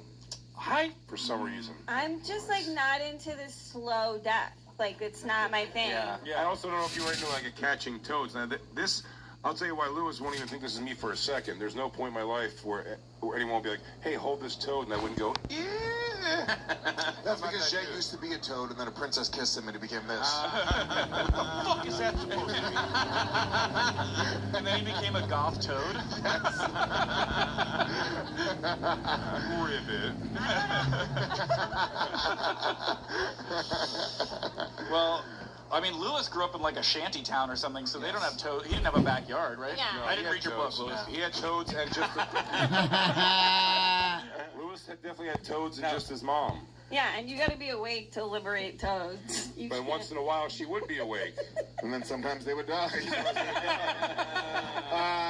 No, I mean, I didn't have toads in my backyard. I did grow up in the suburbs of Rockland County, New York. Oh, you did? Okay. Yeah. There was a pond nearby. There was... Right. That sounds like toad. Pretty toady. Oh, it's Paradise. central. Yeah. But not my backyard. I mean, I grew up in, there was like a multi-family That's why I thought house. You grew up in Massachusetts, Karen, right? Yeah.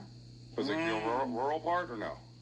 What do you mean rural? Not rural, but I mean like suburbs. But there was woods and shit. Oh, man. Upper middle class. Yeah, the upper middle class people, they got fucking creeks in their backyard. Yeah. Also... You think I wasn't allowed to play with toads? Yeah. I'm a girl. Also, the license plate for Massachusetts says the Toad State. So that's a big clue. It is does? big.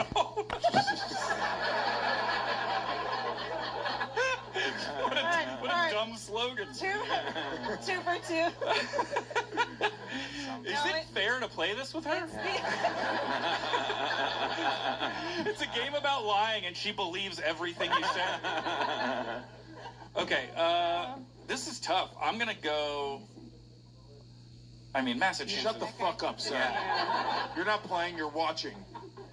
Vecchione, what type of backyard do you have? Florida. Florida. Florida. Whoa. There are tons of toads in Florida. Yeah, it's like swampy there. It's swampy. He's very quiet. Mike was at practice for 15 different sports from morning till night. He wasn't allowed to play with toads. Not in that house, mister. No. It sounds like he was trying to gather a team of them. There's no room for weakness in the Vecchione household. We were trying to take Libya at that time. All the toads. He's getting his protein via toad. Sometimes. Yeah, I think he saw Mike Tyson chase pigeons to train, and he was like, our pigeons are toads. So I'm getting Karen or Mike Vecchione vibes. Big J's already written my name on his board. He didn't put it up there yet. I'm afraid to spell anything. I think it might be... I'm in between Lewis, Vecchione, and Julian. What is it, college? That's... See... that was funny. So you got it narrowed down to 3 out of 5 people. Stop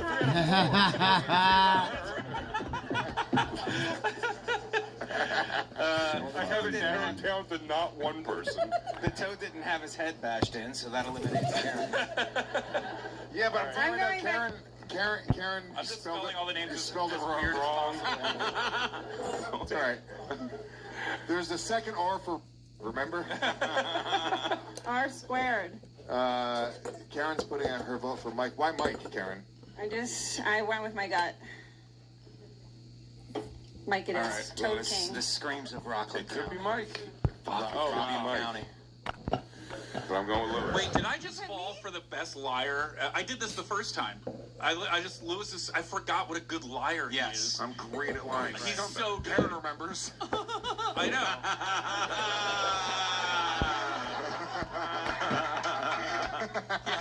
She also didn't get any better at figuring it out, but I realized I think I'm not going to change mine. I took my hand off. It's not me. But I am getting Mike Vecchione vibes right now. He's getting nervous. I see the look on his face now. I'm going to go with Mike Vecchione. It was either Karen or Mike, but Mike is my... Just put Mike. It's easier. Florida answer. Everybody's in, Alex. Story number 2 belongs to Karen. Yes! Oh! Yes! I'm terrible at this game, man. Yeah. Good job. Thank you. I'm so stupid, huh? Well, you got it. So, I don't know why you're bragging to me. Yeah, you are. Because I figured it out. Karen, tell us the story. You did catch toads. Your parents, you were a girl. You were a little toad girl. I used to do it all the time. My mom would scream at me. She's like, "You did it again, Karen." I would catch them and I would put them in buckets, thinking I would play with them later. Yeah. Not really understanding the concept of suffocation. I was like 6. Yeah. And then, sometimes I would go to play with them, and they did not want to play. They were fucking dead.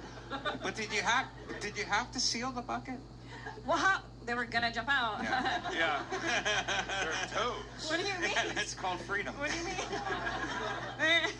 They forgot they were my best friend once I put them in the bucket. Those fuckers would jump out. How many toads do you think they all died with your secrets? How many toads do you think you murdered in your life? Per summer? Per summer? Oh my God. She's like, I did this from 4 to 18, so 7,000? Yeah, my dad was so proud. He's like, she's on toad cleanup again. Fucking toad holocaust. No, probably like 10 to 15 or something. Wow. That's a lot. She's Toad Hitler. Yeah. All right, well, that was a dark and morbid story. We said nature. All the stories so far have been murdering animals. Or watching it slowly die from a little ding. No, I didn't stay and watch. You ran home and cried. I ran home and cried. Sorry. Well, I was crying while. Anyway, it doesn't matter. Well, you knew. Yeah. You knew. Mm-hmm. Alex, 2 stories down. Give us our points. In last place with 0 points, Mike Vecchio. Oh, Mike. Don't take such pleasure in saying He's such an honest soul. He's not meant for this. I'm not. Tied for 3rd place with 2 points each, Louis J. Gomez and Big J. Ogerson.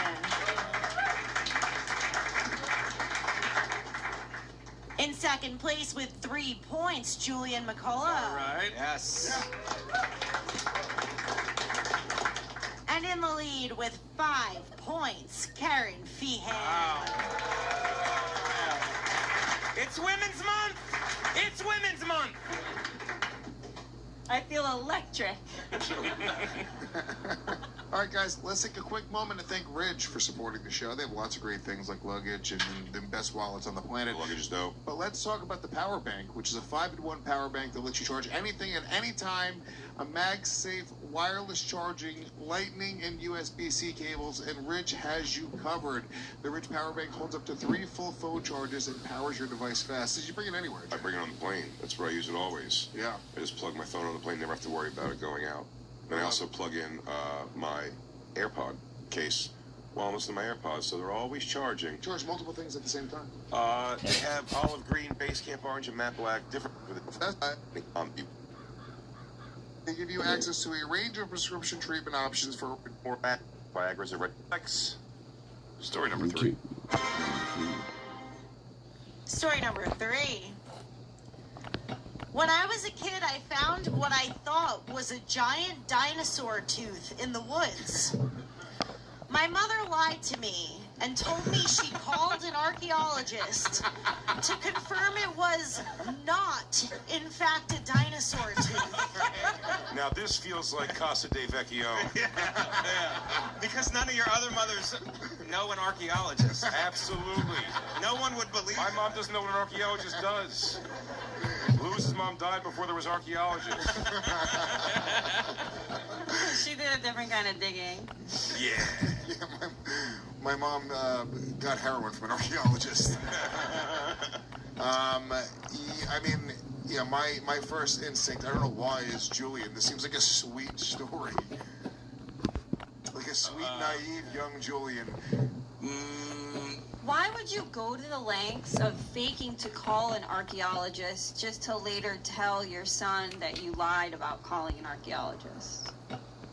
Wait, say that again? Yeah, I don't know.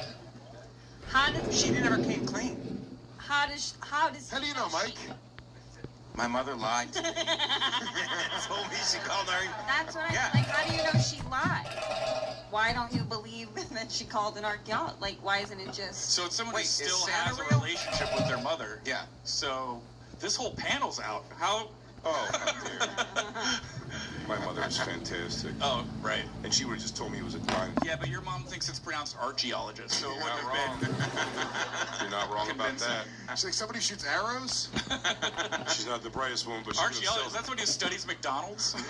Maybe she's not the brightest woman, but she would have celebrated my dinosaur tooth finding.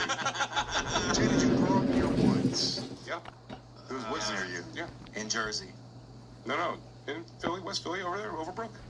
There's all Was kinds there of woods over there? Sure. Oh. No, those I are back forgot the woods, fucking... woods, Oh, I Jay. put it... I'm about to go deep on this one. So what looks like a giant dinosaur tooth is can be an arrow, right? And in South Jersey, there was a ton of Indian tribes. Sorry, whatever the word is now. And Indian. Thank you. Right? Yeah, half-breed. Redskin tribes. So yeah, Redskin tribes, and so generals. Anyway, point is that's J for geographical reasons, geological reasons. When I was a kid, I didn't live in South Jersey. Where did you live? You did live in South Jersey. Yes. When you were a kid, that was a very good description of. I guess this is now you. I was in West Philly till I was 17, 16. Oh, really? An arrowhead doesn't look like a giant dinosaur tooth.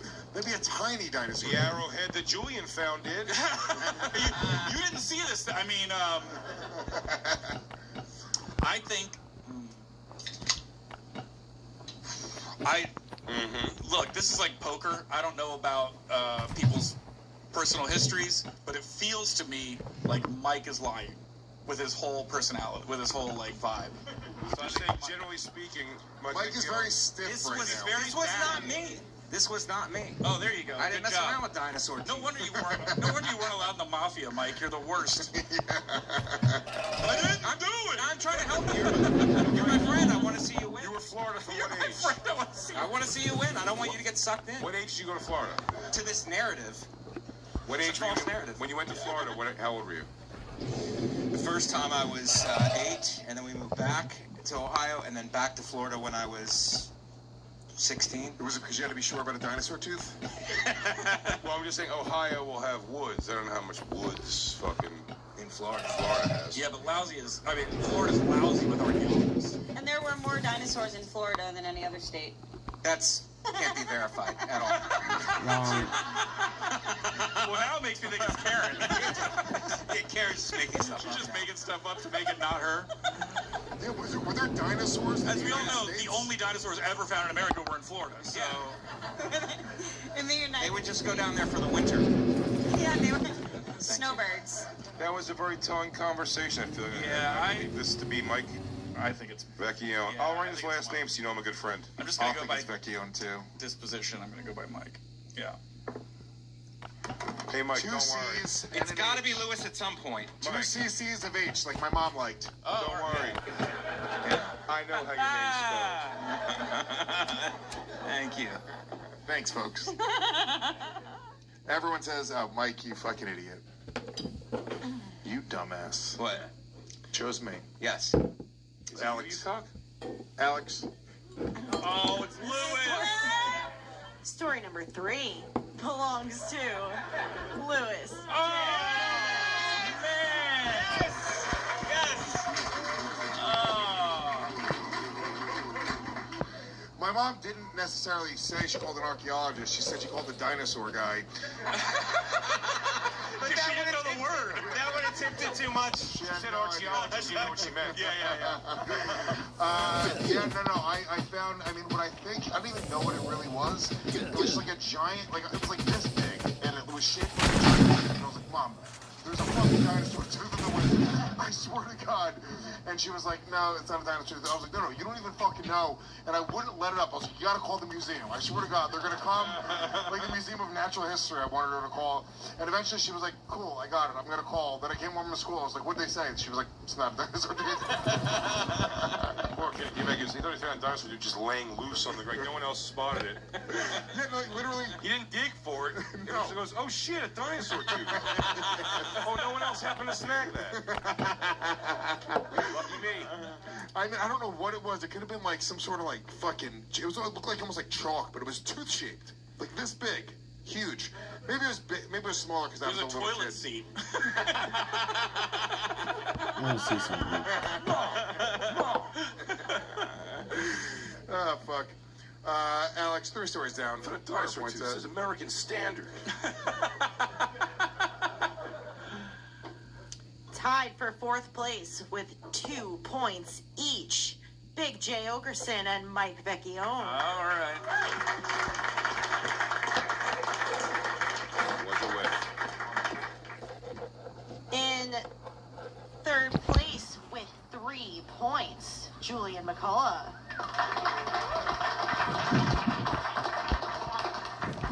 And tied for the lead with 5 points each, Louis J. Gomez and Karen Feehan.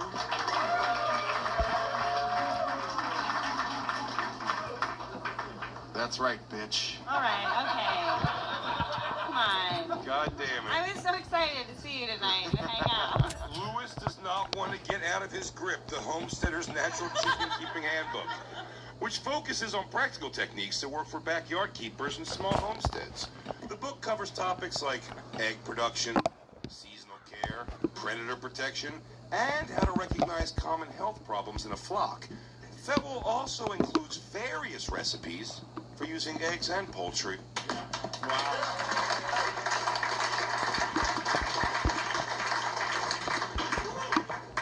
It's heating up. Alex, story number 4. Story number 4. I was threatened by 3 black dudes outside of my school. They asked for my money. Naturally, I gave it to them. That's not nature. It's Mike. That's Mike. I mean, What do you mean, naturally? I guess. That's It's quite, Mike. that's No, quite that's the stretch. It's Mike. I mean, Jay just told us he grew up in West Philadelphia. Yes. Oh, for sure. Oh. Yeah. Well, Florida has lots of black people, too. Black people and dinosaurs. Well, Right, Karen? That's what Florida's known for. Mike was also a teacher at like bad kid school. That's Yeah. a good point. Yeah. Mike lived. I don't know if he was robbed by students. Yeah, that Actually, it they doesn't made that say Michelle students. Pfeiffer movie, Dangerous Minds, about Mike's life. He was the Pfeiffer. Yep. It actually doesn't say students. No. It says last at my school. Black dudes. Oh, yeah. If I didn't know any better, this has got to be Jay. If you know any better about what, I wouldn't take that shit. The only reason I'm getting 6 black dudes before I give up my money, son. And then they'd each get $1. And then everybody gets lunch. I'm getting Big J vibes as well, and it's only because Big J doesn't do things in nature, so we had to really find something. He's hurt. He loves nature. done plenty He's of things in upset. nature. I know you have. Of course. Lewis likes to insult me. Jay does not do nature things, Yes, he dude. does. He hates nature. No. Wait a second. The only person that noticed that was Lewis, so that means he was thinking that when he wrote it. It'd be back to was that a truth alarm? What was that sound? Well, I did think about Lewis for a second because he said, "Goes, that's a stretch for nature." It was like he's done that thing before. Where he's like, "Well, I don't know how this even applies." Yeah, but you know what? You learn from the best, and I think that's what you're doing right now. No. Thank you. Nah, but I didn't. Thank you, sir. Glasses guy. There was. Glasses guy can see through you clear as day. He actually has X-ray vision. He knows my heart's palpitating. Glasses guy, can you tell me how many beats per minute his heart is going right now? I'm total zen, dude. I think it's Mike or Lewis. It's Mike or Jay. No, I think Julian or Jay. This is not Lewis. Lewis fought the neighbors. Didn't you like the neighbors? Lewis isn't fighting 3 black dudes. It's. I would They were join his that. neighbors, they were. I'd be like, let's go find somebody else to rob. Come on, boys. I'm on your side now. I'll be your leader. It's not Karen. It doesn't even say. Yeah, it would be a different verb, not threatened. I was throated. I was throated by 3 black dudes. Yeah, that's the sound you made. Here's my thing. What's threatened? Because there's no guns. They're not you guys keep saying robbed, but they don't get. Threatened is give me your money, white boy. I forgot. I was. Give me your money, white boy. Give me Yeah, your money, I white guess boy. I'm just ready for the next story. This could be Jay's origin story for getting into comedy, if you think about it. Because he was like... I gave him the money hilariously. No, you're like, if I had been able to defend myself with humor... Yeah. I go reach in my pocket for my money, and they pull it out. I went... And I go, I'll give you my money, but chase me around the car while I play Benny Hill.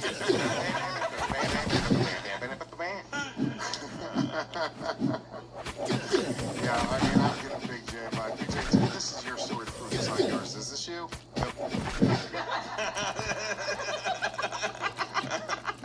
Lamberton High School. This is your West Side Story bit. This is, dude.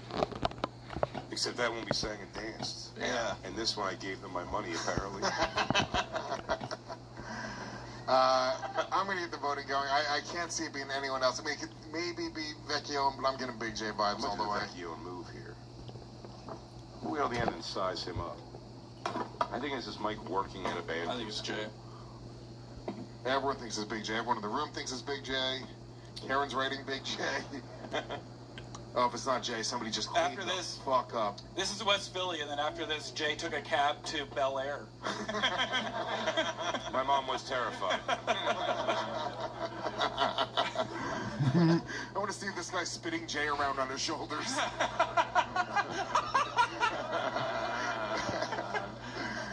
Alex, who was threatened by 3 black people?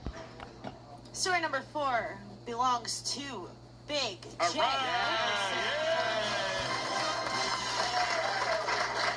I stopped caring about winning story wars months ago. I just bring stories that are funny. I kept thinking about Jay. This was painfully obviously like, from the get-go. None of you engaged with black people as young people.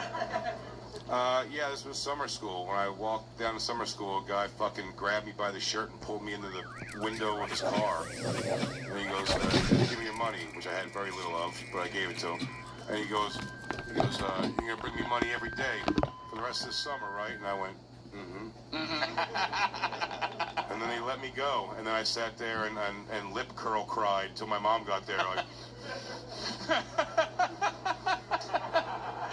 and then I begged my mom to take me out of that summer school. And she did. Jewish mom. Yeah.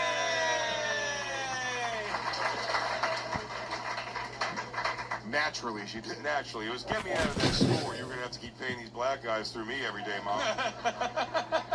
They seem to be pretty serious. This is the only nature story you could come up with? There wasn't a time where you took a hike? I submitted several stories. Louis, stop acting like you're fucking Mr. Nature because you fucking banged 20-year-olds on an island. That's not nature. That's fucking peacocking to a child.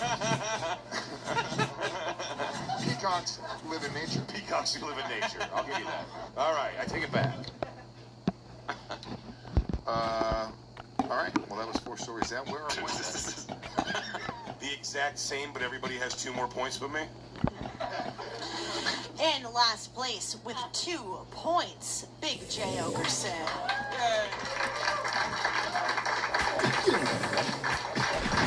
In 4th place with 4 points, Mike Vecchione.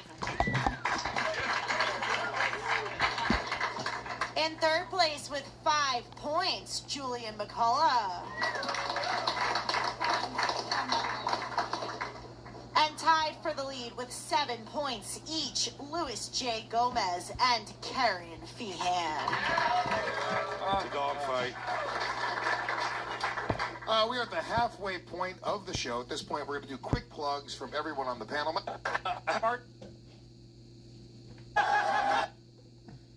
No, they didn't. No. Alex, story number 5. Story number 5. I once fell victim to the sea bather's eruption. What the fuck does that mean? This is from one of Mike's meditations, I think. I don't know. Yeah. This is a weird... This is actually a breathing practice. Yeah. Is this part of the poem Jabberwocky? I don't have anything to say. I don't know what this... I don't know what it means. I once fell victim to the sea bather's eruption. Yeah. It does... Can we Google that? Vaguely sound like... Yeah, it sounds like a porn search. Yeah. Sea bather? Alex, do we know what the sea bather's eruption is? Yeah, can we just get like a death? A sea bather's eruption. Did Karen blow somebody on the beach? What is this story? A homeless guy who takes a bath in the sea? He was bathing in the sea and he erupted in my mouth. Yes. Is that what you heard? Yeah. That's what I was going for, yes. You know what? I'm going to write K. I'm going to write K on my whiteboard. Just I'm going to start. Say it again, Karen. Say it slower. Slow it down a little bit. Look, no matter what, it's obvious that Lewis is well over Karen. I mean, he does not care at all anymore. No. Alex, do we have any more context? I mean, I know you're supposed to just read the story, but do you understand what the fuck? You chose the story to be in the thing, didn't you? Or no, it's all random? It's random. It is random. G-Mike and I did look up sea bather's eruption. It appears that it's a skin condition of some kind. Oh, it's Lewis. Puerto Rican. Oh, I see. He's brown. It would be, because there's something would happen to you, and you'd be like, oh, you'd like brag about it. I could see where there's Doesn't feel good, does it? But Lewis doesn't talk that way. I once fell victim. Yeah. He doesn't talk that way. I don't think he knows the word. Wait, he is an auteur. He's an auteur now. He's an author. This is in perfect iambic pentameter. Yeah, this is amazing. This is Vecchio It's pretty in good. Aruba with your old this skin, falling victim to some kind of crazy old skin thing. Yeah, this is Mike's language. It does, yeah, it's giving like Mike language. Ernest Hemingway Yeah, because he's vibes. like a little bit of a poet. I know this means it could be Julian too, but I think it could be Julian or Mike for sure. 2 R's. Mike has the face of an informant and the heart of a poet. And that makes so. me think it's Mike. That he's I feel like it's a writing Mike me. panic. It's not me. Fuck. Could be Julian. Could be Julian. Yeah, maybe I'm getting really good at this. Julian wording too. Yeah, I would say something like that. Yeah. I'm going Vecchione, spelled correctly. Mm-hmm. Nice. Alex, all of our answers are in. Story number 5 belongs to Karen.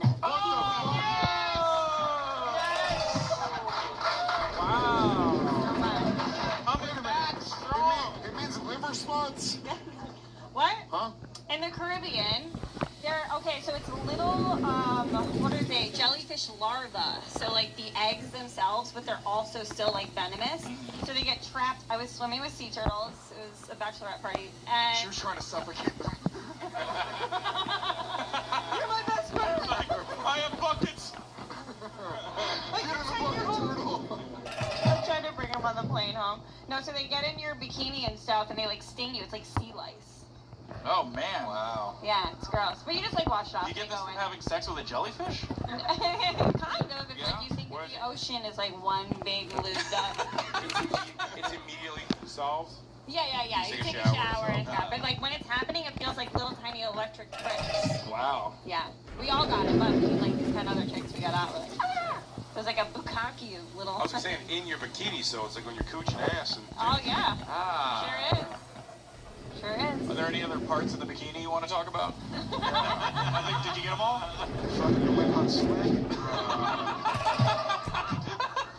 Oh, you didn't mention her taint. Your tight areola, your Her Gooch Canyon.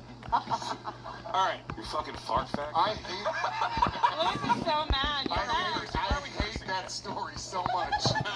Why? That story stinks. I hate it. Why? It's weird. Nobody knows what it meant. You pulled way ahead of me.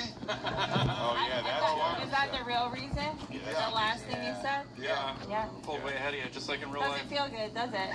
just like doesn't feel good. Alex, Jesus Christ. Nobody can even catch up to her at this point. Where are our points at?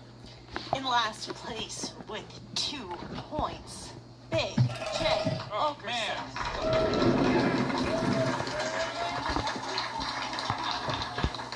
In 4th place with 5 points, Julian McCullough. Man, that's so many points to be in 4th place.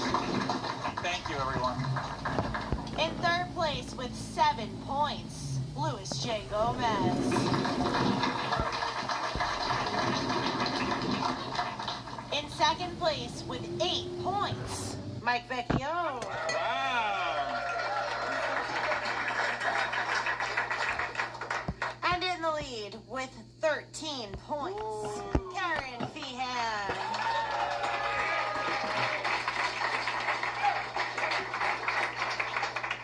I'd like to thank Double Points.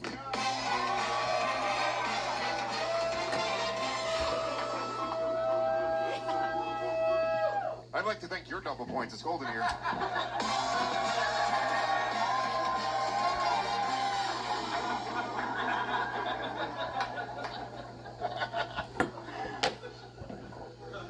All right, story warriors. Stop paying attention. If you subscribe, Scarecrow, and I pretend. subscribe to receive it monthly. All right, Alex, give us story number 6. Story number 6.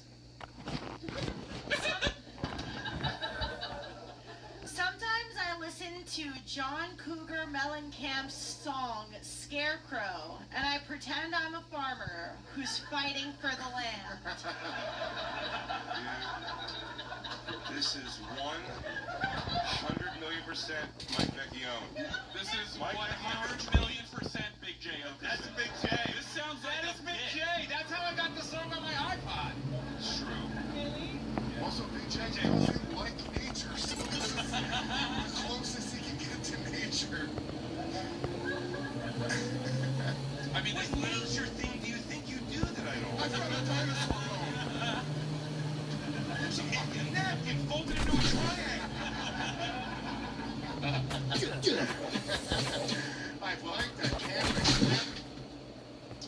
One thing Jay and I have, Julian, dude. one thing Jay and I have is a common love for 80s music and references. And this is right out of Big J. I mean, I can hear you saying this on stage as a tag on something boring. Can I tell you the only problem with that was that Jay knows that I'm start referencing the 80s song. Really? Because he has 2 points.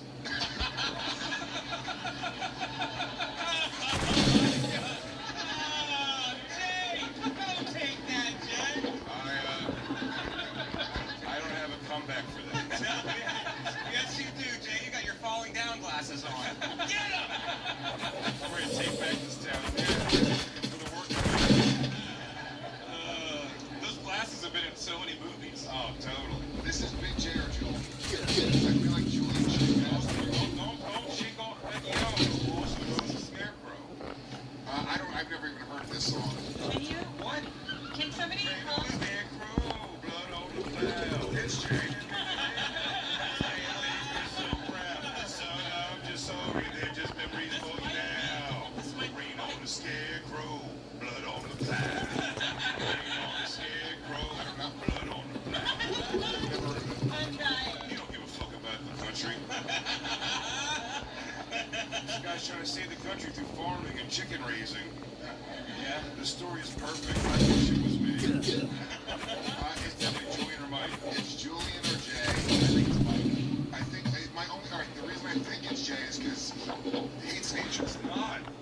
The reason I think it's Julian is What do you do and what makes you so naturey all of a I've sudden? gone cliff diving, hiking, camping. I've done all these things. You've done I've never cliff dived, you're right. I've done one thing less than you, and you're a big nature guy. I didn't say I'm a big nature guy. I said you're big nature. I spearfished. Yeah. You didn't do any of these things. I've gone fishing a lot, actually. You clamped that Bobby Kelly taught you how That's to not camp. true. You have no father. You are not into nature. None of us grow with fathers. Stop acting like you're fucking Bear Grylls. Jay, you're hearing this the wrong way. I'm not saying that I am a nature-like guy. I'm saying you are not a nature-like guy. Neither are you. Okay. Let's keep pointing it out to each other. Hey, everyone, it's not a nature story. It's probably Lewis. Yeah. He hates nature. It's not me. You can't put the book for me. I don't care. I don't think it's you because you don't know music. Or sports. Or dude stuff. Oh, you're... Or dude stuff. You don't understand farming. You shouldn't be able to get this book. Jay, you never take care of your chickens properly. Jay? You were like a mice and men and chicken really fast, I think. You shouldn't have little animals. You guys also both look like you were raised in a raccoon carnival, so All right, it's Julian or Jay. Jay's hot right now because he's only got 2 points. He's furious. yeah. By the way, don't point it out. He gets really upset. He's not happy right now. Jay hates losing. Oh, well, Lewis, good tomorrow you can read your book when you win in nature. How much you love nature. Go take to the top of a mountain. Never said I love nature, Jay. I'm saying you don't love nature. You fucking hate nature, dude. That's not true. You're fucking anti-nature. You don't live in a bunker. Jay hates being called out on his lack of nature-likeness. You hate nature, dude. You fucking think it's disgusting to be up. Guys, stop fighting before you both fall victim to Sea Bather's eruption. No! It's Big Jay or it's Julian. Nobody's voting Julian right now. Julian could pull ahead hard if it's Yeah, it his. really could be Julian. I feel feel like Mike right away, but then... Mike's when he thought that you said it was him, sounded very false to me. Who'd you put, Jay? Mike? You gotta split it up a little. I'm going with Julian, dude. I just don't think that Jay's putting a reference to a song that's so obviously him. But he hates nature. But he fucking hates nature. You are so grossed out by nature. Well, Lewis, I hate to ruin it for you, but I hate John Cougar Mellencamp. So it ain't me. Just John Mellencamp. Don't call him Cougar. Fuck you and your fucking lack of nature knowledge. You fucking hate nature, dude, because you're so fat and your dick's so little. Jay, you should go cliff diving and just ruin Lewis's lead on you. I'm gonna cliff dive, and now we're equal on nature. Yeah. That's not true. You would never cliff dive. You don't have the nature balls. Just call him from midair and be like, guess what I'm doing, Lewis? Oh, guess who's naturing hard right now? Guess what I'm doing? Destroying my phone. Alex, all of our answers are in. Fuck, it was Big J. Story number 6 belongs to Mike Beck. Yes! Yes! I knew it! I knew it! Oh, man. Oh, that feels good. I know Mike wants to defend his land. You tell me you listen to that song and you don't feel like a farmer. Of course you do! You feel like a farmer whose back is against the wall. How could you not like John Cougar Mellencamp? The fucking bag is coming for his goddamn farm. You gotta let him farm and he can't make the money. After it. I just realized that Mike hates nature. This whole panel hates farming. He loves farming. I love nature. I let it erupt in me. I knew it was Mike because when Jay was singing, he lit up like he was at a concert. Yeah. Yeah. God, I love that song, though. I love that song. Wait, you said Mike too? Yeah. Oh, you're gonna have like a billion points. This isn't even fun. I mean, is there any more to this? Is there any more to this story, Mike? Just want to work out and listen to it sometimes. And you work out to this song and you still get muscles? I work out to this song and I'm like, God, we gotta help these farmers. I gotta do something. Jay, I gotta do something. Gotta get fucking involved. Dude, it's emotional. It's an emotional song. Dude, you gotta perform at Live Aid this year. Farm Aid. All right, 6 stories down. This is getting so far away from real nature stories. What? Alex, where are our points at? In last place with 6 points, Big J Okerson. That's winning in some countries. In 4th place with 7 points, Luis J. Gomez.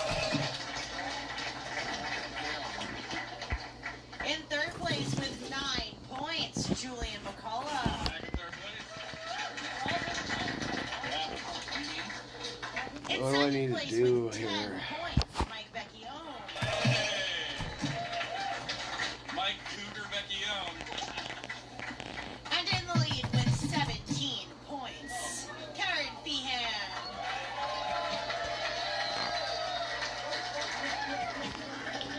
Guys, I assure you nothing is over. Anybody on this panel can still take home the Head Staters Natural Chicken Keeping Handbook. As part of a broader homesteading lifestyle. Along with daily care tips, the book explains how chickens fit into a sustainable system by providing eggs, helping control insects, and contributing to soil health. The result is a clear guide for anyone interested in raising chickens in a simple and natural way. $10 for large, $10 for any 3 toppings, $10 for your choice of hot crust, only at Pizza Hut.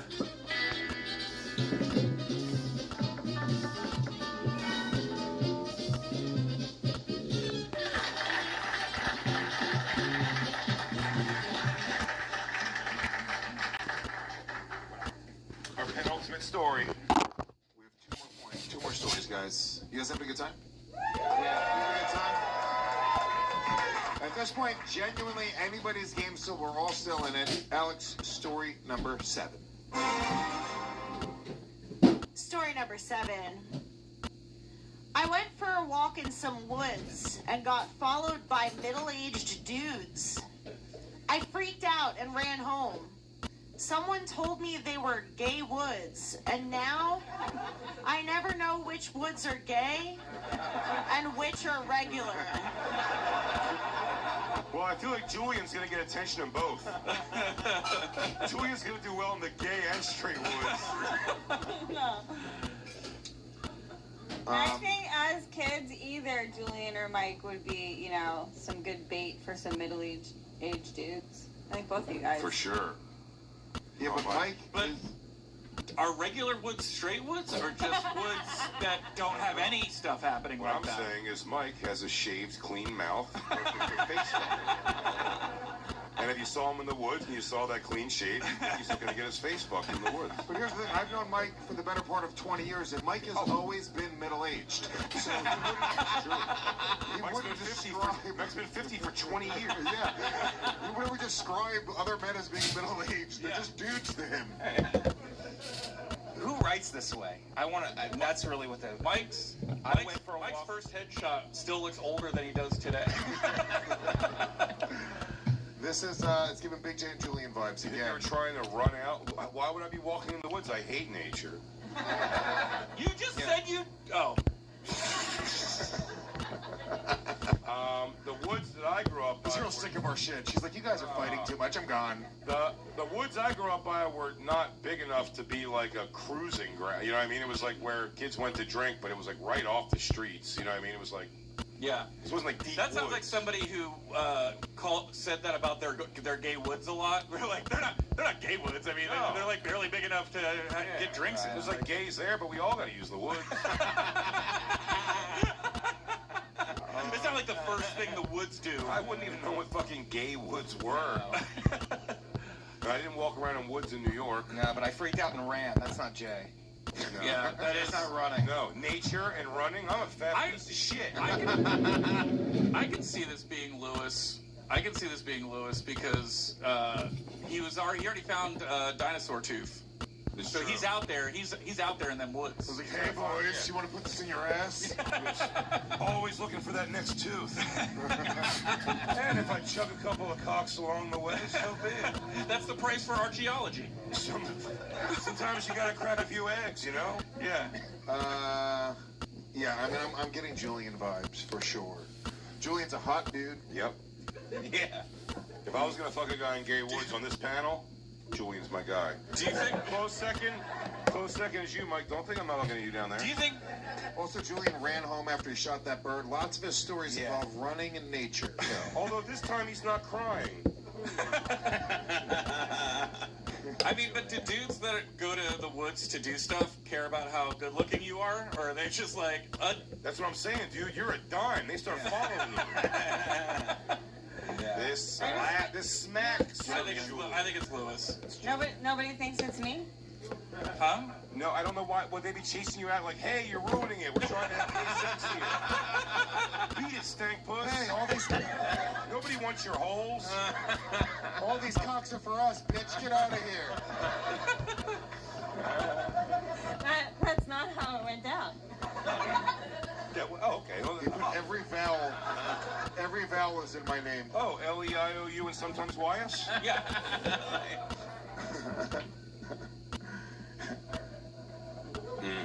Saying Mike Vecchione. Ooh, Karen's gonna fucking lose her lead here. This is Julian for sure. Is that what you wrote, Jay?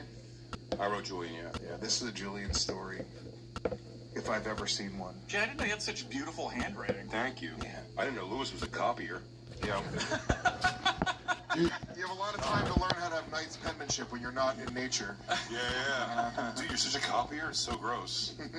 Damn, dude, copier. Alex, we're all in.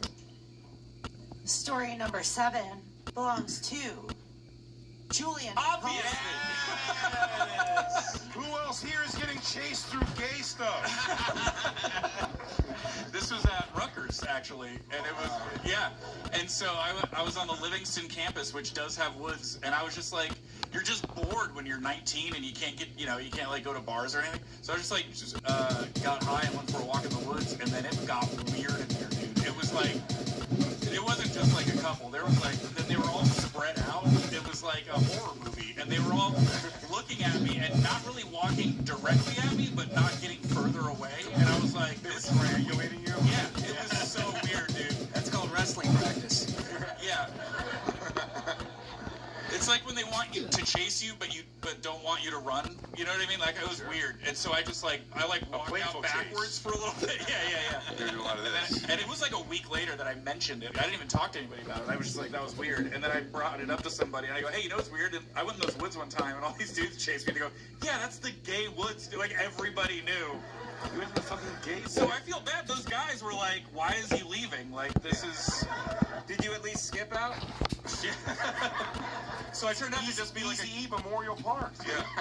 I was just like a cock tease in the woods that I didn't even know. I just feel bad.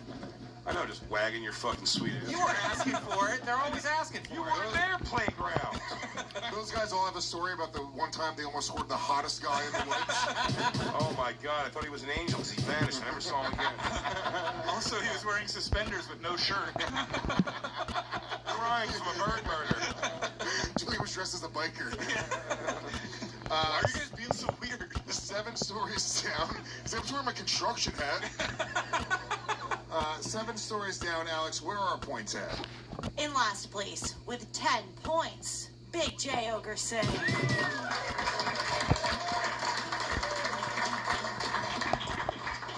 Tied for 3rd place with 11 points each, Louis J. Gomez and Julian McCullough. We're gonna split that chicken book, Louis. In 2nd place with 14 points, Mike Vecchione.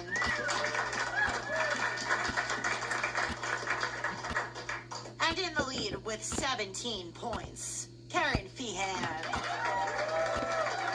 All right, it's close. It's still anybody's game, genuinely. It's anybody's war. Anybody's game. Alex, why don't you say first? This crowd, you guys ready for your final story?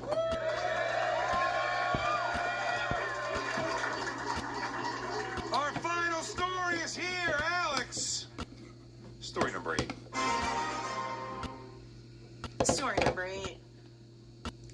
I was once stung on the face by a jellyfish. The people I was with refused to pee on my face. I want to think this is Karen again, but I'd pee on your face. Yeah, it feels like Louis took a jellyfish to the beach. Girls, you have to. Ladies, hey girls, I drove to the beach. Pee on my face. I need you now more than ever.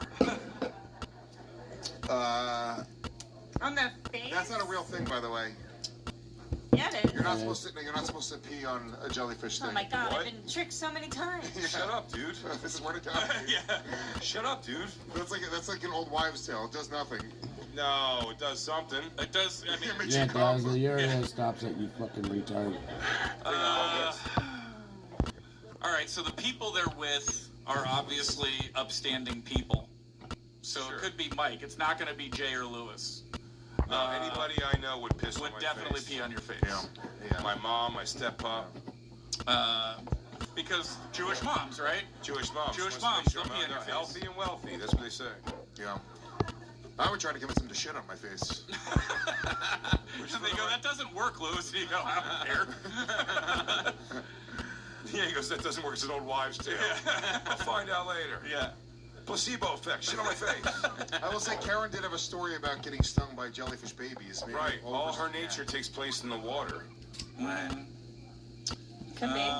And also, if you're on a bachelorette party, no women are going to pee on each other's faces. Like, that's not going to happen. That's what a girls That's trip. actually Yeah, a lot of. part of the ritual.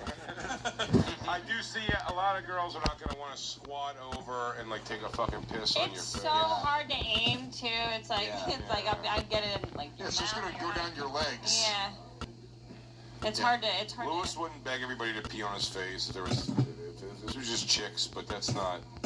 I was once stung on the face by a jellyfish. Yep, good story. Was it you?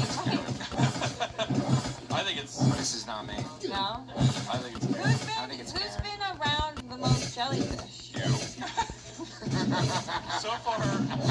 Wait, you know we. Oh, Lewis, I guess Lewis also. Lewis has been. I've been around. Yeah, Oh, this is yeah. me. Lewis It's goes on tropical vacations. I do go on tropical vacations. We would have heard about the time his fucking face got stung and everyone he brought didn't piss on his face. Yeah. You think on a fucking gas digital fucking vacation trip that he was like, hey, somebody pissed on my face, there wouldn't be a line? It would have been live streamed. Yeah, it could have happened in Jamaica, and it's like, my slaves won't even pee on me. Right, my slaves. Why do I have slaves if not to piss on them? Stupid slaves. Yeah, It's if this Lewis. was Lewis, we would have definitely heard about it. There's way more jellyfish like in the Caribbean and stuff. There are some on the East Coast sometimes, like after a hurricane, and they used to wash up on shore, and we would take them. A lot of times they would look like breast implants. Does anybody know what I'm talking about? Yeah. Yeah? And we would If you touch them, they don't feel like jelly, they feel like plastic. yeah, like silicone almost, and we would throw them against cement walls and watch them like What? Fun Snapple fact, Karen. Karen knows a lot. Karen knows a lot about jellyfishes. Credit holding you back? At Car Hop, we say yes when others say no. With locations nationwide, you can apply online. You guys didn't. Nobody did that. Karen's gonna get no points here. What do you mean I'm gonna get no points? You're gonna get no points because it's you. It's not me. You think I submitted 2 jellyfish stories? Yeah, it's the perfect. The other one was fucking pussy lies. It's the perfect misdirect. It's not me, Karen. You're wasting your vote. All right, It's I guess her. I'm wasting my vote. I guess. Yeah, let her waste her vote, Lewis. Why'd you just wink at Big J, you son of a bitch? Because you just lost. Damn it! I want to win though. Can I redo it? No, it's too late. All right. Big J. Alex. Somebody just yelled the frogs wanted to live too.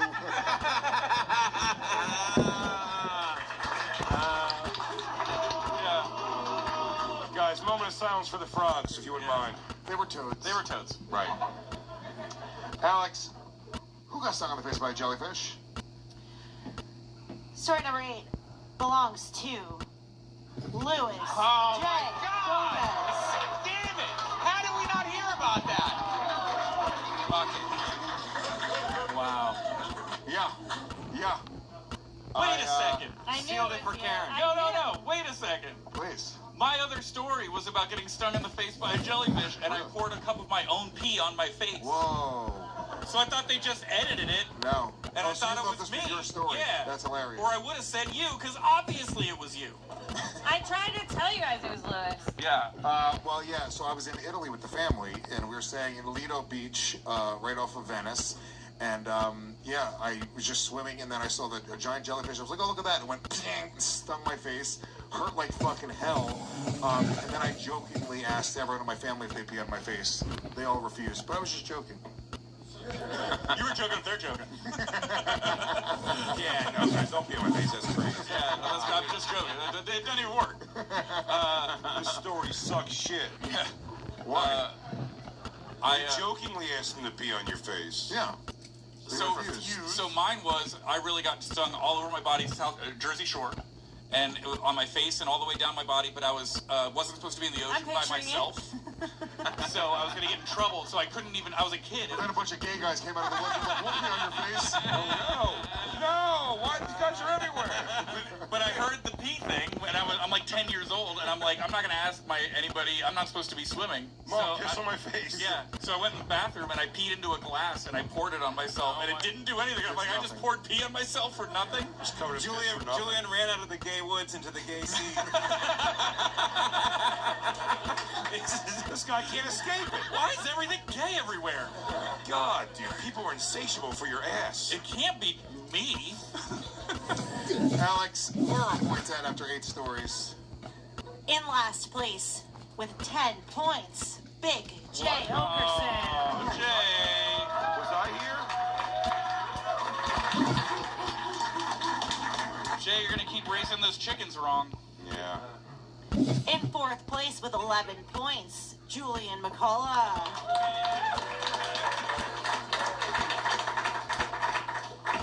In 3rd place with 14 points, Mike Vecchio.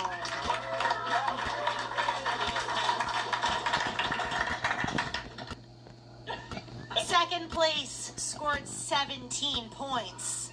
And your winner tonight with 21 points, Karen Feehan. I thought we tied. I forgot that you got points for voting for. I thought we were tied. I'm so pissed. Karen Feehan. Wait, now I'm like 2 and 3. 2 and 3. Double points, double points, double points. My God. And now I get my chicken book. I don't even have to order it. We like to figure out what to do. You may be our first repeat guest story warrior. No, that's not true. Sarah Tolamash and never Bobby mind. Kelly. Your thing ain't shit. Apologies. Karen, thank you so much. What an amazing game she played. Karen also holds another record on the show. Only person to win a show without having one story read from her story. So yeah, Karen's up there. She's going in the Hall of Fame, if there is one. How about a big round of applause for everybody on our panel tonight? Mike Vecchione, Julia McCullough, your story warrior tonight, Karen Feehan. Thank you guys so much for hanging out with us here at New York Comedy Club for Story Wars. I'm Big J. Okerson. I'm Louis J. Gomez. Until next time, everybody, peace.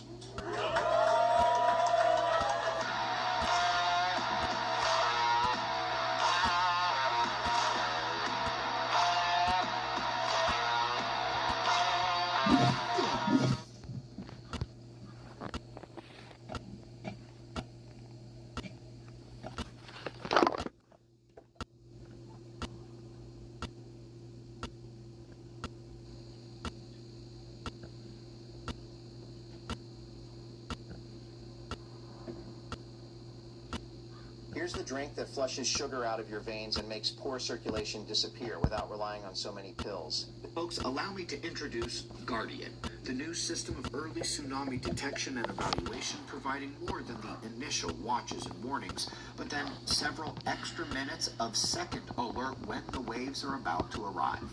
The Kamchatka quake last summer was the perfect test, and all data is now in and analyzed. But the key point they knew right away: more than a half hour of that secondary warning of arrival after the initial quake and alerts rang out 5 hours earlier.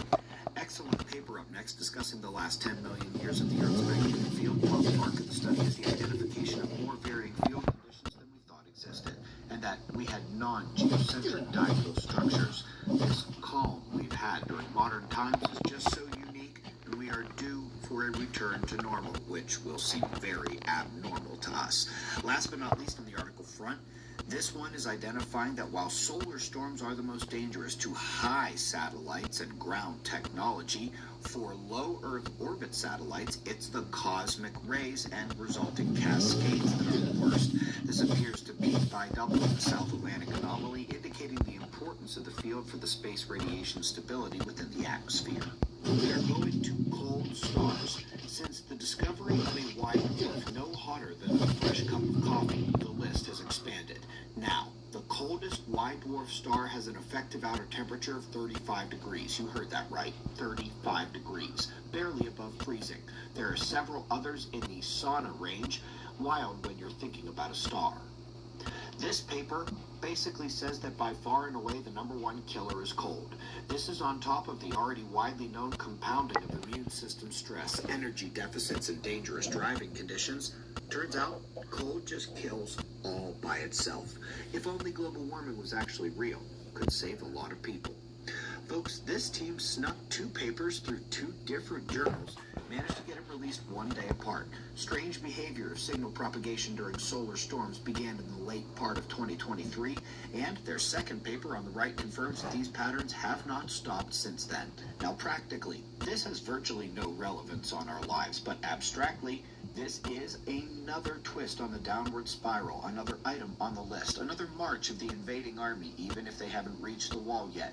The planet is changing rapidly as the magnetic poles shift, and still, almost nobody is talking about it. There we go. They moved the buttons around here on Restream. Good as done. Thank you for the support. If an Earth-facing or full Halo X-class flare occurs while the Artemis 2 crew are en route to or from the moon, how do you rate the astronauts' chances of survival? it's really only going to be a massive proton storm that causes them a risk in terms of survival. I'm pretty sure that just magnetically they're going to be okay. But if there's a major proton storm, and it's not about full Halo X-class flare, it's about the power of the flare that hits the magnetic foot point of Earth's IMF connection back to the sun. Believe me, if something like that occurs while Artemis is up there, I'm going to mention it. All right? I'm going to mention it. Dear Ben, do you have a map and compass? Because I keep getting lost in your eyes. Oh my God. They're all so cheesy, Crystal, but I love them. I love them. I'm not going to lie. I really do.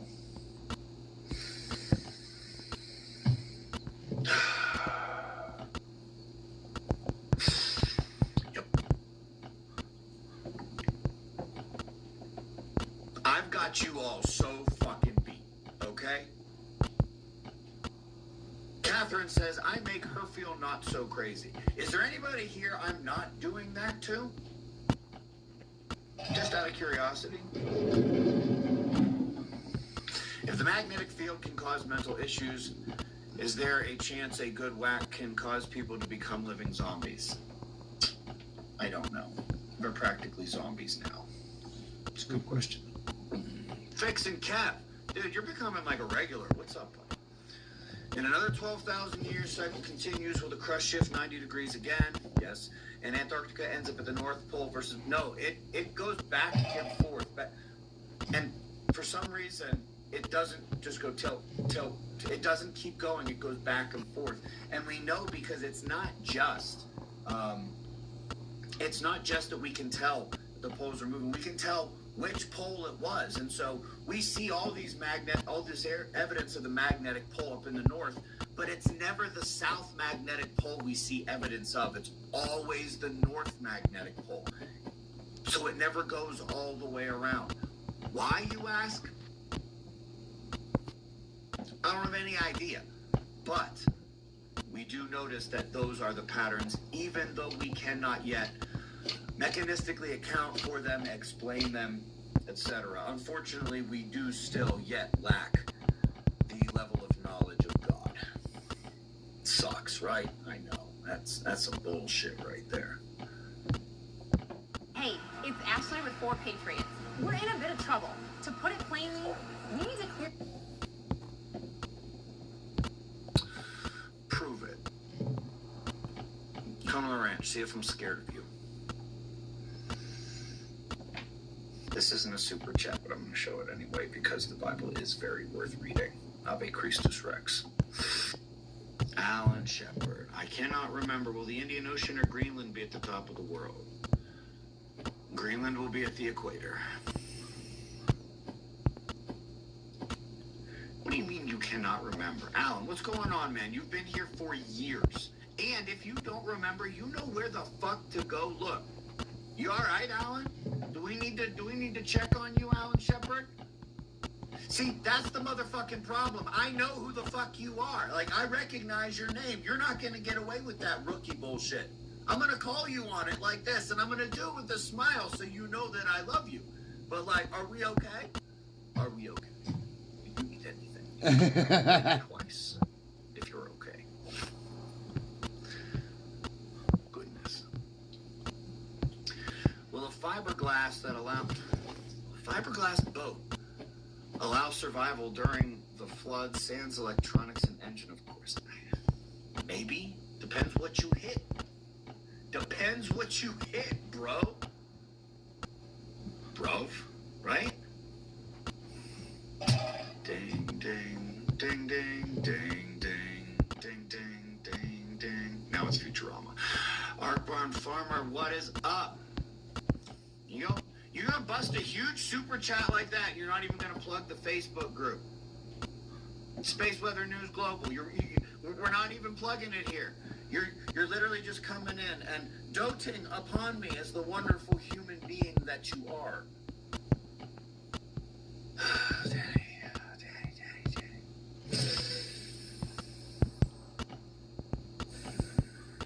passing through the Torrid-Perseid meteor shower during the plasma discharge, move one of the meteors out of their orbit, causing them to impact Earth at the same time as the plasma discharge flipping the planet.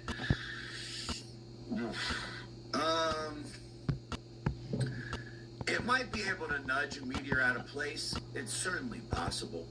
The thing is, it won't need to. Some of this plasma is going to arrive as individual ions, electrons, and some of it's going to cool and congeal and come together and hit our atmosphere as basically a cool to near solid plasma mass. It'll basically be like a meteor.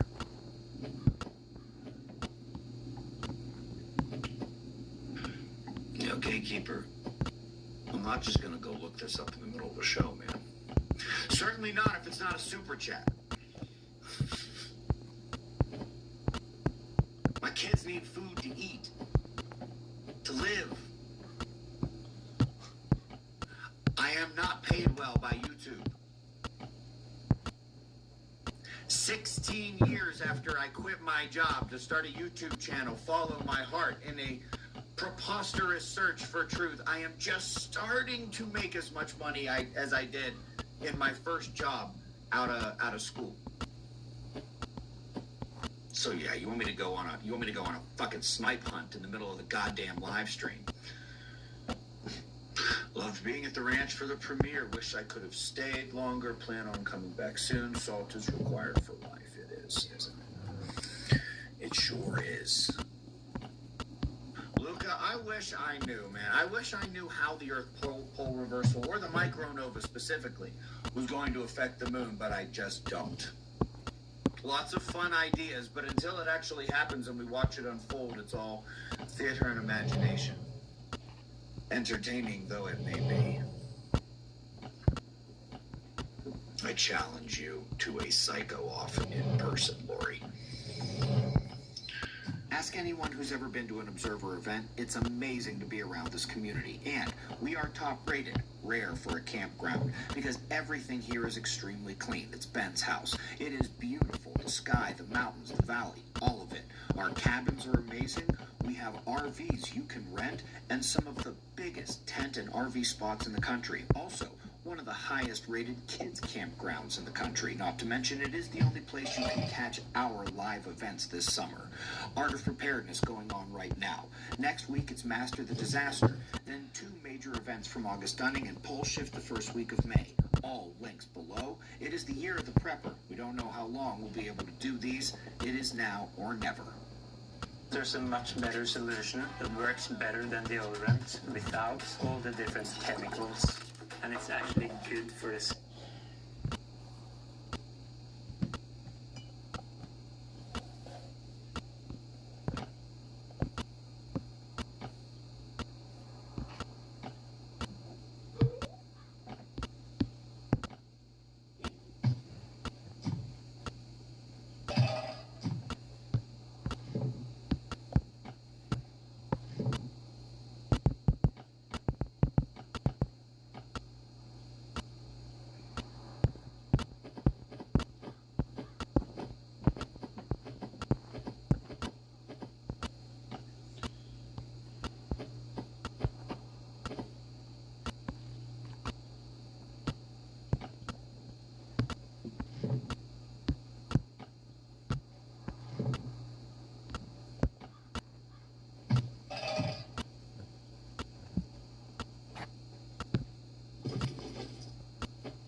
Or maybe there's something you can do to help them. I know that was not a word, by the way. It's very face creamer.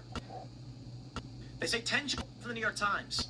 Hassan Piker rallies spark backlash in Michigan's Democratic Senate primary. This is where it all begins.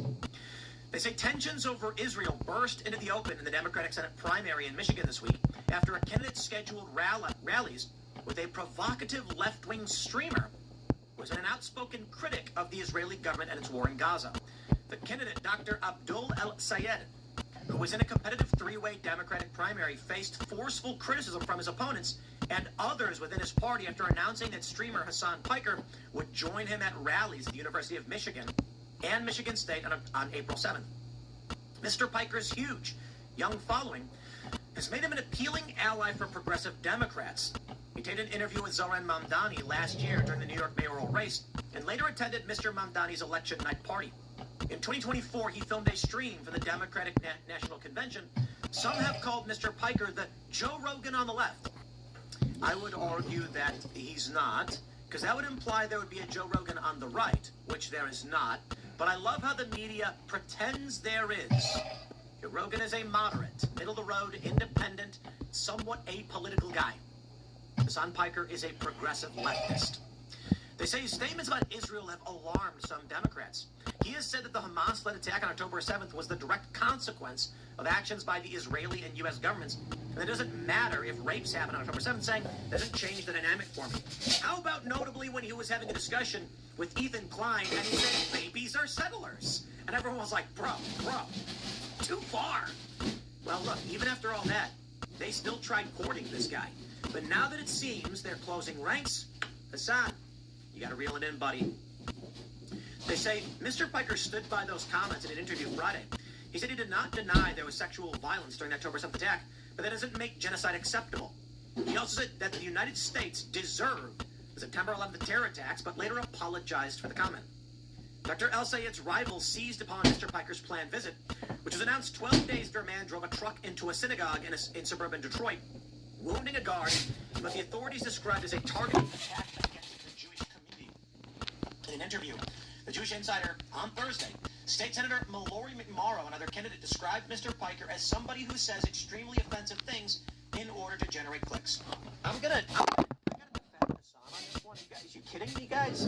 Look, that is not somebody that you should be campaigning with at a moment when there is clearly a lot of pain and trauma across our state. You don't fan the flames and stoke division just to get attention. I would not accuse Hassan Piker of saying extremely offensive things for content. I would say that Hassan Piker says what is socially acceptable on the left to generate a following. Hassan does not step out of line from the progressive mainstream narrative. I don't think he's pushing the boundaries all that much just to get clicks. I actually think of all of the progressives and all of the libs, Hassan's actually a better of them. I know, a lot of people are going to be like, Tim, why are you defending Hassan? Well, I got to tell you what I think is true. I think he's got bad opinions. I don't agree with them. But when you look at his body of work, he talks about a variety of issues. There are many progressives and liberals who just scream Trump 24/7, and their whole channels are literally just pictures of Trump. Hassan doesn't do that. He may have opinions I don't like, and he should be criticized, and you don't have to associate with him if you're a Democrat. That's fine.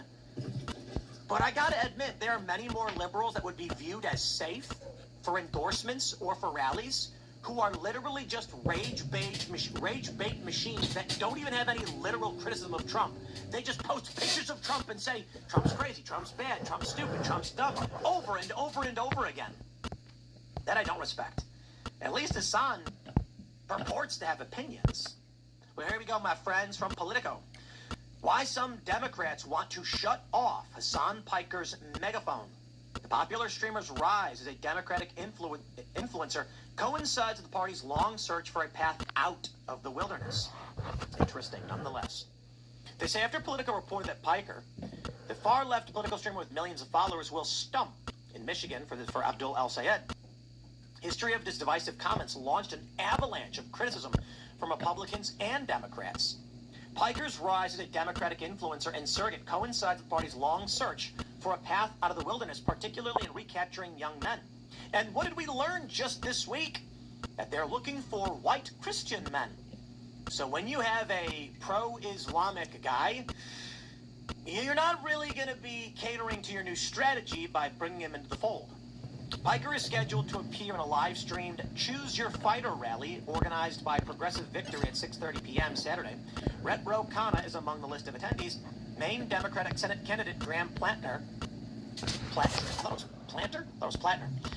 and was originally billed as a participant, but he pulled out of the event. Could it be because he had a totem Coop on his chest and they... Guys, this guy had a Nazi tattoo. Not an accident, not something that looked like a Nazi tattoo, a literal totem Coop on his chest. Jeez. I'm not surprised. The question over Piker's prominence also comes as both Republicans and Democratic parties ask fundamental questions about how big their tents should be. In an interview with Politico, Piker downplayed accusations that have been leveled against him, like center-left think tank Third Way, whose leaders wrote in a Wall Street Journal op-ed that Piker had a history of anti-American, anti-women, anti-Western, and anti-Semitic comments. Piker said Third Way was losing their institutional relevance. He also said he's merely channeling, not changing, the attitudes of the Democratic base. That's exactly what I accuse him of. When they say that he just says shocking, outrageous things for clicks, I say, no. He's more like a Candace Owens, saying whatever the base wants to hear instead of what is true or what needs to be said. And he kind of admits it, although he's not literally saying he's a Candace Owens. I love how the media has called him a left-wing Nick Fuentes, though, and I'm just like, no. Nick's his own dimension. Nick represents his own little, I shouldn't call it little, but I mean like his own sector of politics. He's told people not to vote Republican, you know? So I guess maybe if Hassan's saying don't vote Democrat. I'm a megaphone, right? Piker told Politico. There are a lot of Barbs and Deborahs out there in Minneapolis, for example. They have never encountered me, and yet they share that frustration with the failures of establishment liberalism all the same. Piker said those types of voters view Democrats as ineffective, inept. It's not because they tune into the Hassan Abi broadcast every day. He said, referencing his channel. They are, excellent plug, by the way. That's how you do the quote, you know. They arrive at that conclusion because the Democrats lost to Trump twice. Yet they lost to him because you're trying to give children sex changes, bro. Like, I supported Democrats in 2020. I donated the maximum to 2 candidates and a progressive member of Congress. I wanted the establishment, for many of these reasons, to be curtailed. The Democratic establishment sucked. I am exactly what Hassan is purporting to describe. The only issue is, as a regular American, my concerns over what the Democrats were doing would not be answered by the progressives. So I ended up voting for Trump. Try more. Y'all want to give kids sex changes? I'm sorry, Alex. I'm not playing those games, man. They're going to mention that it's not Hassan's first rodeo. He live-streamed an interview with Rep. Ocasio-Cortez and Sanders before one of the duo's fighting oligarchy rallies. But Piker's increasing coziness with prominent Democrats also come as some in the party argue he poses a problem. Here we go. Piker is close to, but not over the Nick Fuentes line. Here it is. Where going on his show itself is indefensible, said Matt Bennett, who's been sounding the alarm about Democrats' affiliation with Piker. Bennett added that Democrats take on all of his baggage if they don't overtly reject him, which he said is dangerous because it empowers the right and gives them an incredibly powerful tool to hit Democrats with. That's very bad. But some Democrats like Khanna argue the party needs to assemble a broad coalition. That must include engaging with Israel critics like Hassan Piker, as PodSafe hosts have done, and many progressive candidates have done. Of course, I disagree strongly with some of his statements and point that out, but canceling people or shaming people like Hassan Piker, Sean Ryan, or Theo Vaughn is not the answer. I like Ro Khanna. I stand with him in this capacity. I don't think shutting Hassan down solves your issue, solves the problem. I think trying to get these personalities to moderate makes the most sense. We've had Nick Fuentes on the show, and I thought the show was great. I think Nick believes things that are wrong. I disagree with. I think we agree that there is a base reality. Like, I pull up a news article, we'll agree the news has reported this thing. But we have very different opinions. There is, however, an overlap. I think these conversations are important. I think Nick is right about a lot of things. I think he's wrong about a lot of things. And I think he does post offensive jokes and some offensive opinions. I would say the exact same thing of Hassan Piker, but I do think it's silly to claim that they represent the other side of each other's coin. I don't care where you stand. If you hold a seat that speaks to many people, then your voice is important when we're having these conversations. You may not like Hassan Piker Democrats, but he and the people who follow him aren't going anywhere. That being said, there's a reason why Nick Fuentes is banned across the board. And I would not be surprised if soon the chopping block comes for Hassan Piker.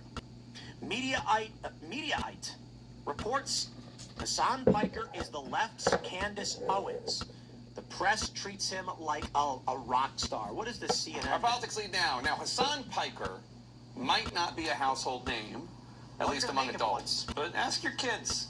His new role as a midterm surrogate for some Democrats is proof that his political influence is expanding far beyond the streaming platform Twitch, where he has taken up residence. He is, without question, an online influencer with nearly 3 million followers. His rise as a prominent voice on the left is now driving a wedge between Democrats, and for good reason. Hassan Piker's past and present is checkered with controversial, if not outrageous, if not bigoted state comments like this one. Won't believe how toxic this is. If you're still sleeping on regular sheets, you need to... America deserved 9/11, dude. I'm saying it. We totally brought it on ourselves, dude. Holy shit. The ultra-Orthodox Jews leaving Israel, hilarious. Okay? If they serve in the military and then they get their untrained, inbred asses shipped into southern Lebanon. Wow. Again, very funny. You know, it's Hassan Piker calling Orthodox Jews inbred. Piker has also posted comments such as these, where he unequivocally sides with Hamas, calling them the lesser of two Israels compared to the government of evil. The lesser of two Israels? That's funny. Lesser of two evils compared to the government of Israel. Piker has since apologized for his comments on 9/11, but he stood by the rest. He's accusing others of taking him out of context. In a Wall Street Journal op-ed, the leaders of the Democratic think tank Third Way write, quote, Mr. Piker is anti-American, anti-women, anti-Western, and anti-Semitic. No Democrat should engage with him. All should seek to push him to the fringe where he belongs, unquote. Hassan Piker has recently become an issue in Michigan. It's home to a competitive... So we covered all that news already, but wow! Look, he apologized for the 9/11 thing, guys. I'm going to extend the same grace that I would to him, to anybody else. You apologize for what you said, I say good, because the reason is, if we do not allow for the apology, then they'll only go the other direction. I'd much prefer Hassan Piker use his influence, step away from the far-left fringe stuff, and rally people towards the things that we all can agree on, like his uncle does. Cenk Uygur, all of my criticism of the guy, and for which there is many, at least tries to find some common ground. And I repeatedly made the statement that if the left and the right just paused in their culture war and the political feuding for a few seconds and said, let's just go through the list and find out what we agree on, we'd actually be a little bit happier. We'd actually accomplish some things, and I respect that because it's true. The right and the left both have issues with the healthcare system. I don't know if we share the same solution, so maybe that one's going to be difficult. But there's certainly some areas where the left and the right can sit down and be like, oh, no, wait. We actually agree on this one. Let's get that one out of the way. In the meantime, so long as we're fighting over just having power, there are a lot of things that both the left and the right in this country want that will never happen. That's why I say, accept the apologies where they matter. I will also add, he didn't apologize for a bunch of other comments that he made that are pretty dang shocking, mind you. Hassan Piker has been on my radars from, who's writing this one? This is Kobe Hall. The way a lot of things are on my political news radar, peripherally occasionally, enough to know they exist and maybe even matters. Just now I edit and write for the political media criticism outlet and have spent close to 3 decades tracking political narratives. Piker gets Mediaite coverage when something he says breaks through into mainstream news, which it turns out happens fairly regularly, but almost always for the same reason. He says ugly things on purpose for clicks. I'm going to just stress again, I don't think so. I do not believe that. Hassan Piker does not need to get clicks. He's a live streamer with a consistent audience. He needs to say things to keep the audience watching. That means he represents that he is what he says he is. He says what they want to hear. Now, one might argue, what's the difference? I'm saying you could say something offensive to everybody to get clicks. Hassan is trying to say what he thinks that people agree with to get clicks, not to shock regular people into running stories on him. He says Piker has told his audience some remarkably ugly things. We didn't cover all this stuff. Now let's talk about what they mean about Candace Owens. Piker's career runs on the same shock jock architecture that built Tucker Carlson and Candace Owens. And I rejected on Tucker Carlson. Tucker Carlson has not built a career on being a shock jock. That's just not the case. Say something outrageous, generate outrage, collect the clicks. The politics are different, of course. He's working a progressive younger audience radicalized by Gaza rather than a MAGA base radicalized by immigration.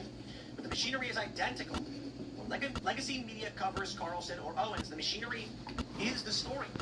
The inflammatory statement leads, the record gets examined. When they covered Piker, they wrote about his workout regimen and his pearl necklaces. The reach is the story, the influence is the story. Fucker's got pearl necklaces, he's so gay. Here's the sad reality. There was a period where they discussed how we shift from a manufacturing economy to a service economy. That is, the principal element that drives economic growth and sustains it will be providing services instead of making stuff. Well, then we got into an information economy. Really interesting. We had people writing blogs and things on the internet, and that information became valuable. But, my friends, we are in the attention economy now. That is, everyone already knows. You may notice this with the thumbnails on videos like this one. Let me tell you what's happening. So we've had people reach out and say, Tim, I don't like your thumbnails and your titles. You used to make informational titles with informational thumbnails. That is, a picture of me making a face, usually not so shocked, it could be smiling or something, or putting a hand up. And that's usually because it was a screen grab just from the frame. And it would say, thing happened. It would say, like for this video, for instance, it might say, Hassan Piker ousted by Democrats amid ongoing scandal. Something like that. The title would reflect similarly, and the average person would then go online, read that, and say, I am interested to learn more. Click. But something changed. We are no longer in the information economy, we're in the attention economy. And information does not hold attention anymore. Why? Everybody already has the information. Now you may be saying, Tim, clickbait, I'm not for it. Well, let me pause by saying this. Clickbait, ragebait, there are two different definitions. Clickbait is when you remove the subject and the actions in the title so that nothing is conveyed. To which I would argue much of the thumbnails that you see on channels like this or otherwise are clickbait. Here's the thing. We do not intentionally put those up solely. The way it works on YouTube is we put 3 thumbnails and 3 titles. And whatever you click on is what YouTube determines to be the final thumbnail. It's called A/B testing. So I would say this as it pertains to Hassan Piker and where we are and why he does what he does. Now, in all fairness, by all means criticize clickbait or vagaries or whatever you want to criticize. My only response is, guys, we put up 3. It's informational, thumbnail, informational title, informational thumbnail, vague title, vague thumbnail, vague title. With the dominant, we try to be informational. But in the end, every single day, when the audience is given the choice, they always choose the vagary. Whatever is the least informative. Why? Because it's more likely to capture your attention. That is the state of being online right now. You may not like it. I'm certainly not a fan. But I can only say this. There are many people that don't care. In fact, our watch time increases if the thumbnail includes less information. If the title includes less information, the person who clicks that will watch longer and with more attention. It's really fascinating. And I think what it says is, the people that are inclined to click on a video or watch a stream or otherwise, where the statement has already been given, will pop in to collect the tidbit of information they were interested in and then leave. But the people who are intrigued by a thumbnail or a statement want to hear the full story. And so you're 2 different kinds of people. My point is, when looking at Hassan Piker and the influence being the story, what this comes to, and the reason why I bring this up, for many people, and I don't necessarily believe this is Hassan's MO, they will intentionally generate bad press because attention is everything. A good example of this would be Gen Z's clavicular. I believe this guy intentionally generates bad press because attention is everything. It does not matter how you get it. Now, to be fair, it matters a little bit. There are some people, I have this thing I'm not going to say on this channel, we save it for the uncensored portion, but they say there's no such thing as bad press. There certainly is a such thing as bad press. And considering there are many people who listen to this show with their children in the background, I'm not going to explain what those bad press things may be. But let me just stress, Christy Nome's husband is certainly not experiencing a bout of good press right now that he would favor or that would be good for his career. Let's leave it at that. Where we are going, my friends, is an anti-woke world. Hassan Piker has a few choice words for his bad faith centrist critics. I'd actually argue a lot of it is bad faith. I completely think so. I'm going to say it again. Hassan Piker is not someone that I believe shocks people for press attention. I believe he is someone more so who has an audience, sees their opinion, and then repeats back what they want to hear. Kind of like a Candace Owens, I think so. Examples of this would include my favorite critique of him is when I made a video about Mr. Beast. I'm sorry, it was about how Hassan was correct. Mr. Beast said, we're going to cure cataract blindness, $10,000 surgeries for a bunch of people. Hassan made a commentary video saying, it is disgusting that we have turned this simple procedure that could restore vision to so many people into a game show. And I said, he's completely correct. Curing cataract blindness is a simple surgery. It's not cheap, but it's simple. Just remove the cataracts and now you can see again. And instead of having a system that could just do that, we're like, let's make it a game show. I agree. Hassan Piker reacted to my reaction when I said, I agree with Hassan's statements also on the military-industrial complex and war in the Middle East. And then Hassan criticized me when I added, that includes $250 billion in funding for Ukraine. Hassan then goes, oh, yo, bro, literally says just like, leave them like the... That's my point. Hassan does not care about the principle of the issue. Should we be funding all of these foreign wars? He cared about what was acceptable. And to the left, war in the Middle East is not acceptable, but war in Ukraine is. So it wasn't an issue of the military-industrial complex like he purported it to be. It was, my audience says yes. That's how I view this guy. Well, where we are headed right now is to a brave new world.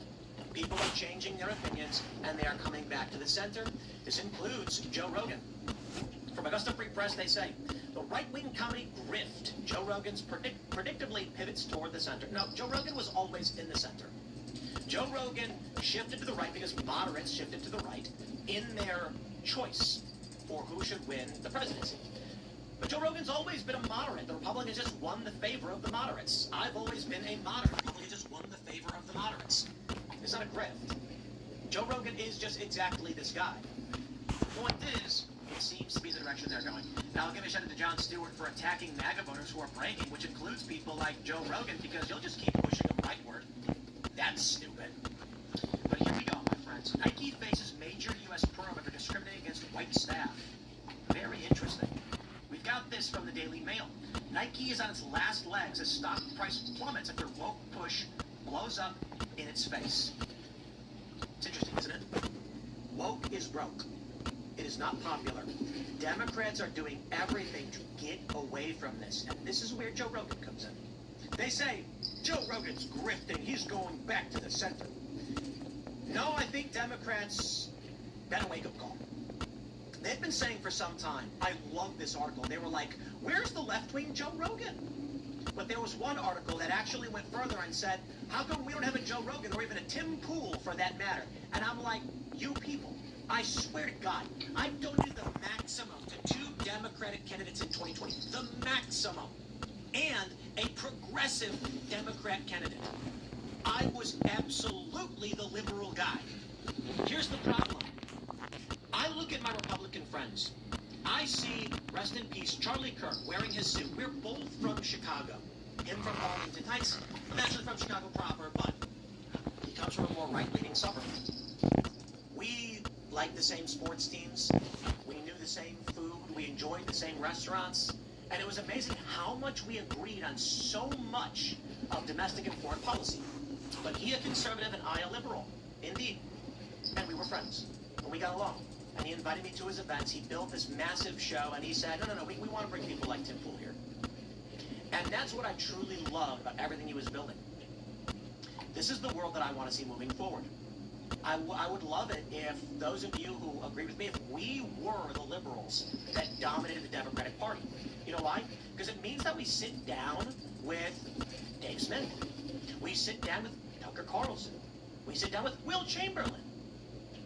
Even Lindsey Graham. Very critical. And Donald Trump. And I don't yell at them, and I'm not mean to them. and we have debates and discussions, and we end with a laugh and a smile, and then we go have a cheeseburger together. One of my favorite moments in my career that I bring up all the time is when I sat down with Glenn Beck to have a discussion on abortion. And we laughed together, and we made intriguing points where I said, I think you make very important points, and I think I largely agreed. And he said, I guess in the end, we just have different moral perspectives on this, but we try to compromise, and we laughed together. Because he knew that my intention was never to allow for wanton abortion or abortion as contraception. It was truly the concern over the health of the mother and the child, and I knew that he too agreed. He just said, I think we should have a stricter standard, and I said, I agree, but there are concerns about how we implement that. In the end, we basically agreed. We just did not know how to implement a system to protect the well-being of the individuals. And we afforded each other that great respect. That's the way it's supposed to be between Democrats and Republicans, left and right in this country. You sit down at a bar with your liberal friends and you go, Republicans, they're too strict on this. More importantly, you're sitting down at a bar with a friend who is a Republican, and he laughs and says, well, I guess agree to disagree. But our views are largely aligned. Instead, what we have today is a fringe far left that says abortion to the point of birth. And I'm like, that's crazy, dude. I would love something better. Nike, no woke. No LGBTQ stuff for kids, no drag show for kids, none of that weird stuff. We can have a more liberal view that says, guys, to a certain degree we live and not live. But we are a nation. We have laws. We uphold them. For Republicans, they all agree on that. This is how people like Elon Musk, me, Colin Wright, find ourselves aligned with the right instead of the left. Hassan just says what the progressives want to hear. Congratulations. That is a fringe far-left element outside of what majority of Americans actually want. The Republican Party is more closely aligned with what Americans want. But there is still a middle, where Joe Rogan sits, where I sit. Now, I look at Joe Rogan calling many people in MAGA dorks. And I did say he was correct, but I don't do that. I look at Dave Smith, who's called for Trump to be impeached, and I don't do that. Despite the fact that I largely agree on so much with Dave Smith and Joe Rogan, my response is this. You don't win friends with salad, okay? You've got Republicans who have a belief, and you have to listen to what they have to say and offer some options for compromise. If you approach them and attack them or insult them, they're going to say, I'm not bothering with you. So when the libertarian anti-war types say Trump is leading us into another war of aggression with lies, I say, I hear you, brother, but how do you convince a MAGA Trump supporter to hear you out? It's hard to grow your money when you don't know which path to take next. Move in the right direction with help from Intuit Credit Karma. Bring your credit, debt, and savings together in one simple view. And I sat down for dinner in Berkeley, in the Bay Area, with a big, massive table of like 20 diehard MAGA dudes, and they're all wearing their MAGA hats and American flag shirts. And they knew that I was a liberal guy. And this is like 2017, 2018, when I was literally supporting Democrat candidates. And I told them that systemic racism was real. And they didn't insult me or mock me. They said, I don't believe that's true. And I said, no, let me explain it to you. They said, please do so. And I explained. The progressives will tell you that systemic racism means that, like, all cops are racist. That is not what it means. That's not what it was ever meant to mean. It means that in a place like Chicago, the remnants of racial policies have created a systemic problem. Redlining and blockbusting, for instance, have created black neighborhoods specifically and intentionally, which creates racial animosity. This means that the law is not being enforced equally, but it's not because the officers are racist. It's because you have dense pockets of crime and poverty in one area and not in the other. Redlining intentionally made black people live in areas they did not want to live because the real estate agents and companies would not sell property outside of these areas. They did not want black people living there. That was literally race-based policy.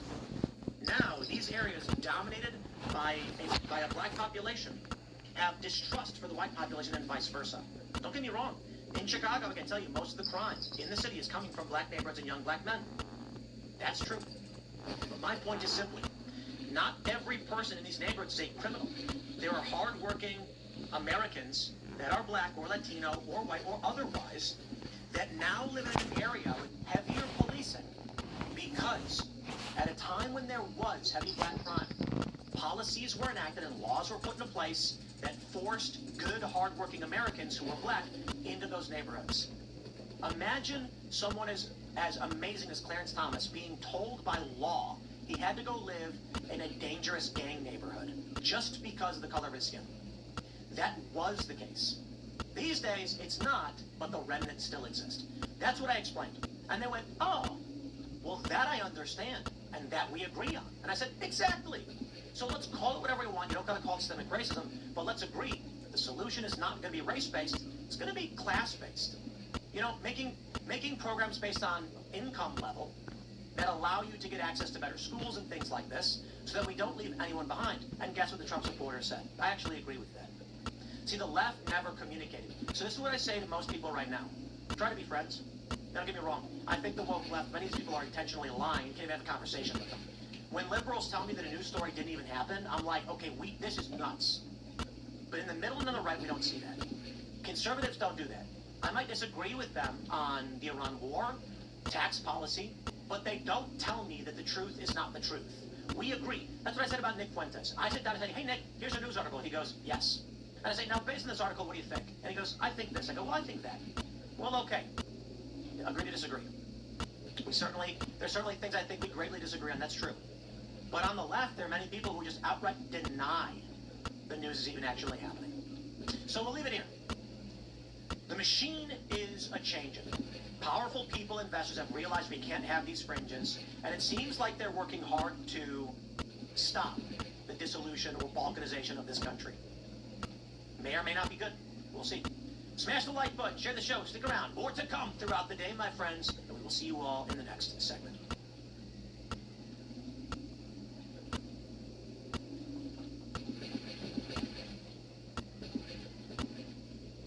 Stop scrolling if you suffer from joint pain. I can't believe what I just discovered. I was in so much pain that I was seriously considering hip surgery, and it's all thanks to a woman I met at the club in my town. She told me about this super simple joint regeneration technique that saved me from having to go through multiple surgeries and months of recovery. Watch this before you schedule your surgery too. Yesterday, I was out walking around with my nephews when an older woman came up to me. She must have noticed I was limping and in a lot of pain. I told her I've had hip pain for about 2 years now. A pain that throbs, and it's starting to limit my movement so much that I was about to schedule surgery. Then, she showed me this video. I almost thanked her and walked away, but I'm so glad I didn't. I'm sharing this with you now, because what you're about to see could save you from something worse than the pain itself. So, watch this, and don't click away until you've watched to the end. This is about to change your life. I was dealing with the same pains and symptoms you are, but I found this natural joint regeneration technique that saved me from medical bankruptcy and unbearable pain. About 7 months ago, I was enjoying my life, traveling with my husband, playing with my granddaughters, and tending to my garden every morning. But one morning, I was walking downstairs and noticed my hip felt like it was down. I didn't think much of it. Then one day, my husband and I went grocery shopping, and my hip just popped up. The pain I felt in that moment. Shut up, bitch.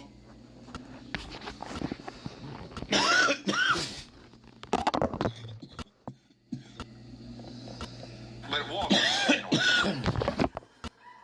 And I was getting amenities. I was jet lagged. I was tired, and I walked out of the Walgreens, and I put the Walgreens bag on this trash can. I was opening up the mints that I got mints of water, and as I'm opening up the mints, this dude walks up to me. I see him in the corner of my peripheral, and this is how he walks up. He goes like this.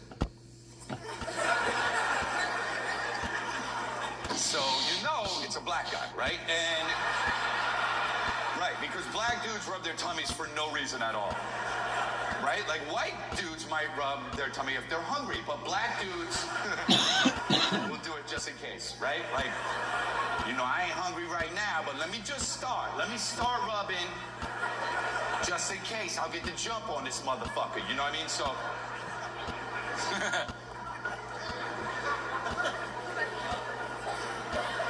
So I see him out of the corner of my eye, you know, and he's rubbing his tummy, and then he says this. This is what he says. He says, I know you got something in that bag for me.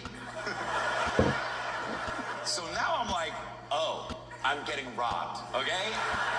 And I don't want to get robbed. And not because I don't want to give my stuff up. He can have my stuff. I just don't want to exert energy. And you have to if you get robbed, no matter what, pretty much, you know? Like you gotta at least get scared, you start sweating.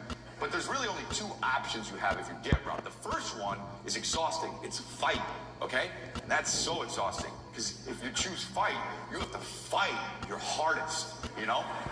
Like you can't do it less than your hardest.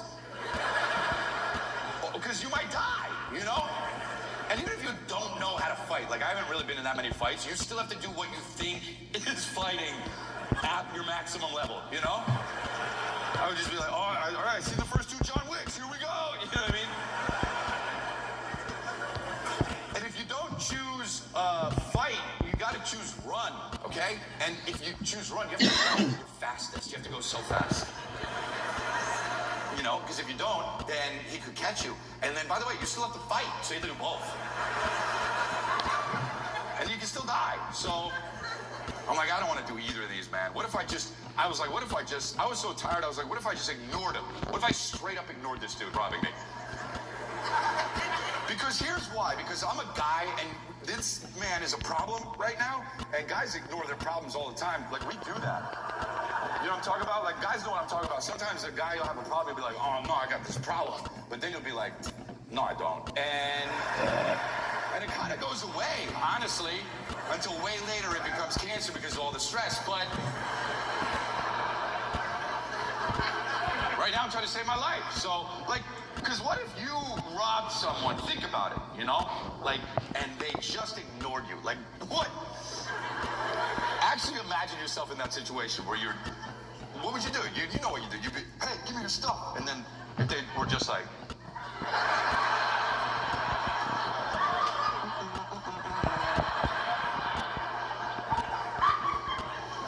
you'd be like this.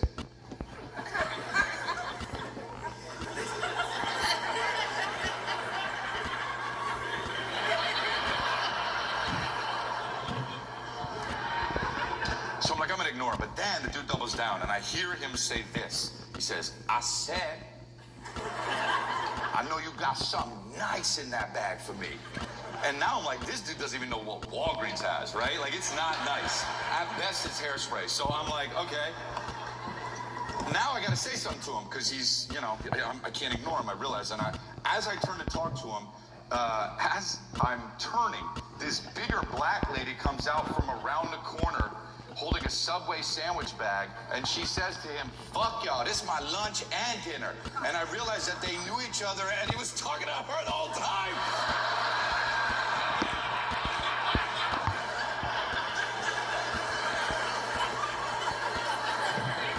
And I'm just racist.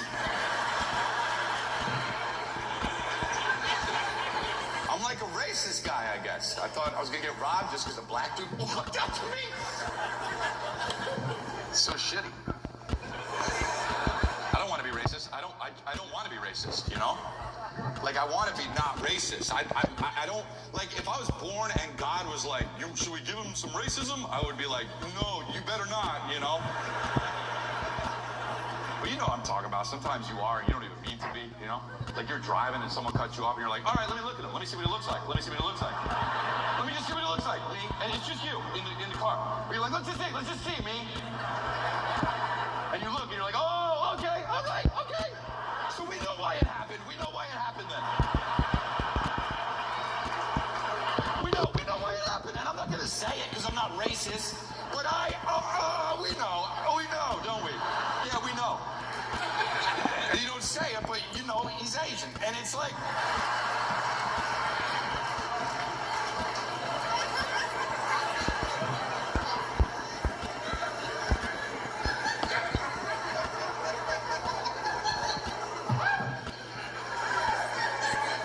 Dude, one time, man, this is kind of racist. One time, whatever. One time a guy... I just feel like some stereotypes are... It's so shitty because, like, Asians can't even come close to getting into an accident. You know what I mean? Because then they go like, oh, fuck, oh, here we go. You know what I mean?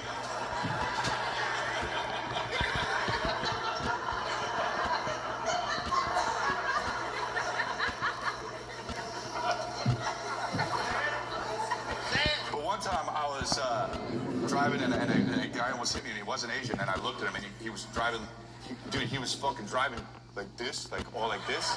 And I was like, come on, bro. Like, at least work with me, you know?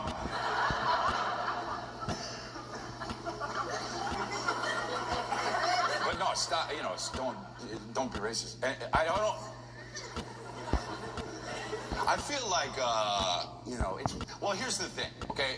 Like, I'm a white guy, and I think sometimes we don't know we're being racist, you know what I mean? Like, sometimes you'll say stuff, and you don't realize it's not okay, right?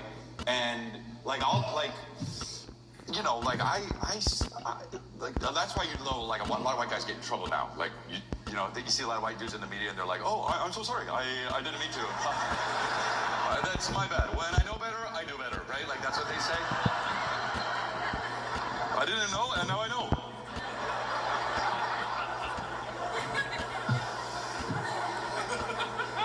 And stuff used to be okay, and now it's not, or it was never okay, and we didn't know, and like it took the, you know, society to kind of learn it, right? And it's crazy because like you can't say certain things that you thought you could say. Like pretty soon, you know, the language is getting shorter and shorter, and it's not gonna be much left. Like there's gonna be two white dudes, they're gonna meet each other, they're gonna be like, hey, the other one's gonna be like, hey, you know, and.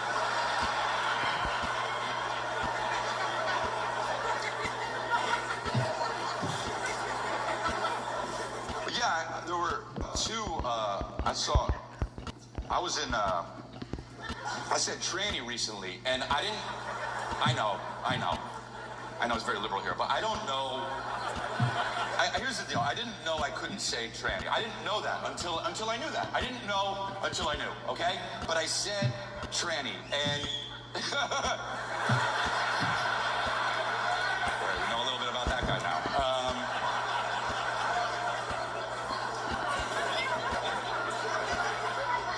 I said it, and I didn't mean to. And you used to be able to say tranny all the time. You could just fire it out. Like in the 80s and 90s, you could just say tranny. People would be like, ah, ha, ha. Even trans women would be like, oh, ho, ho, ho. Like, they thought it was hilarious.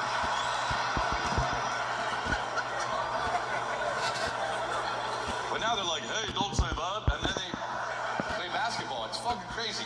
And so...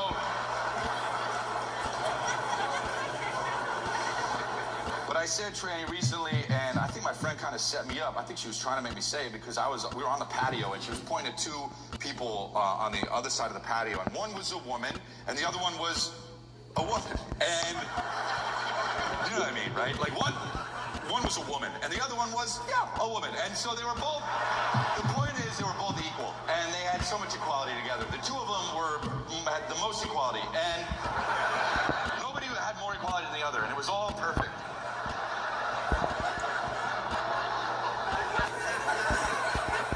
Living in harmony on that patio. It was fucking insane. And so,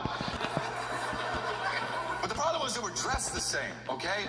Like, alike. And my friends was talking about one of them. And I said, oh, which one are you talking about? And my friend just said, the one with the sweater and the jeans. They both had sweater and jeans on. So I was just like, all right, this isn't a butt. I was like, the tranny? And then she says, oh my God, you can't say that. And then I was like, oh, okay, I take it back. I don't know. She's just like, it's too late, you said it, you're fucked. And so...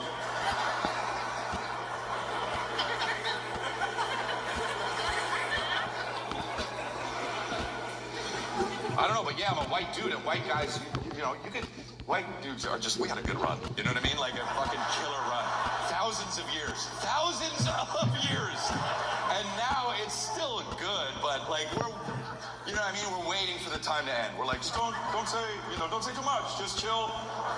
Everyone's equal. White, black, Asians, Indians, Mexicans. I don't know the rest. And so...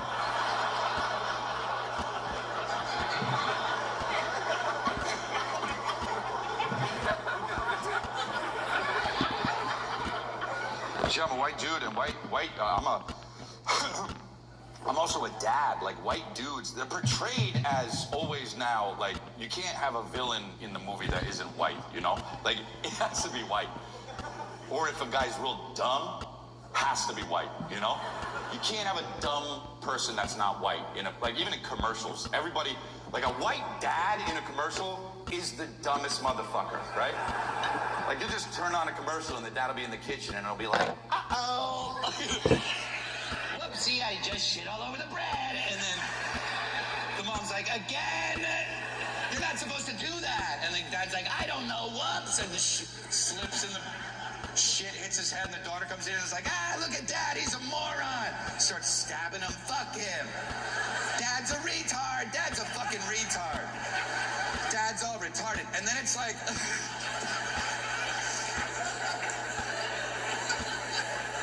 the dog comes up and pisses on him.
$39 billion.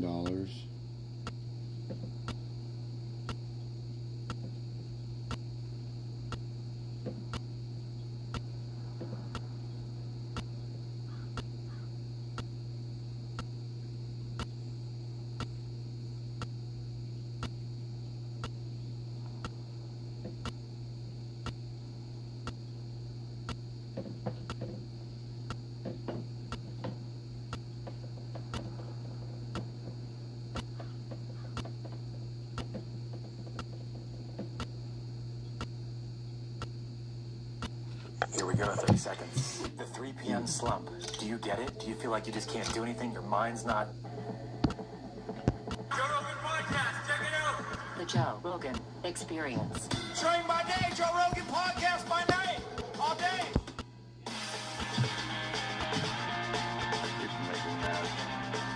Thank you. What do you mean by those people?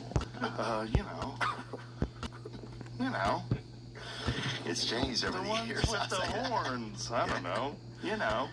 You mean band members? Who are you talking about? Stuff. Music. Music industry. Dude, yeah, we're just talking about, so we should tell people what we're talking about. If you hum a song, just like fuck around and like, you know, like the cocaine song, you know what I mean? If you play Eric Clapton, if you do that, you'll get flagged on YouTube. They take money from you. How desperate is that? It's gross. Like, you can't even hum a song? You can't, like, what are you talking about? You can't even hum. In the future, you're not even going to be able to fall in love. They're going to charge you for it. How are they going to do that? Well, you won't be falling in love with the person anymore. People will be outdated. People come with problems. I ain't coming on no bot. No? Ever? What about in one? No. What will they do with it? Keep it. Yeah. Maybe that's what keeps them alive. Imagine that. Let me think about it. You for gotta a fuck second. her every day to keep her alive. If you don't, she starts shriveling up on you. Oh, like she's on Ozempic. Oh. So she's a Latino, you're saying? Plump. You gotta keep her plump. You gotta keep her. You gotta keep the juices flowing, huh? There'd be guys that would sign up for that. Okay, I can do that. But day 5,026 in a row, you'd be like, oh my god, I can't do this. Yeah. And she's dying. Why is she dying? She's electric, isn't she? She only gets powered by cum. Oh, it's sad. In 3 days with no cum, she shuts off. That's it. And you can't bring her back. I'd shut her down quick, I'll tell you that, dude. She would be... You'd have to let your buddies fuck her just to, like, keep her alive. Oh, that's gonna be gross, Joe. It would be. And it would be sad and stuff like that. And you'd have some buddy, like, late at night, like, hey, bro. Loves her? Yeah, he loves her. What's your wife doing, dude? Like, texting you at, like, 4 a.m.? Bro, if you need me to keep her alive. Yeah. He's over there stroking that while he's on the phone with you. Bro, plug your wife in for a little bit, bro. Let me come over there. We're getting close. Did you see those ones they have at the Consumer Electronics Show in Vegas? The dancing ones? No, it's an AI companion that's a robot. It's like a very pretty lady, and her mouth moves, and she talks, and it's not there yet, but it's in the neighborhood. You know, it's not at the right door, but it just entered the community. You know what I mean? You know, some communities have that awning, like, welcome to, like, Paradise Estates, and you go through and there's all the houses in the subsection. Yeah. It's in the door. Right. It's in the door. It's just not at your house yet. Hidden Oaks or whatever. Exactly. Or Hunter's Glen or Racist Cove or whatever. The fuck robot has made it through onto your street. It's just not at your house yet. And it will be in 5 to 10 years. My kids aren't fucking robots. They will. If you have kids, they're going to fuck robots. No, they won't, Joe. You won't be able to stop them. All their friends are going to be able to do it. It'd be rude. It'd be like keeping them off social media. That's crazy, dude. You keep your kids off social media, they feel left out. They're like, come on, Dad, let me get Snapchat. Like, no, son, I want you to concentrate on your homework and your football. Come on, Dad. Come on, Dad, let me get Snapchat. No, look, your dad wakes you up early. He's like, look, one of you little bastards left the freaking cum robot in the yard. Which one? All delirious, covered in cum, all your friends fucked it. That's sad. But I do think that one day our smiles will be in a museum. That's where we're headed. It's like the feelings are starting to disappear, you know? Maybe that's what autism is. Like severe autism? Oh, I've thought about that a lot. That's why we're getting to some of the only way we could get to this place, if we get to this data-driven place where it's like, you know, alien-esque, things start to feel alien-esque here, is because of autism leading. It's when autism mixes with what's it called? Our society's based on money, capitalism. When autism and capitalism converge, things got really weird. Right, and think about it, right? We don't know exactly what is causing autism. They have a lot of suspicions. A lot of them have to do with vaccines and different medications and different chemicals and pollutants and all sorts of different things. And cologne, too. One thing we could all agree on, and Tylenol, they think, too, right? But one thing that we can all agree on, it's a big factor is stuff that we've created. It's a big factor. Whatever it is. Yeah. Let's not put the blame on any one of these industries, but there's something going on where more people are getting autism now than ever, and it seems almost positive that it's coming from us, that we did something. Human society. Well, if you think about where human society is going, wouldn't that be a way to turn us into something new, right? If we were going to merge with machines, what better way than to, like, eliminate empathy, eliminate emotions, make us, like, able to, like, stay at home and stare at a screen for hours at a time with no concern whatsoever, just the kind of social detachment along with the integration of all this crazy new technology. And the people, a lot of the people that are in the tech business at high levels are on the spectrum. Oh, dude. Yeah. They're on the fucking diving board of the spectrum. And they're the ones bringing in AI. Yeah. They're bringing in the next version of life. Kind of, I mean, almost like we're thinking it's like a mistake. But it might not be. It might be like a crucial part of the system when you get further and further integrated with technology and all the stuff that you need to make it. And all the stuff that's involved in capitalism, including like lying about what medications kids need, and giving them this, giving them that, lying about what the pesticides do or the chemicals do, or, you know, whatever it is. what is that ultimately doing? If it's leading people to be on the spectrum more and more often, what if one day it's not 1 in 12 in California? If it's 100%, yeah, everybody, you got a full spectrum society, and there's no regular people left. Yeah. You have to think about that. If it's 1 in 12 boys right now in California, and it used to be like 1 in 10,000, this is like an invasion, right? Like an invasion of like a way that people think that's entering into human civilization. Yeah, and I feel like it was, I agree, right? So then it's like those, and then if you don't have this like uprising, this emotional uprising out of people of like, you know, like this is wrong, because I think like, you know, when you get real data-based and like that kind of like tism-esque type of energy, I think you're not, you know, you're not thinking about some of the, like how it affects you as much, or maybe just you're able to like roll into that nest of like this is this new digital landscape, and those people fit well in it. Does that make any sense? It does make fit well, and they do fit well in it. I know a lot of people that are spectrumy that are very happy just being online all the time. Yeah, that's what they do. And dude, maybe that's what's supposed. Yeah, that's the scary part. Is like, what if that's what's supposed to happen? Right. And the rest of us are just like, because I'm like, I think a romanticist. You know, I'm thinking like, oh yeah, a porch and a rocking chair, and then you know, but. You know, other people are like, yeah, we're coming in robots and shit like that and ordering bagels through our fucking brain cells and shit, you know? Like, it's just like, we're thinking of autism as a flaw, but it might be a feature. But is it what nature wants, or is it something that we're creating that is heading us down a very dark path? I feel like it's, not autism, but all of it in conjunction is the second one. It might be what the universe wants. Fuck. I was making so much money with DoorDash. I wanted to earn money in my free time, but I didn't want to go out and get a boring 9 to... It might be how it goes. Like, there has to be some sort of a pathway from territorial primates to something new. Right? Does there? I think so. Yeah, because otherwise we would still be single-celled organisms. Everything's moving in a general direction of more complexity. Okay. Right? That's fair. So if it's moving in a general direction of more complexity, and with all the technology that we're making, like, we're moving into some fucking weird place, right? Wouldn't it be better if you just, like, easily accepted that? And what better way than if you're one of those dudes that's on the spectrum that loves to chill at home and play video games, just stare at a screen, doesn't really need a lot of human contact. Yeah, one of those fucking data wiggers or whatever they call them. Yeah. You know, those fucking tech monkeys or whatever. Yeah, those guys are just all about it. They're all about it. They're wearing Apple Watches and then fucking everything is Whoop digital. Neck brace. Yep. They had to do with a fucking Whoop neck brace. It was like, it kept updating on his watch. It's like, your neck's still broken or whatever. He's got a Whoop cock ring. Yeah, bro, it's crazy. You're so fucking... you fuck his robot. Bro, you blink twice and you're fucking...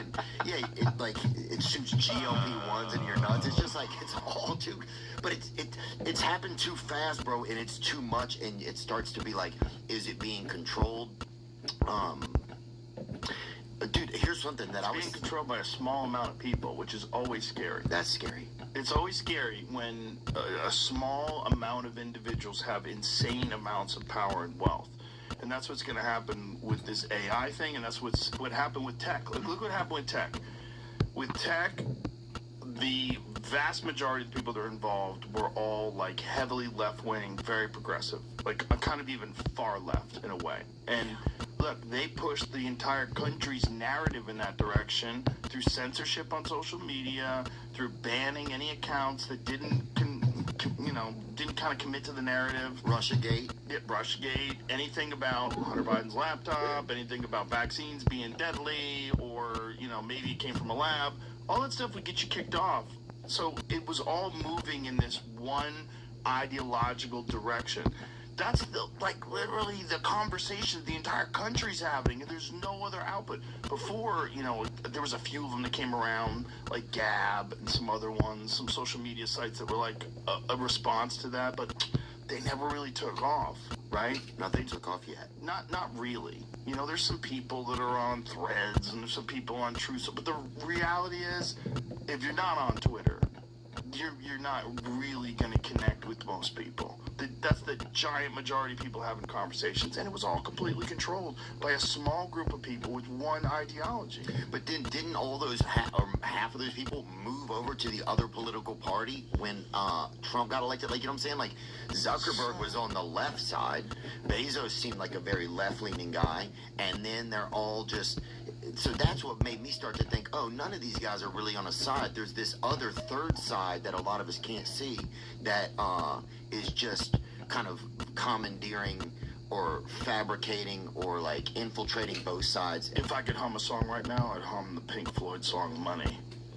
Yeah. You know what I'm saying? Yeah. Because that's what they were protecting, that cheddar, that cash, baby. Protecting that cash. Ooh. I mean, look how many people are fucking moving out of all these states that are trying to impose wealth taxes. They're trying to steal money from the people that are the most successful. I was reading something about Massachusetts and how much this lady was reporting about how much Massachusetts has lost from that because people leave the state. Their businesses leave the state. New York is having the same problem. Like Kathy Hochul lady, you know, now she's asking people. I don't know how to say her name. I don't care. Yeah, get a better name. Who cares what her name is? Yeah, she's asking people to go to Palm Beach and tell people to come back to New York now because we're losing tax base. Like, come on. Of course you're losing tax base. You can't just arbitrarily decide that because someone makes more money, they deserve to give you more money. And then, what have you done with the money you have? That's the best part. Oh, a shit ton of waste and fraud. And have you corrected any of that? No. So your solution is what? More money? Yeah. Okay, fuck all the way off. Of course these people are going to leave. You're a bunch of incompetent stooges, and you're in charge of all the money in the state. And that's dumb. Yeah. And that's why Chevron moved out of California, Tesla moved out of California, and In-N-Out Burger moved out of California. We moved out? We moved out of We're California. Not companies, but we're people. We might as well be companies. We're small companies. But it's like, you can't just say, we're going to take more money and that'll fix it. But you don't think billionaire? Yeah. Especially, dude, what has happened, like, with this follow-up to the Somali fraud? Like, all of these fraud buildings where it's, like, blatant, there's no businesses, it's just a sign on the door, and, like, it feels like there's no follow-up to it. There's some people that are being prosecuted right now. There's a bunch of investigations regarding Minnesota, regarding California. They're getting in there. They have to get in there now because it's been exposed nationally. But the real question is, how did it go on for so long? How did you allow it to happen for so long? They knew. Bro, you want to know, like, what's real bad? What's real bad is, like, the amount of money that California has wasted if their solution is to try to tax people. Have you ever seen, like, what they did with the high-speed rail? Yeah, nothing. They spent billions of dollars. There's some guy who broke down how much high-speed rail China did in the same time that it took California to do their high-speed rail. Mm-hmm. And it's actually funny. I've done some rail out of China, I'll tell you that. Yeah. I don't think it's the same stuff. Yeah, I think we're talking about different things. But, no, China, dude, dude, it's weird when you start thinking, hey, China looks like a good place to live. You know, they've got their shit together, I'll tell you that. A lot of these places with kings, they really know how to run things. They do a real solid job. Yeah, they fucking do. Poland's got their shit together, dude. They do have their shit together. And they were communists not that long ago, you know? Poland's got their shit. They don't let any of this influence. Spain, I feel like, is taking their shit back. True. They're picking up their toys. I gotta find this. Here it is. Because this is actually funny. When you see, like, the comparison between, like, what China's done and what we've done in the same amount of time. Yeah. It's actually kind of funny. Oh, I want to say thanks to this lady, Sarah Wycheck. She just came and helped me get blood a little while ago. And she's just a nurse practitioner, and you could tell she was just working hard. She hooked you up? Yeah, she was just like, you know, showed up and just got it done for me. You can tell she just like is a hardworking lady. I admire hardworking women. Oh, what about hardworking men? Do you like them? Yeah, that's it, Jamie. Well, they should be. So look at this. Things that happen faster. Who's this fucking gooner, though? Who's that dude? Is that Nelk? Gooner. This made me social, calm, and clear without reaching for a drink. So that pressure at parties or gatherings. Elk? Fuck, he fell off. How does it happen faster than building the California high-speed rail? China's entire high-speed rail network of 30,000 miles. Our LA to SF segment would have taken them 2 months. Dubai, going from barren desert wasteland to barren culture wasteland. Timothy Chalamet's entire existence. iPhone 1 through 17. And the internet. Follow for more bullshit. I love that guy. That's Harrison Baum. Good for him. That's crazy, isn't it? It's crazy. And they just took billions of dollars in taxes and they're, we're working on it. Yeah. But here's everything is fraud. You're starting to realize it's all fraud. Well, if it's not fraud, it's waste. And it's bureaucracy. So they keep the money coming in, so they keep people working, but the people don't do anything. And we can't even fucking keep the TSA workers. Dude, I fucking TSA workers just to fucking keep them going, dude, out there. They're not even they're not even getting paid. I know. They just started getting back pay. But still, it's just the fact that that's like a crazy. Like that they're the least priority. Like, bro, flying is fucking super important, you dummies. You want to keep the economy going, you gotta let people fly around. They got shit to do, man. You can't just fucking not pay the TSA people, you fucking idiots. How come you get paid? How come you get paid? I'm sick of this shit. And I'm sick of rich people not putting their fucking kids over in these wars and shit like that. Put your fucking honky ass kids up there. Let them go shed some fucking blood. Especially if you're asking for it. Especially if you're out there fucking bullshitting, dude. Put your fucking honky little fancy ass fucking kid up there, man. That shit makes me mad, bro. Well, I think there's also a problem. The people that I've talked to that have served overseas and been involved and deployed in military operations and seen a lot of shit, a lot of them are of the opinion that you shouldn't be able to make those decisions if you've never been to war. You don't know what it is. You don't know what you're sending people to do. It doesn't mean you're not still going to be a tyrant, because there are some people, like clearly Netanyahu's been to war. You know, he was in the military. He was involved in some shit. Was he? Yeah, he was like a special forces operator in Israel. And clearly he doesn't mind going to war. But this episode is brought to you by Manscaped. Did you know that one man is diagnosed with testicular cancer every hour?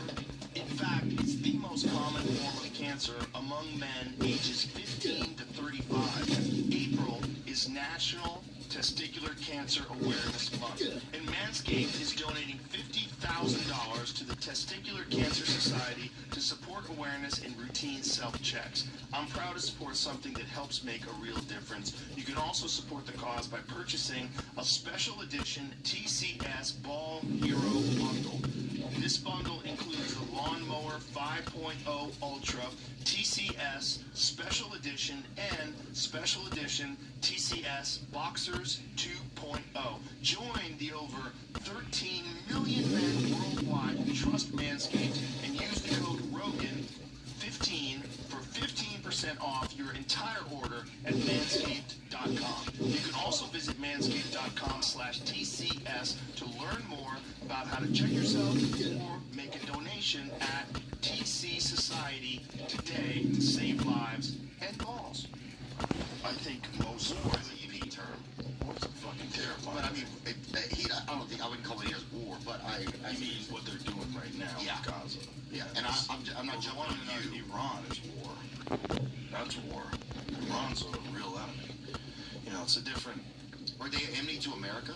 Well, what they are is the largest country in terms of like state-sponsored terrorism. They're the largest sponsor of terrorism. But also, you got to think why. You know, and this is not excusing anybody for Islamist ideology, because it's scary, because they want a global caliphate, right? They're radicals. But you got to go back to what happened in that country. And if you go back to what happened in that country, they tried to nationalize oil. Iran was like a westernized country. Girls were wearing miniskirts, everybody's hot. You seen that video from the 70s of Iran? Yeah, bro. Everybody was like popping. So what happened is slowly but surely, and it broke first, because when they tried to nationalize oil, the CIA swooped in and they fucking got that guy out of office, and they allowed these Islamic, radicalists to start running the country. Well, that's when Hezbollah started, right? I don't know exactly when Hezbollah started, but the point is, the country was doing fine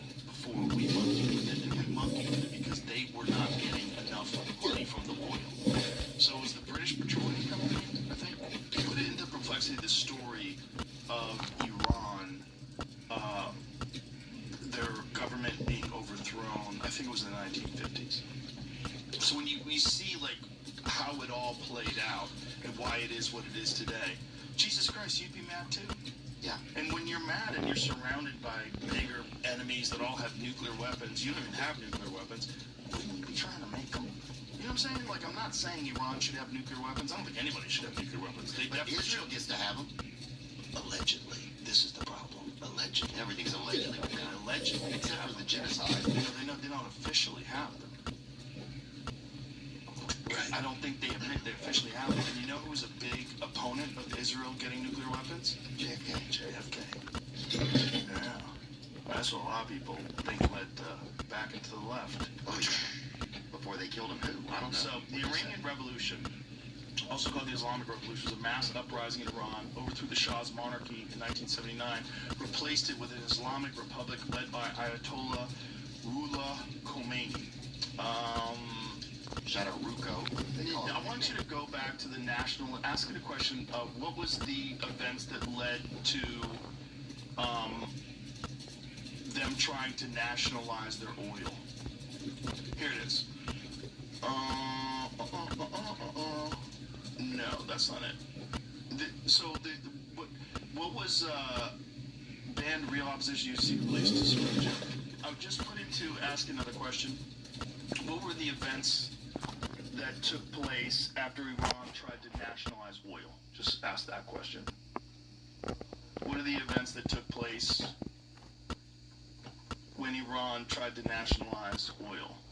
Bro, fuck oil. I'd rather walk if this is the shit that's gonna come out of all of it. You feel me? The problem is it's not just oil for your car. It's everything you use. Plastic is, they use petroleum-based chemicals are responsible for medicine. But it's also getting in our nuts now and people can't even fucking read anymore because of it. So it's like, what is all that stuff helping us anymore? Yeah, here it is. So Iran's attempt to nationalize its oil in the 1950s unfolds a chain of political, economic, and international confrontations centered on Prime Minister Mohammed Mossadegh.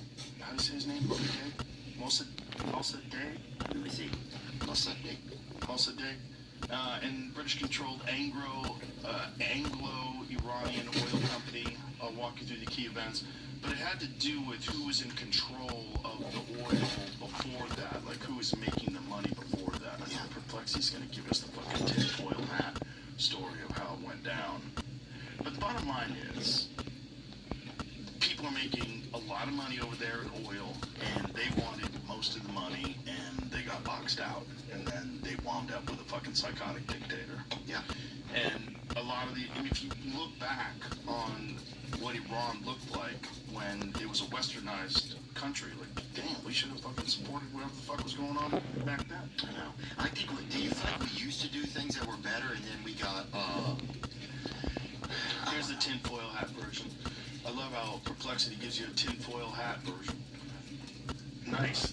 The story's basically Iran tried to take back its oil. The British and Americans teamed up in secret to crush that idea and send a warning to the rest of the world. Britain had built its empire and navy on cheap Iranian oil via the Anglo-Iranian Oil Company, later British Petroleum Company. So when Mossadegh, I don't want to say his name, I keep fucking it up. London saw this direct threat to its global power and profits. Elites feared that if Iran got away with nationalizing its oil, other countries in the Middle East would beyond would copy, destroying Western oil monopolies. So they were determined to make Iran an example. Look, bro, we've been monkeying around with other countries forever. This thing in Venezuela, this real quick thing that happened real quick when they kidnapped a dude in Venezuela. Like, well, a lot of the things because these are the countries that are still outside of the Rothschild's banking system or whatever. Have you seen that thing? I have not. Where it's like there's the countries that are still not on that list or something. This is tinfoil stuff, I think. Or it's absolutely true. I have no idea. There's a lot going on right now, right? Like, I'm feared, dude. I'm scared. I'll be honest with you. Yeah, you should be. I'm scared. Well, it's a scary time because this is a real scared war. People come up and people tell me about it. So I was in an Uber yesterday, and there's a man in there. He was driving, and he's like, "We need a revolution," you know. Oh boy. He's like, "You have a voice." He's telling me stuff like that, and I was like, "Dude, don't take Ubers anymore. You stop taking Ubers. Rent a car, motherfucker." I'm not renting a car. Why would you rent a car? You don't rent cars? Bro, you think I'm gonna go be at the if there's any like, and then if you get all this stuff, renting a car today. You know, we'll tell you the story though. One time we did rent a car, and we got a dent on it, like a pretty good dent, and we caught a pigeon and had it shit over the dent to fill it in whenever we turned it in. This is not a true story. Yeah, we did. You caught a pigeon? Yeah, you think it's hard to catch a pigeon? I do. Bro, bring up a pigeon getting caught. Bro, yeah, but he raised them, bro. Yeah, but dude, he had fucking autism in his hands after a couple years. You don't think you think it's hard to catch a pigeon, the dumbest bird ever, dude? And you just put the shit over the dent? Yeah, you hang it over your Oh, shit. How big was this dent we're talking about? Dude, these fucking pigeons shit all day, Joe. So you just hold them there until they're done? Yeah, we some kind of shit cup or whatever. Yeah, we fucking put them over the dent, bro. That's why God wants you to help. That's my insurance. Oh, okay, this one's all fucked up. No, that's not fair. That's because he has American healthcare. It's United Healthcare. Dude, well, here's what I want to know. Like, I guess, yeah, like, yeah, I don't know, man. Everybody just feels scared, and it makes sense. Well, they should, because a lot of things are getting exposed right now. You know, there's a lot of fraud, and you're seeing it at the highest levels of government. And people are also scared because no one's getting in trouble for things. Like, no one's getting in trouble for the Epstein files. No one's getting in trouble for... Digital calendar lightening my mental load makes it worth every penny. I wasn't convinced the Skylight calendar would be able to do it until I finally got one. Let me tell you. Shut up, or. Yeah, that's almost disappeared, kind of. Well, that's part of what happens when there's some sort of a big social thing. One thing that's in the past that leaders have used to cover up problems at home is a fucking war. I'm not saying that that's why they bombed Iran, but that would be a way to do it. If you're that psychotic, you know, and if you were thinking about doing it anyway, you might be able to justify it. People have always done that also to stay in power. Oh, yeah. And even Bill Clinton said that about Netanyahu. Bill Clinton said Netanyahu wants war so he can stay in power. For sure, dude. People call him the yarmulke Hitler. That's what they call him. Everybody knows people. Kill us. Huh? What are you saying? What do you mean, people? What are you talking about? Black folks. What are you saying? I don't know what you're saying. I don't know what you're saying. I don't know what you're saying. Okay. Let's not draw conclusions. Okay, yeah. Okay. He seems like a great guy. Well, it's just a scary time. It's a scary time because people are willing to blow people up with fucking drones and missiles, and they're shooting into apartment buildings and blowing up schools. It's like, fuck, man. And we didn't think I think that we've been poisoned. I do think that we've been poisoned. How so? Because I think that, like, we find out that our food is, a lot of our food is poisonous, right? A lot of our food is not good for us. Yeah, sorry, not good for us. Yeah. So we have we have food that is made to be not good for us, and then we have a healthcare system that'll just kind of take care of you, right? Barely. So then you start to create this other, like, you're going to need your autism gang that are up there running shit, but then you're going to need this sort of, like, mollusky sort of, like, the worker bees. And that's what the rest of us start to become, is worker bees, because, you know, your antidepressants killed, like, the vibe and the energy of so many people, right? Like, the opioid epidemic. Like, you broke apart so many families and ruined hope and so many, like, kids and parents and homes and, like, the COVID, where you shut down recovery rooms and places where people were meeting, and so they were so disconnected. And then it's like you start to wonder why there's no uprisings, because there's nothing rising up inside of you anymore, because a lot of your vitriol has been killed. People are jerking off into fucking robots, and even just on car batteries and shit in some of those videos online. But car batteries? People will come on everything. What happens when you hit the two posts? I don't know, dude. Does your jizz explode? I gotta be grounded every time. Yeah, right. That's a real fucking... You don't want that joke coming back to your tip.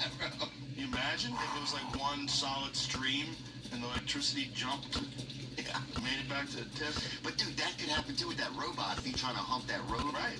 And that guy shorts out. Phones short out. Remember those old phones that would blow up in people's cars, like the Note? It was one of the Note series. Like, people's cars would catch on fire if you left it plugged in. Yeah, what if that happens to your dick? And people would always... You know what I'm saying? And people would just always leave it plugged in next to their wife at night for fucking no reason. Right. On top of your wife. Yeah, just balance it on bursts in flames and lights are on fire. But you know what? Successor. I think we've been poisoned just enough to, like, it feels like just to hurt, but not. Like, we just have to start... I think it's a time where, like, we have to try and work on and like look inside of ourselves and I don't know. Do I sound fucking preachy? I'm sorry. No, you don't sound preachy, but I think you're on to something. There was some file. I didn't read it, but a bunch of people sent it to me, and I just went, oh, Jesus. It was from some Freedom of Information Act or some leak from the 1950s with the CIA, and they were trying to think of different ways to make people docile and stupid and unmotivated. Yeah. And they were talking about different medications, putting stuff in food, all these different strategies to keep people stupid. Yeah. And like, this is our own government. Us. United States of America. Well, that's another thing. Is that not treasonous? I agree. So why? It just feels like there's no recourse. And I know, like, you start to think, well, this is how a lot of people have lived their entire centuries in different countries and stuff like that. Like, they live under this type of oppression and, like, fear all the time. But it feels new here. I want to know what exactly. Could you put that into our lovely sponsor Perplexity and find out what the fuck was said in that CIA document? What were they actually planning? Because the idea that there's people in government that would just say, fuck millions of people and their potential in life. Let's tank their potential so that we can get our agenda through easier without them being upset.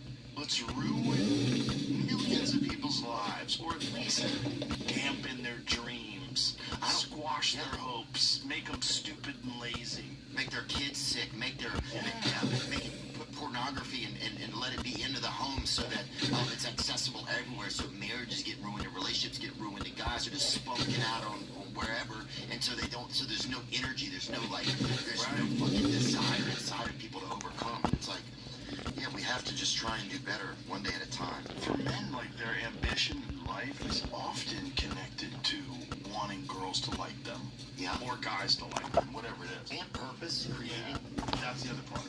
Purpose and creating is like the ultimate. That's like the ultimate is, it's almost like you're doing a service. Like, whatever you're doing, if you're doing it your best, your real reward is that people enjoy it. Whatever it is. Whether you're a carpenter or a musician or whatever it is. If you're doing something at your best, the ultimate reward is people enjoying it. Yeah. That's the ultimate enjoyment. But you have to figure that out in life. You're probably thinking of declassified CIA, mind control, and behavior modification experience like Bluebird, Artichoke. Artichoke is it. That's it. Especially MK Ultra, which did run in the 1950s and 60s. Okay, Bluebird, MK Ultra. What is make people stupid and cognition? CIA efforts to use drugs, hypnosis, and other techniques. No, that's interrogation. That's different.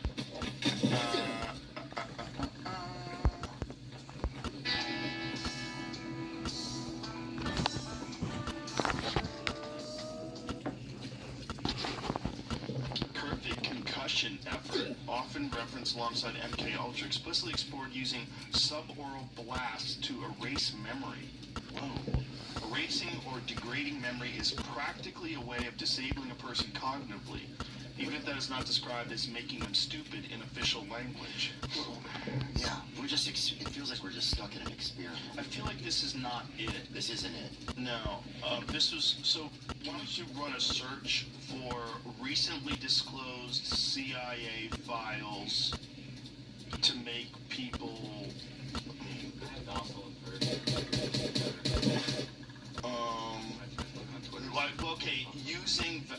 put in using vaccines to make people stupid,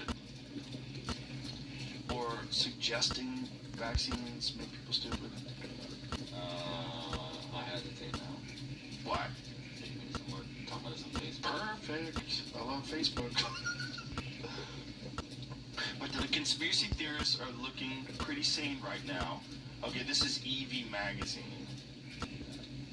Okay. What's going on here?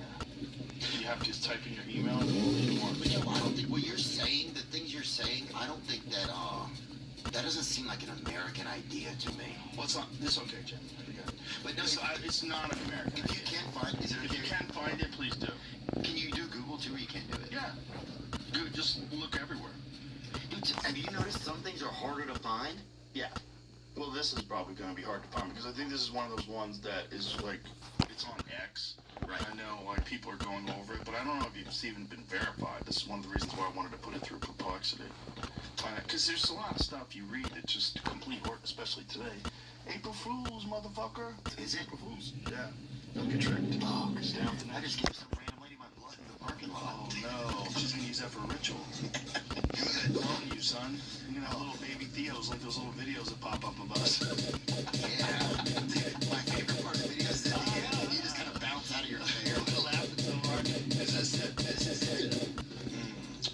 Okay, what does it say? What is Project? What does it say, essentially? That's Kim Iverson. She's pretty good. White Iverson. Artichoke. So this says, look, we've got this grand idea of how we're basically going to drug people and do all kinds of weird experiments on them to see if we can control their minds. These documents don't show that anything was actually done. It just shows that we've got these really crazy ideas, and they're extremely unethical, inhumane, terrible, terrible ideas. The 1977 leak of documents say, oh yeah, well actually the government did it. They did all of those terrible things they said they were doing. In that previous memo, they did it. And now here's some of the archives that we have from when they did all of those terrible things. So, okay, these documents, Special Research for Artichoke, dated April 21st of 1952. The memo proposes developing long-term covert drugs that could be slipped into daily life.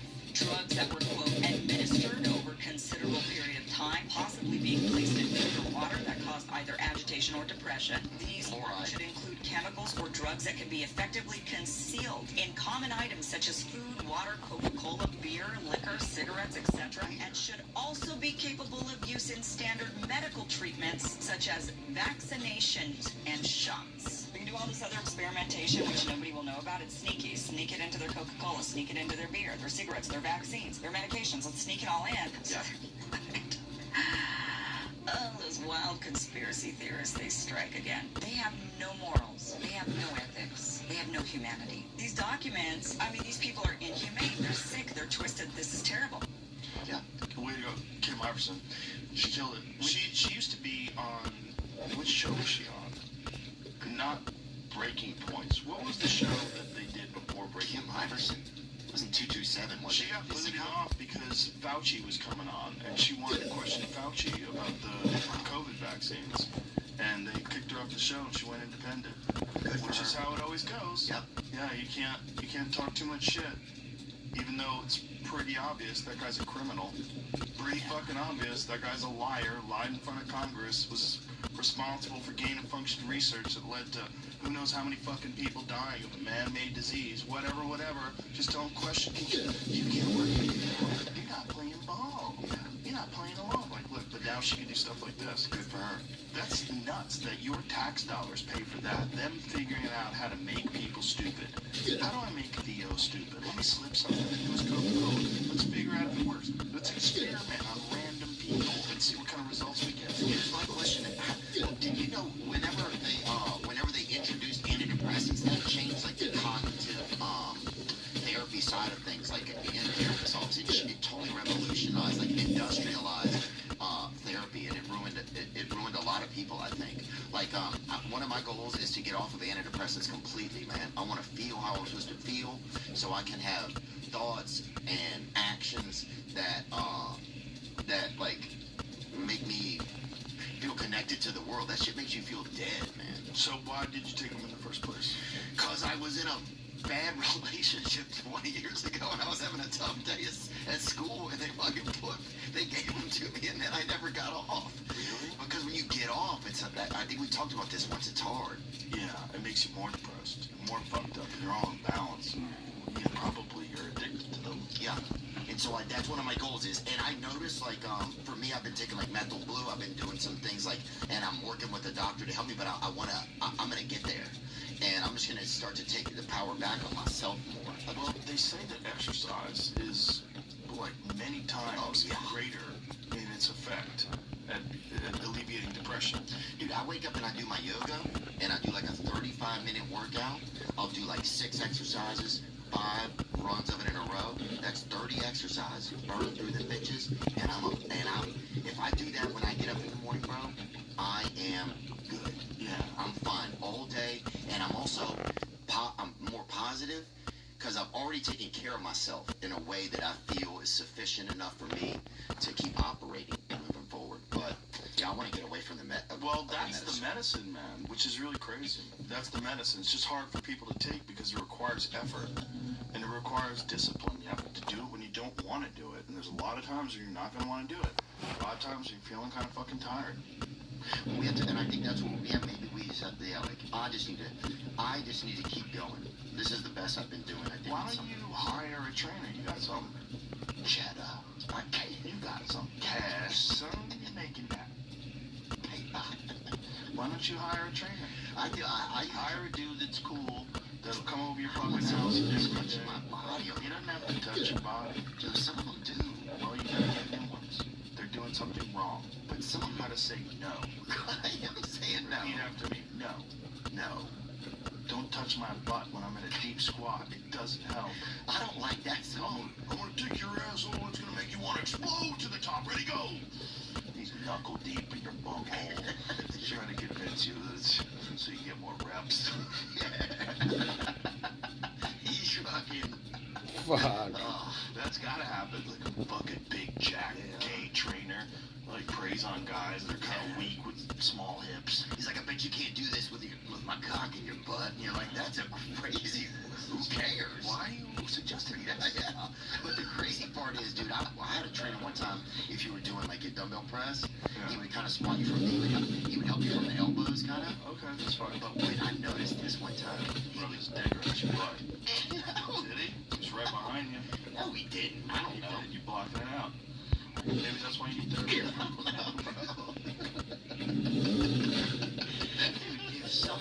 I know all the tricks I've ever seen in my life, dude. All of them? Yeah. How many have you seen? Jesus Christ. Honestly, live and in person, count them on one hand. James only seen a handful of dicks, and 2 of them are Ari's. Most recent one. Ari's pissed in fucking kombucha bottles in this room so many times. He is such an animal. He is kombucha. He has kombucha in him. Yeah, it's all kombucha. He doesn't have to piss anymore. It's fermented. No, but this guy would touch my elbow, and he would kind of like he would do a slight like massage on him, and that's when it kind of cooked me up. You got a vape in here by chance, Jim? No. You want a cigar? We got smelling salts. You want a cigar? No, they make me sick. They do? Yeah, it makes me feel sad. Sad? Yeah. No, I gave up on those. Nicotine vapes are very addictive. Yeah. Boy. I know. I give it. They make you you grab for them. You want to take a hit off of them. You know, even if you, I decided at one point in time, I'm not taking these anymore. Stop. Oh, I remember, dude. Remember you and I were using them one time. We kept using that thing, and yeah. There's something in them. It's not just the nicotine. I'll tell you a story. It's like these things, like Alps, I have no problem not taking these. I went on a trip, like a 10-day trip. I didn't bring any nicotine pouches. I didn't miss it at all. I was fine. Well, I'll say this. But not those vapes, dude. Those vapes call you. Yeah, some of that shit's a lot, bro. They call you. But, yeah, you gotta kind of manage it or whatever, but... Yeah, you ain't managing shit. You're right. You're right about that. Okay, girl. You know, I think out of all the things that are, not a drug, but, nicotine's kind of a drug, but, obviously could be totally functional on it. That's the one in the vapes that's the most addictive. Yeah, you're talking about, like, recreational stuff, not like antidepressants, things like that. Oh, yeah, of course. Not like cocaine. Yeah. But here's the thing about them, man. They're only good for one hit. Yeah. It's the first hit of the day. The first hit off a vape is fucking wonderful. Yeah. You're like, oh yeah. I'll blow that smoke on your mother, son. Nature just shines down upon you. You just feel relaxed. But it's only one. After that, you're just chasing that dragon, and you're not getting anything out of it. Every time you're just getting like nervous, like, and you're like hitting it again. Fucking hands are shaking. You're good, you're fine, but you don't get that one feel. It's the same thing with a cigarette. With a cigarette, really what you want is the first couple of hits. Yeah. And you get that lightness of head, like, and then put it down. Yeah. The problem is you're always chasing that dragon and you never get it. That's why everybody loves the first cigarette of the day. They sit there with that first cigarette a day and a cup of coffee. They're like, I got ideas. Yeah. Like, I got fucking ideas. Write this down. A lot of bands wrote most of their music on cigarettes. Like, Tony was talking about Pink Floyd. Dude, Tourists from Independence people were all be hitting cigarettes back then. For sure, they were smoking tobacco. Yeah, I don't know if they did pipes or what have you back then. I wonder when the cigarette was invented. Because if you think about it, like pipes and cigars, you don't inhale. You just take it in your mouth.